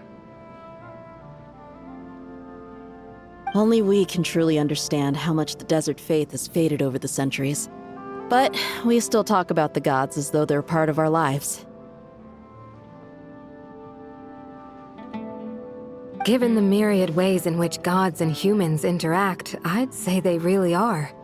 How else could Dunyarzad consider the Dendro Archon a friend? Well, that sounds about right to me. Describing them as friends sure makes us feel a whole lot closer. If you told me a few years back that I'd have this many friends, I'd have called you a liar. Belief is a choice, just like friendship. We've made our choices through battle. The right ones, wouldn't you say? I'll be heading back to the Temple of Silence. I heard the Goat King and the Ibis King decided to pay us a visit. How about you? It's back to Aru Village for us. Still plenty of supplies to distribute and people to help. Until next time, old friend. As long as you can find the time, you're always welcome to visit us in Aru Village. Right back at you. Make sure to drop by the Temple of Silence the next time you're free. Word is that 2 of the other 7 pillars, Shezapang and Bennu, might also be dropping by. Since you're wearing the symbols of their power, it'd only be fitting if you came to see them for yourselves. Dropping by? That makes it sound like they're visiting a neighbor's home. Well, the temple was founded by Hermanubis, so I guess to them, That's exactly what it is.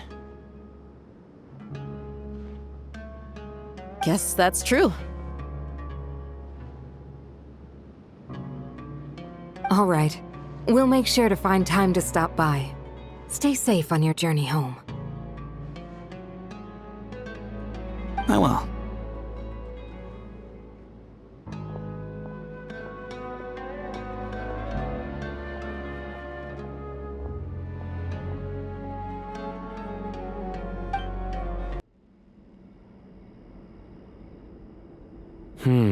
You do have a point. See? Retirement has always been a problem, especially for old-timers like us who've been locked away all these years. You finally step out into the light, and bam! You're face to face with a whole different world. Naturally. What do you think, Layla? Huh? Why would you think to ask me?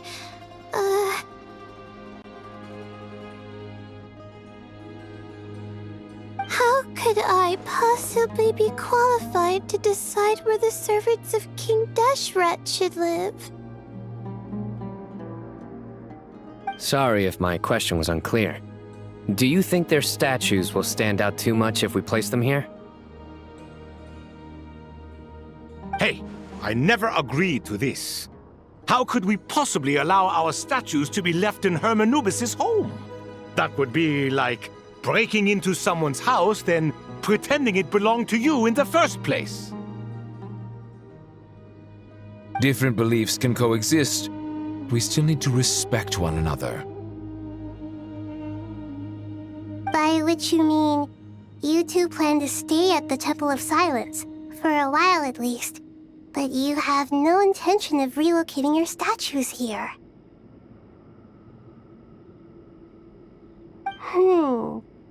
So, you see this as sort of a family visit? Is that correct? Family. Huh. You could say that. In a sense, Hermanubis would view this as his home. Just look at this place. Magnificent, is it not? The sad truth is, in the past, all three of us invested so much into misguided ventures. We failed to build what we should have, and wasted so much time instead. And what do you mean by that? I mean that for the most part, time spent associating with the likes of Sobek, and, let's say, Thoth, might reasonably be considered wasted. Why does that not surprise me? Go on. Anyway, given how much time we'll all be spending together, I'd say that the bonds we built will end up proving to have been a sound investment. Once Sethos, the current leader of the Temple of Silence, returns, you can discuss the matter of staying here with him. But judging by the expressions of everyone here, I imagine you'll receive a very warm welcome. This sacred ground houses untold knowledge, after all. What better place for the servants of King Deshret to appear in the mortal world? How about we share a meal together first? I imagine it's been many years since you last tasted fresh food. Oh, that sounds wonderful! After so many hundreds of years, I can only surmise that desert cuisine has become a lot more varied. Are we having a get-together? If you'd like, I can help prepare some food. After all, Lord Thoth, you helped me so much in the desert, and I still haven't properly thanked you. Oh, that would be wonderful. I'm touched that you still remember.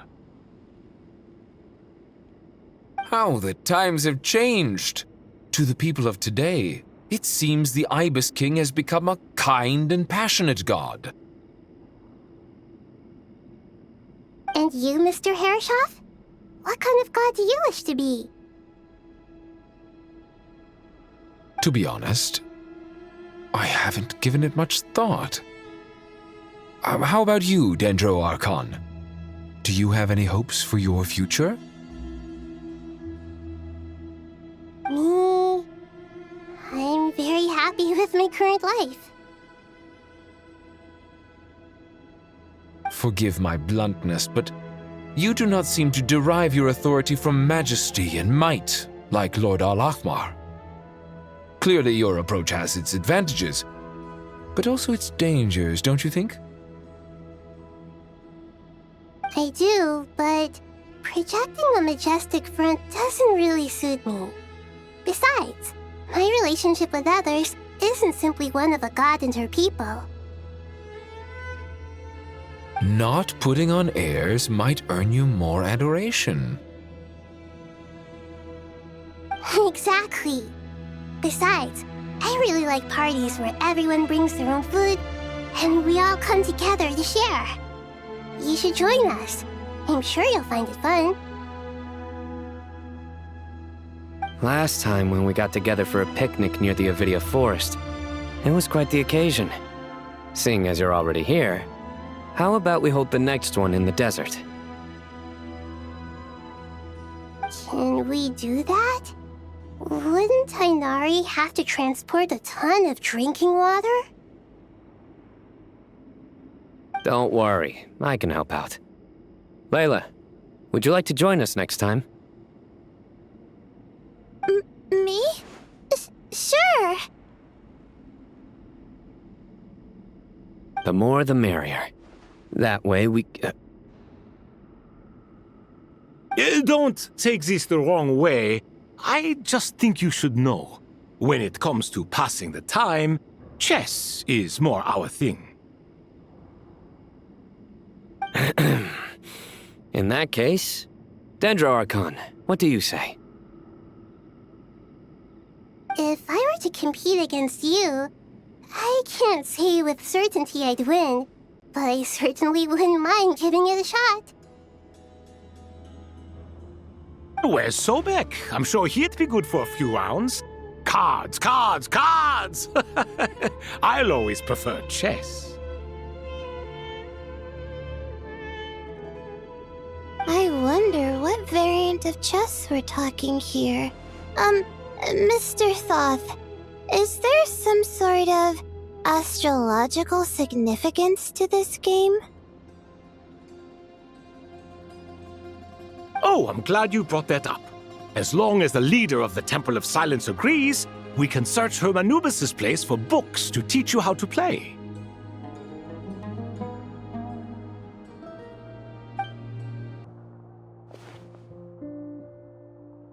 Such devastation visited on Sumeru City.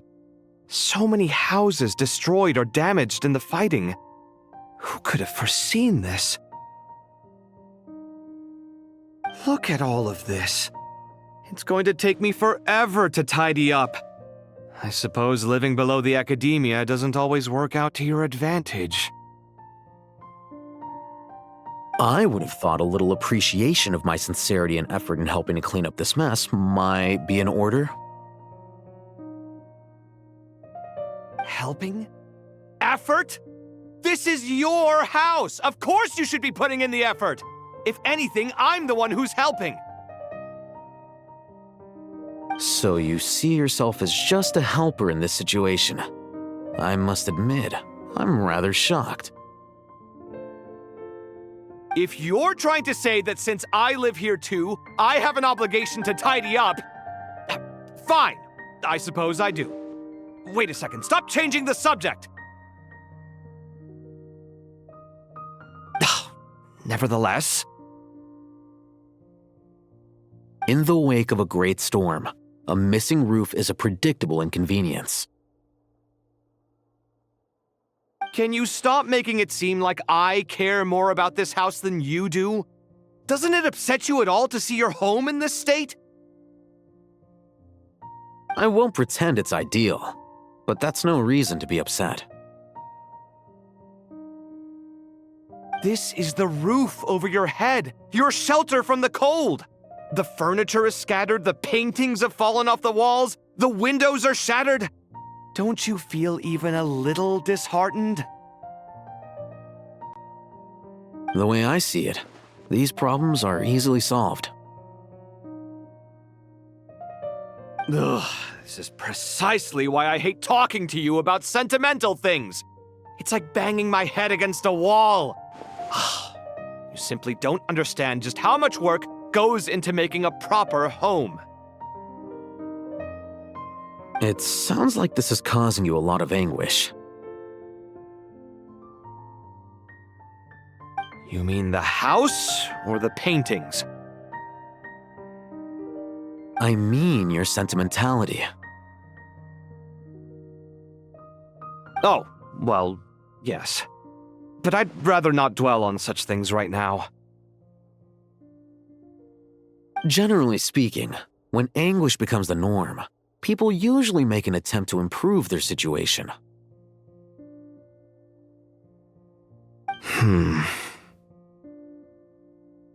But there are so many people and things in life that are difficult to change. It's not like you can force them. Besides, anguish can be a source of inspiration, and I'm not sure I could break my reliance on it.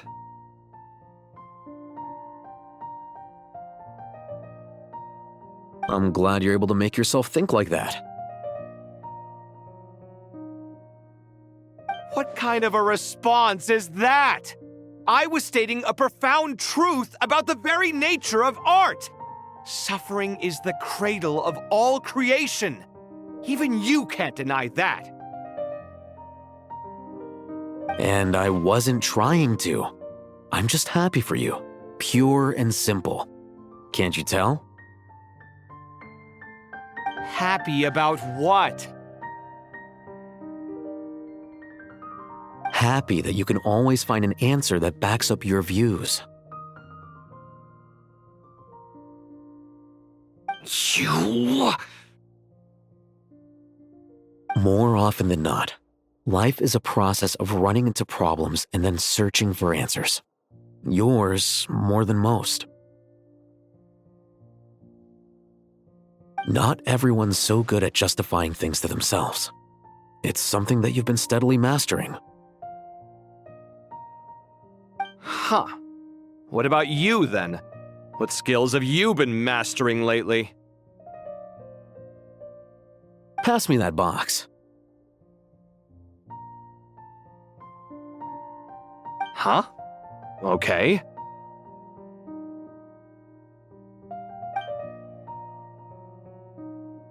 You may consider this my progress on the path to mastery. What? Wait a second. Isn't that box mine? Hey, it is! It must have fallen off that shelf. I'll hate them. Those are my paints and inks. Would you like me to put it in your bedroom for you? Huh? I mean, sure, if you don't mind. What kind of progress is this? Does he think he can bribe me? Not that giving me back my own things is much of a bribe. These books on the floor, they're a complete mess. And this one, didn't he say it was an out-of-print collectible? It's completely covered in dust, and some of its pages have even fallen out. Ugh, guess I should help him repair it. This one too. And this one.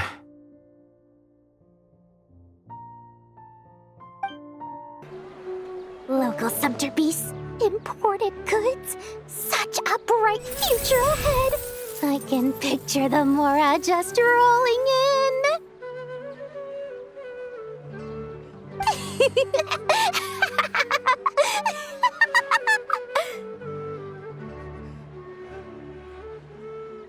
You do realize you sound like a choking cow?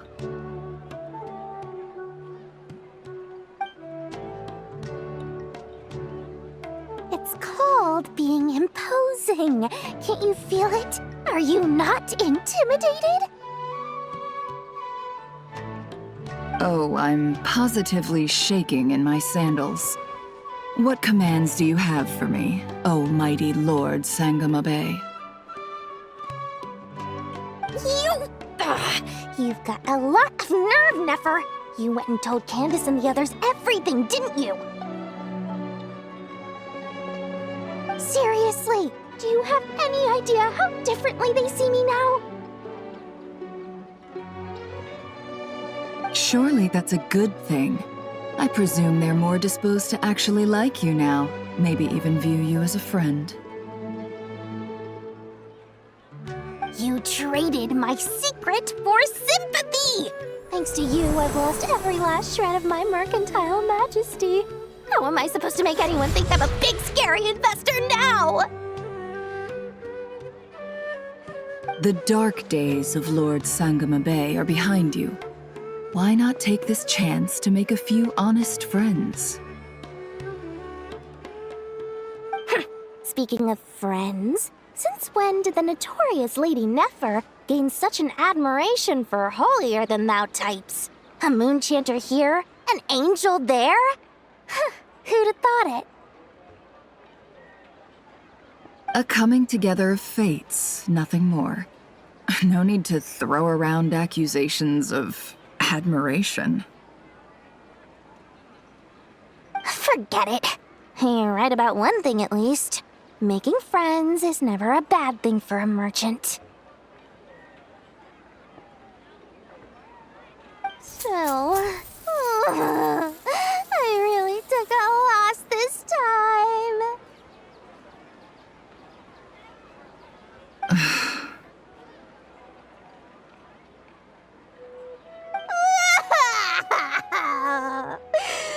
What are you looking at? I'm trying to see if you're really crying or if those are just crocodile tears.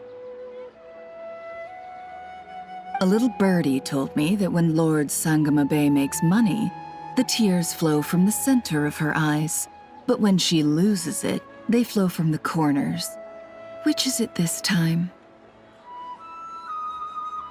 Ugh, you are so annoying. I'm not talking to you anymore. Nefer! Thank goodness you're here. I've been looking everywhere for you. Huh? Well. If it isn't the House of Dana's very own librarian. What can I offer you today, Miss Katayun? Oh, no. I'm not here to buy. I'm here to bring Lady Nefer a book, and a fascinating one at that. We agreed to meet at the entrance to the mausoleum of King Deshret. One more thing.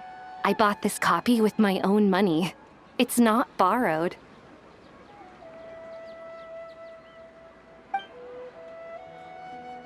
Reasoning knows not time of day, but suspense always follows a blizzard. That's quite the mouthful. Huh? Isn't that the one that... It was all the rage for a while. People throughout the city were clamoring to get their hands on a copy. The names inside were all circled. Everyone thought it was a riddle. Don't bring up that book in my presence. I don't even want to hear its name. That thing was nothing but a scam. Surprisingly enough, I've actually heard of this book, though it doesn't seem of much consequence. So, what truth lies behind it? You're from the Vahumana and you're asking me what the truth is? I'd say the actual truth was about the least important part of the whole episode. I brought you this book because it probably has the most interesting backstory of any in the House of Dana's collection, at least in recent years. As for its quality, well, you can judge that for yourself. Don't tell me it's actually any good. You may not know this, Lord Sangamabe, but Lady Nefer has a fondness for books with... how should I put this? Mixed reviews? No eye for good literature, huh? Perhaps she feels that bad books hide interesting secrets? But I shouldn't put words in her mouth. It's probably fair to say she prefers the conversations that books can spark over the substance of the books themselves. Suits my style as an intel broker, wouldn't you say? Very interesting, thank you. I'll return it to you once I'm done reading. And as it happens, I have something for you, too. Incense? I imagine you've already used up the incense I gave you last time. Here's some more. This batch is from Nod Krai, so the scent won't be quite the same. Well, actually, I've been saving the incense you gave me. I couldn't bring myself to waste it without a special occasion. But I'll gladly accept this, too. And I promise I'll use it this time. Katayun, you haven't changed a bit.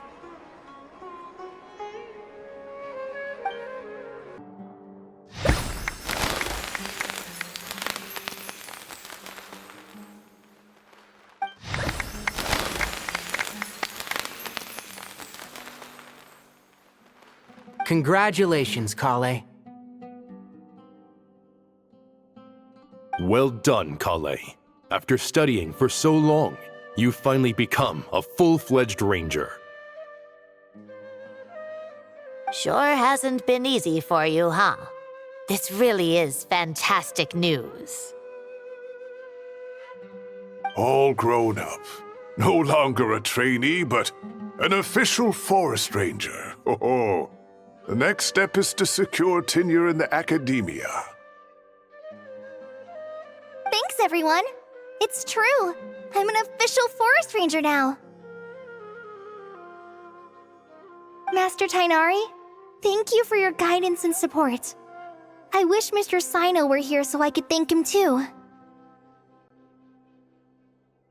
Sino had a matter to attend to at the Temple of Silence. I don't imagine he'll be back for some time. But don't worry, we can celebrate together once he's finished. I'm afraid the party will have to wait. Kale still has some matters to attend to first. Kale? Is everything all right?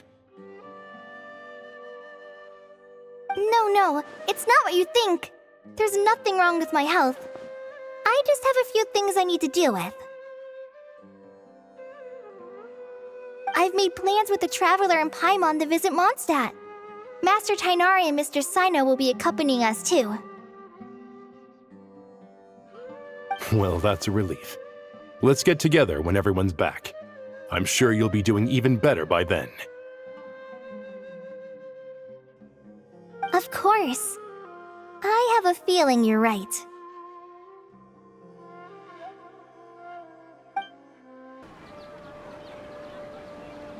Phew! After all that catching up on sleep and food, Paimon's feeling full of vim and vigor again. For someone who spends so much time resting, your recovery routine is surprisingly simple. Hey! Paimon's been working her butt off too, you know. She flew all over the city helping everyone out. Don't worry. I saw how hard you worked. Alright, we all know you're the most hardworking person in Teyvat. As long as you're rested and full, that's what really matters. Paimon's been looking around the place, and it seems like the city's already on the mend. But Paimon's been wondering how Nahita's doing. We should check in on her.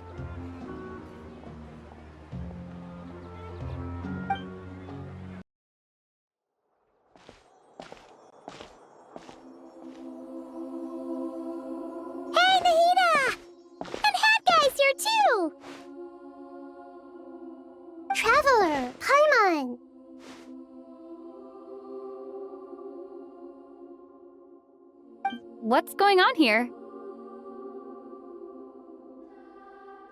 Nothing much. Nahida was just expressing concern for my physical and mental well-being. Oh, the Traveler told Paimon all about that. We've both been very worried about you. Are you feeling alright? You make it sound like I'm on the brink of some kind of breakdown. Truth is, I'm doing much better than you might imagine. If we can just get to the bottom of Dottoro's intentions, we can minimize his negative influence. That's the sort of thing I excel at. Just listen to that newfound optimism. It seems like having you enroll in the Bahumana was a truly inspired move. I can really see the positive influence. Observe, a classic Sumeru specialty. Chalking everything up to education and learning. To be honest, even I can sense the change in you. Everything Dottore said to you was a way to manipulate your mind. Fortunately, you're no longer under his sway. Can someone as old as me really continue to grow? If it helps, just think of yourself as a late bloomer. It's all a matter of phrasing, and it comes down to what standards you measure yourself by. For a puppet, developing at such an age is perfectly normal. But if you choose to call yourself a late bloomer, it sounds more like you consider yourself human. However you see yourself, well done.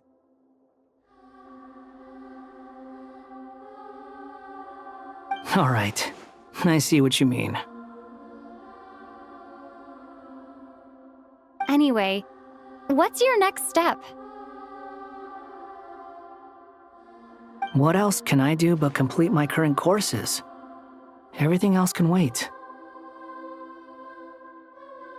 Anyway, that's enough chit-chat. There are still things in the city I need to help out with. I'll be heading there now.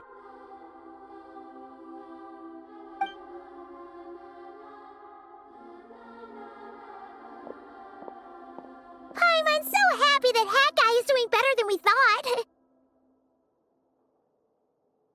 But what about you, Nahida? How are you holding up? The Pyronosis burned down the corrupted Irminsul.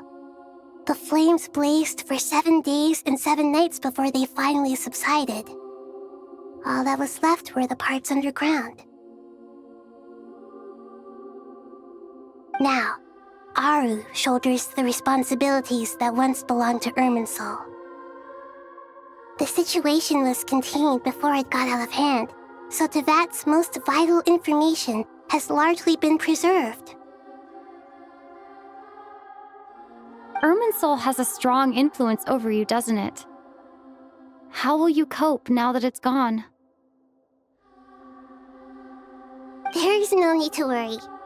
Thanks to Nicole's extraordinary talents, my connection to Irminsul has been severed and transposed onto Aru. Angels can do things like that?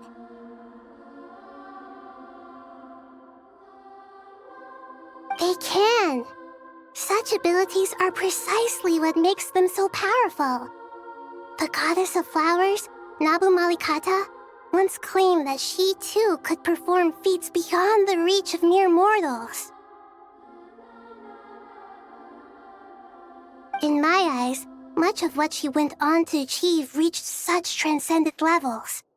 Her and Nicole really are both fascinating and magnificent.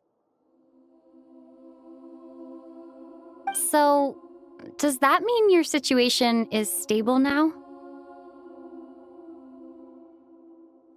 Correct. Just imagine that Aru has become the new Irminsul, and the essence of my existence has been bound to it. The wisdom of Sumeru has ultimately converged into a single, unified entity. Should we ascribe this all to fate, or is it merely fortune? Whatever it is, the important thing is that you're okay, Nahida.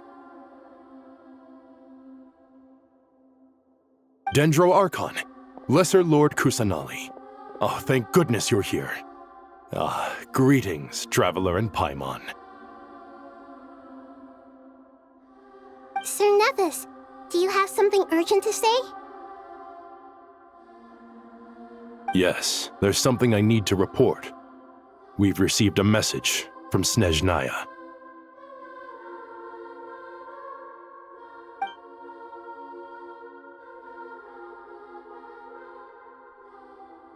The Fatui Harbinger, the Rooster, sends us his sympathies, along with all the usual pleasantries. His stance is that, following the unrest in Nod Krai, Dottore was subjected to internal censure. This madness was the act of a rogue element, one who cannot be seen to represent the Zapoliarni Palace. No less than can be expected. Snezhnaya paid a heavy price working to stop him. They even lost one of their own harbingers.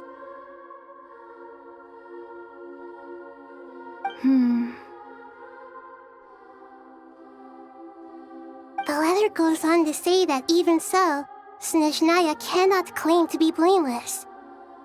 Apparently, they will deal with Dottore's subordinates in accordance with Snezhnayan law, holding all those involved in his crimes accountable. Additionally, they are supplying relief funds and supplies, which are already en route. They hope this will aid in Sumeru's reconstruction. Sounds like he's got an answer for everything. True, but as diplomatic rhetoric goes, it's highly effective. Completely watertight, both in logic and sentiment. This disaster has had a profound impact on Sumeru. There is much that I will keep in my heart. The matter of Dottore can be seen as settled for now. We are sure to cross paths again in the future, and in that light, Snezhnaya would do well to uphold their responsibilities and keep a tight rein over their actions. With Irminsul burned, the flow of fate now carries many more possibilities. I will be watching carefully. Perhaps we can move on to a less serious matter? Dendro Archon, will you eat with us once this matter is dealt with? Everyone wishes to celebrate together. Your presence would be most welcome. Of course! Junior Zod, Sino, and Hypatia all told me the same thing. If there isn't enough room for everyone, we can arrange back-to-back feasts. What a wonderful idea. That just leaves the question of what we should eat. Not more tomatoes, surely.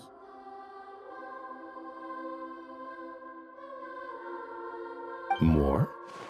Dendro Archon, what do you mean by more tomatoes? Those good friends of yours are always talking about tomatoes. Sometimes when I'm walking through the city, I can even hear them arguing in the fields. Since you see them so often, you must hear about tomatoes even more than I do. Tomatoes. Tomatoes. The word has a certain magic to it. Like the autumn fur of a sumpter beast swirling in the wind, sometimes flying up my nose. Tomatoes. What can we make with tomatoes?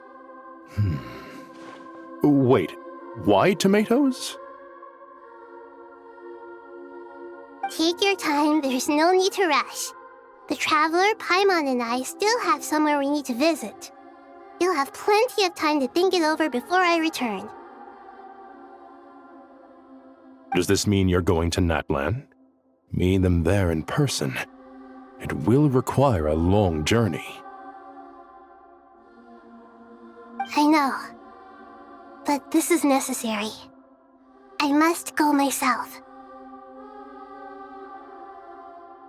Traveler, Paimon, we'll set off as soon as you're ready. Is that alright? Sure. We'll be ready whenever you are. You'll hear no objections from Paimon! We should grab some snacks along the way, though. It'll be just like going on a long holiday. Wonderful. I'm looking forward to this so much.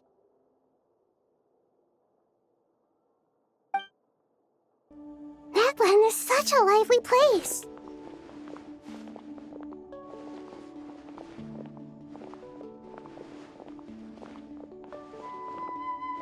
It's super cheerful and positive, too. I can see that. There are people outside exercising at all hours. Such a healthy way of life. You came. Welcome, welcome. You must be hungry from your journey. Would you like something to eat? Oh, thanks, but no thanks. We've been eating the whole way here. We had a mushroom platter, Sab's meat stew, butter braised chicken, Hadasara pudding. Paimon's positively stuffed. All right. No need for all that detail. I'm starting to get hungry myself. Maybe later then. We can wait till everyone's got an appetite. Then I'll head out for a meal together. Sounds like a plan. Let's find somewhere to sit down.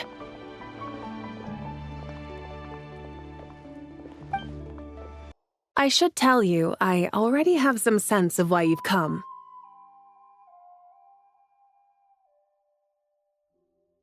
Why's that, Malika?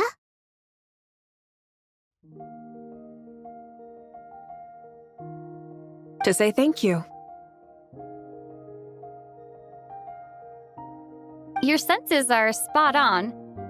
But on top of that, we also feel guilty. Because the pyronosis has vanished? I sensed its loss. Despite scouring through the remnants of Irminsul, we couldn't find any sign of the pyronosis. Not even any trace of it burning to ash. That's certainly unusual. Still, the potential fallout from Irminsul's loss is significant, to say the least. Perhaps the pyronosis's disappearance is simply a knock-on effect of the impact it's had on a certain strand of fate. There's no need to feel guilty. We were clear that this time, there was to be no returning, only giving. Pure and simple. Thank you really is a fascinating phrase. We use it to express gratitude for the smallest of things. Yet, when faced with a kindness too immense to describe, we use exactly the same words. It's not that we lack other means of expression. It's that when we truly need to express our feelings, the simplest and purest words are always the most powerful. You're right. In Natlan, we prefer simple expressions too. Companionship, friendship, support. They might not sound fancy, but the sentiment behind them is sincere. That's wonderful to hear. Sincere feelings are often a vehicle for the deepest wisdom of all. Irminsul's destruction doesn't seem to have done you much harm. I'm glad to see you're doing well. There's still a lot of work to do, but before we begin, we felt it was important to come here and speak with you. Partly to express our gratitude, but also because we felt that seeing you, in a sense, is like basking in warm sunlight. That's a nice way of putting it. I like that. To tell you the truth, though, I'm not a fan of somber meetings. So, since there's nothing more to say, why don't we go bask in some actual sunlight? The weather's beautiful today. What a great idea! Paimon's gonna lie back and soak up some rays.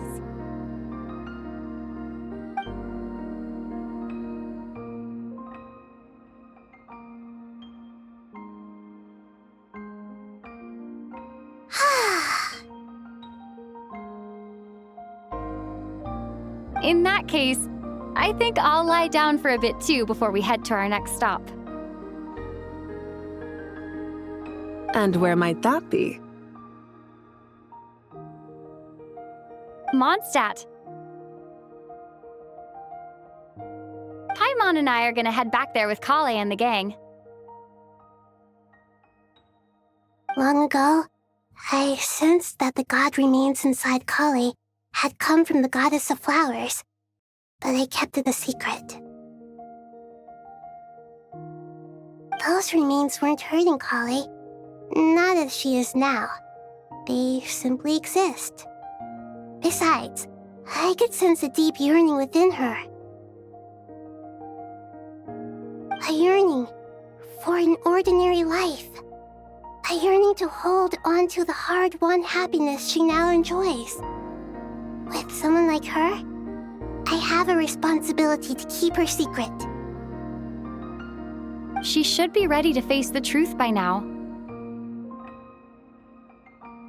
Whenever people meet, there is always the potential to create warmth and kindness.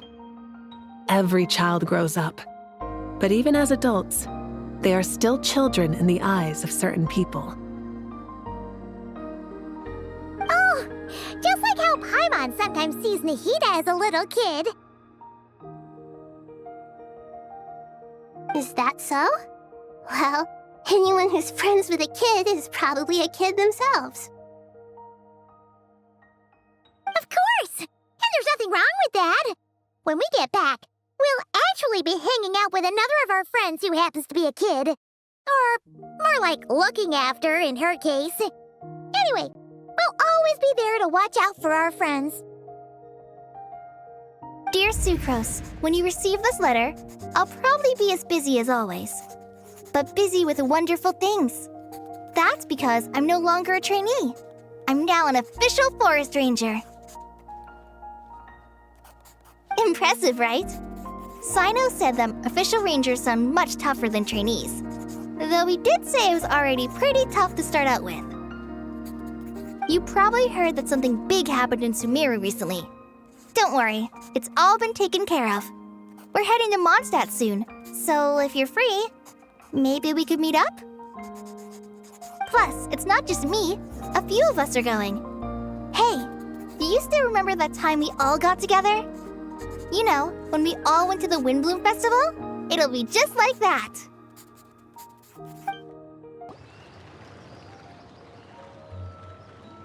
Dainari, is that...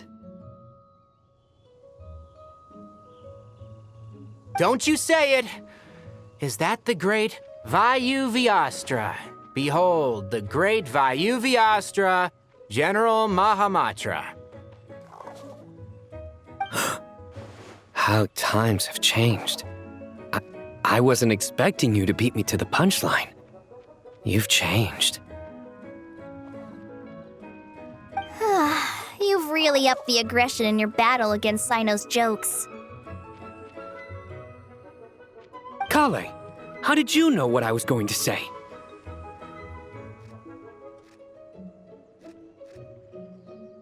For the love of... Hey!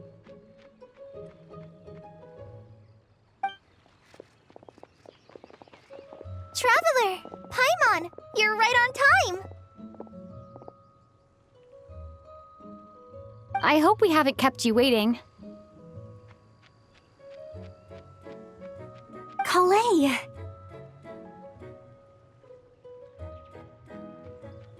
Sucrose! It's been so long! How have you been? I've been well. Everything's going great. What about you? Are you still busy? Not at the moment. Oh, right! That juicer you gave us works amazing! Farzan loves it. Seriously? That's wonderful. I don't suppose you drew up a detailed test report. Oh, what fruits did you use? How was the texture of the final product? Sucrose, you might want to try asking your questions one at a time. Albedo! Paimon didn't see you there! It's been a while since all of us were together like this. How about we follow the same plan as last time? Good idea, my friend. You never disappoint. So, what are your identities this time? Don't remind him.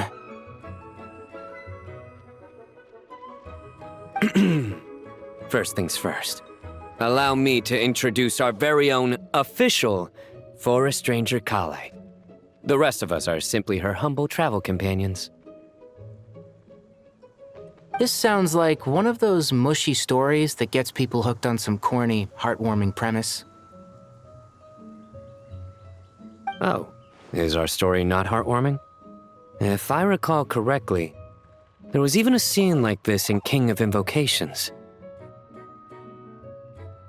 Besides being heartwarming, our story's also about tough, impressive-sounding job titles. At least that's what I think.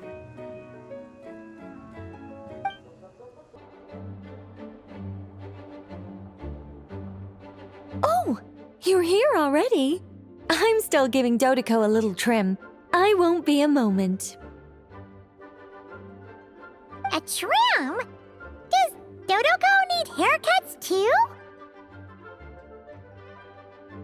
Of course.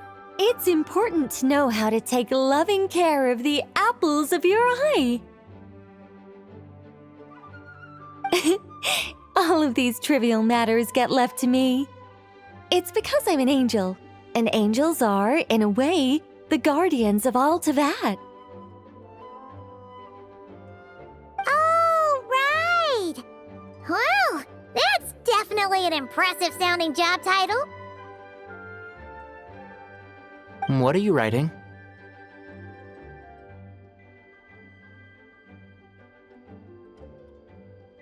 I'm just brainstorming some cool-sounding lines. Oh, write them on these card backs. Of course. Clearly, my lines are pretty amazing, wouldn't you say? Miss Nicole.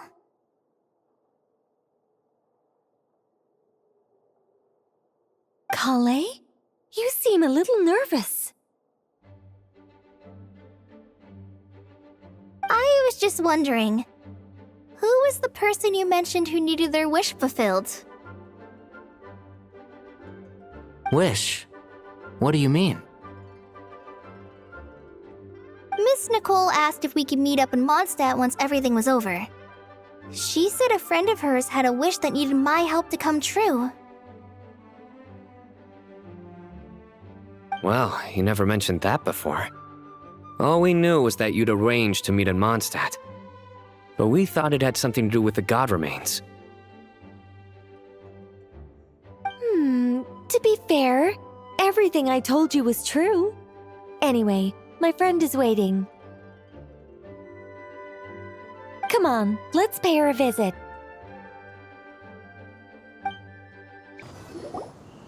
Huh? You're... Surprised? I bet you weren't expecting to meet a woman like me beneath this beautiful tree in a faraway land. an oasis will spring from the place where a djinn resides. That saying falls somewhat flat here in Mondstadt, given that everywhere is already so lush and green. Lilupar, what are you doing here? I made friends with Miss Nicole. I asked her to bring me here and then invite Kale to come. The prologue to this story is that I have a wish. It has stirred within my heart for centuries.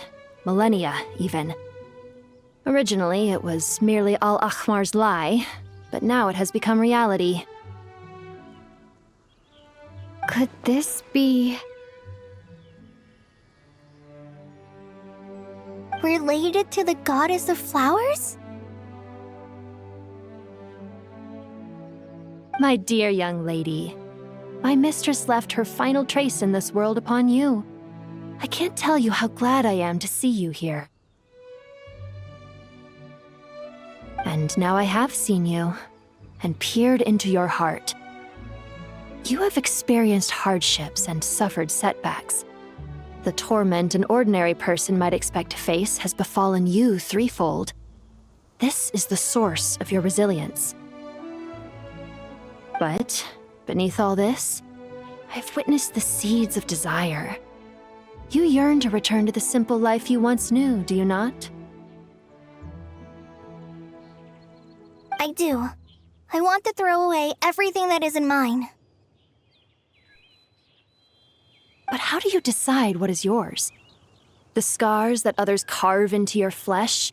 The kindness and love they inscribe? Are these things not yours as well? They are. This is something I've talked about with Miss Nicole. Miss Nicole said I should learn how to adjust my standards. I just want to live as an ordinary human. Anything beyond that isn't mine.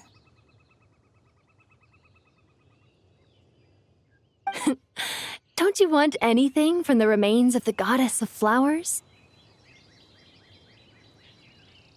She gave me a revelation once. I think that's already more than enough. In the past, you would not have possessed such a rich heart. Your brief life has taught you to hold on to everything good, to home in on kindness. How fascinating.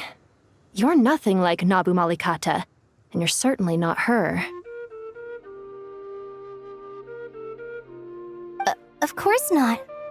I'm not some great and powerful being, Miss Lilupar. Yet I am a djinn. We exist because of the Lord of Flowers. We revere and love her. My wish is to see her one last time, to give everything for her. Kale, can you do this for me? But her remains won't be easy to remove. Are you sure this is what you want? That's beside the point. First, I need to know. Are you willing to do something for the soul of this lonely, wandering woman? I'm willing. But look, you know nothing about me. Even if you have heard the stories about me, all you would know is that I was rightly punished for the many evil deeds I committed. Ah, so you do know. Your lips are quivering, your eyes trembling, and still you're willing to do something for me. Life has been cruel to you, and yet you've learned to be kind. My dear young lady, to repay your kindness, I too must play my part. Are you sure about this, Lilupar? I yearn to see my mistress. For this moment, the world can burn to ashes, the universe be engulfed in flame. I care about nothing else. And you, Kale, I can give you a gift. You'll become just another ordinary human. But Miss Lilopar, what will happen to you? My wish will be fulfilled, and I can die happy. Why would you wish for that? A long, unending life might seem desirable for one who has never possessed it, yet it brings torment to one who has. My remains are scattered across the yellow sands, but my soul can find no peace. Since you've promised to grant my wish, give me that release. Allow the dying to die, and let the dead rest in peace. You have my thanks. Kale, there's no pressure on you. What she said, it's all true. A wish is a genuine desire, after all. It's as if you want to use the last of your life to give me a better future. Nothing so selfless. We'll be using our futures to fulfill each other's wishes. This is a noble act, a beautiful and secret transaction between two women. I understand. Miss Lilopar, I'm ready. Close your eyes, Kale. Then open your soul. From there, I will embrace my mistress. The downpour of flowers is your touch, like returning to the very beginning, like surrendering to your grace, my mistress. People say that devotion is beautiful, yet filled with pain. How foolish of them. For me, devotion is beautiful, pure and painless. Devotion is my love. Thank you.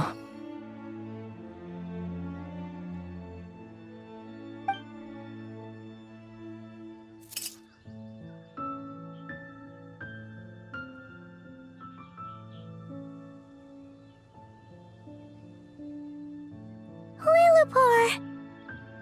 She disappeared? She left, carrying the blessing of flowers. Kale, are you alright? I'm fine. Now that the remains are gone, I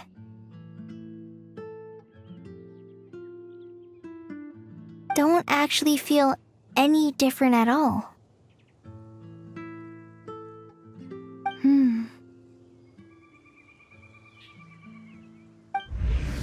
Those remains weren't hurting Kale.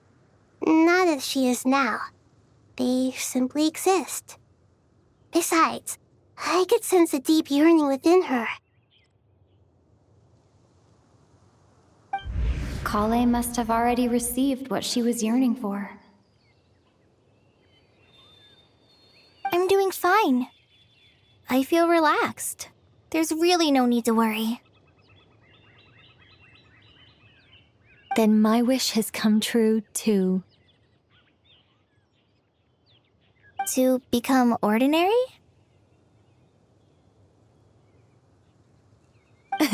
That's just one of my wishes. Actually, I have a few more. For instance, I want to protect the people I meet and help them find happiness. That sort of thing. So between Miss Lilopar and me, you fulfilled 2 wishes already, and protected 2 people. Wonderful, isn't it? Oh, I feel so fantastically happy. I guess that settles things here. So what's next? What do you want to do when we get back to town?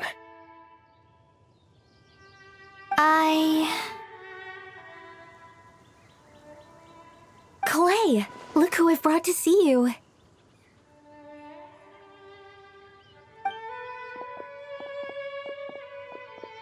Hey, Kale! I heard you guys were holding some kind of secret event. How come you started without me? Huh? Oh no, it's nothing like that. We were just saying goodbye to an old friend. Really? Who?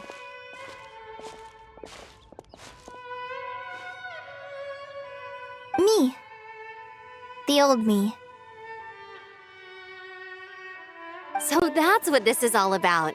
Did you come all the way to Mondstadt for that? Because we knew the old you so we could witness the change? Exactly. The old me is gone. I puffed her into the air, and she became a fluffy pink cloud, floating into the sky, before disappearing forever.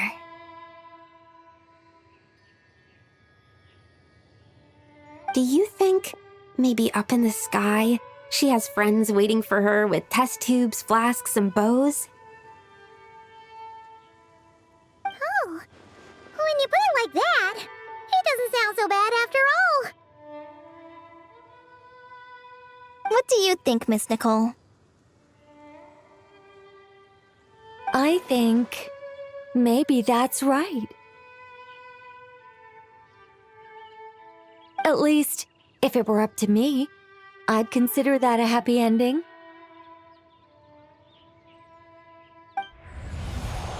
Dear Sucrose, even though my childhood ended long ago, these past few days have really felt like growing up again.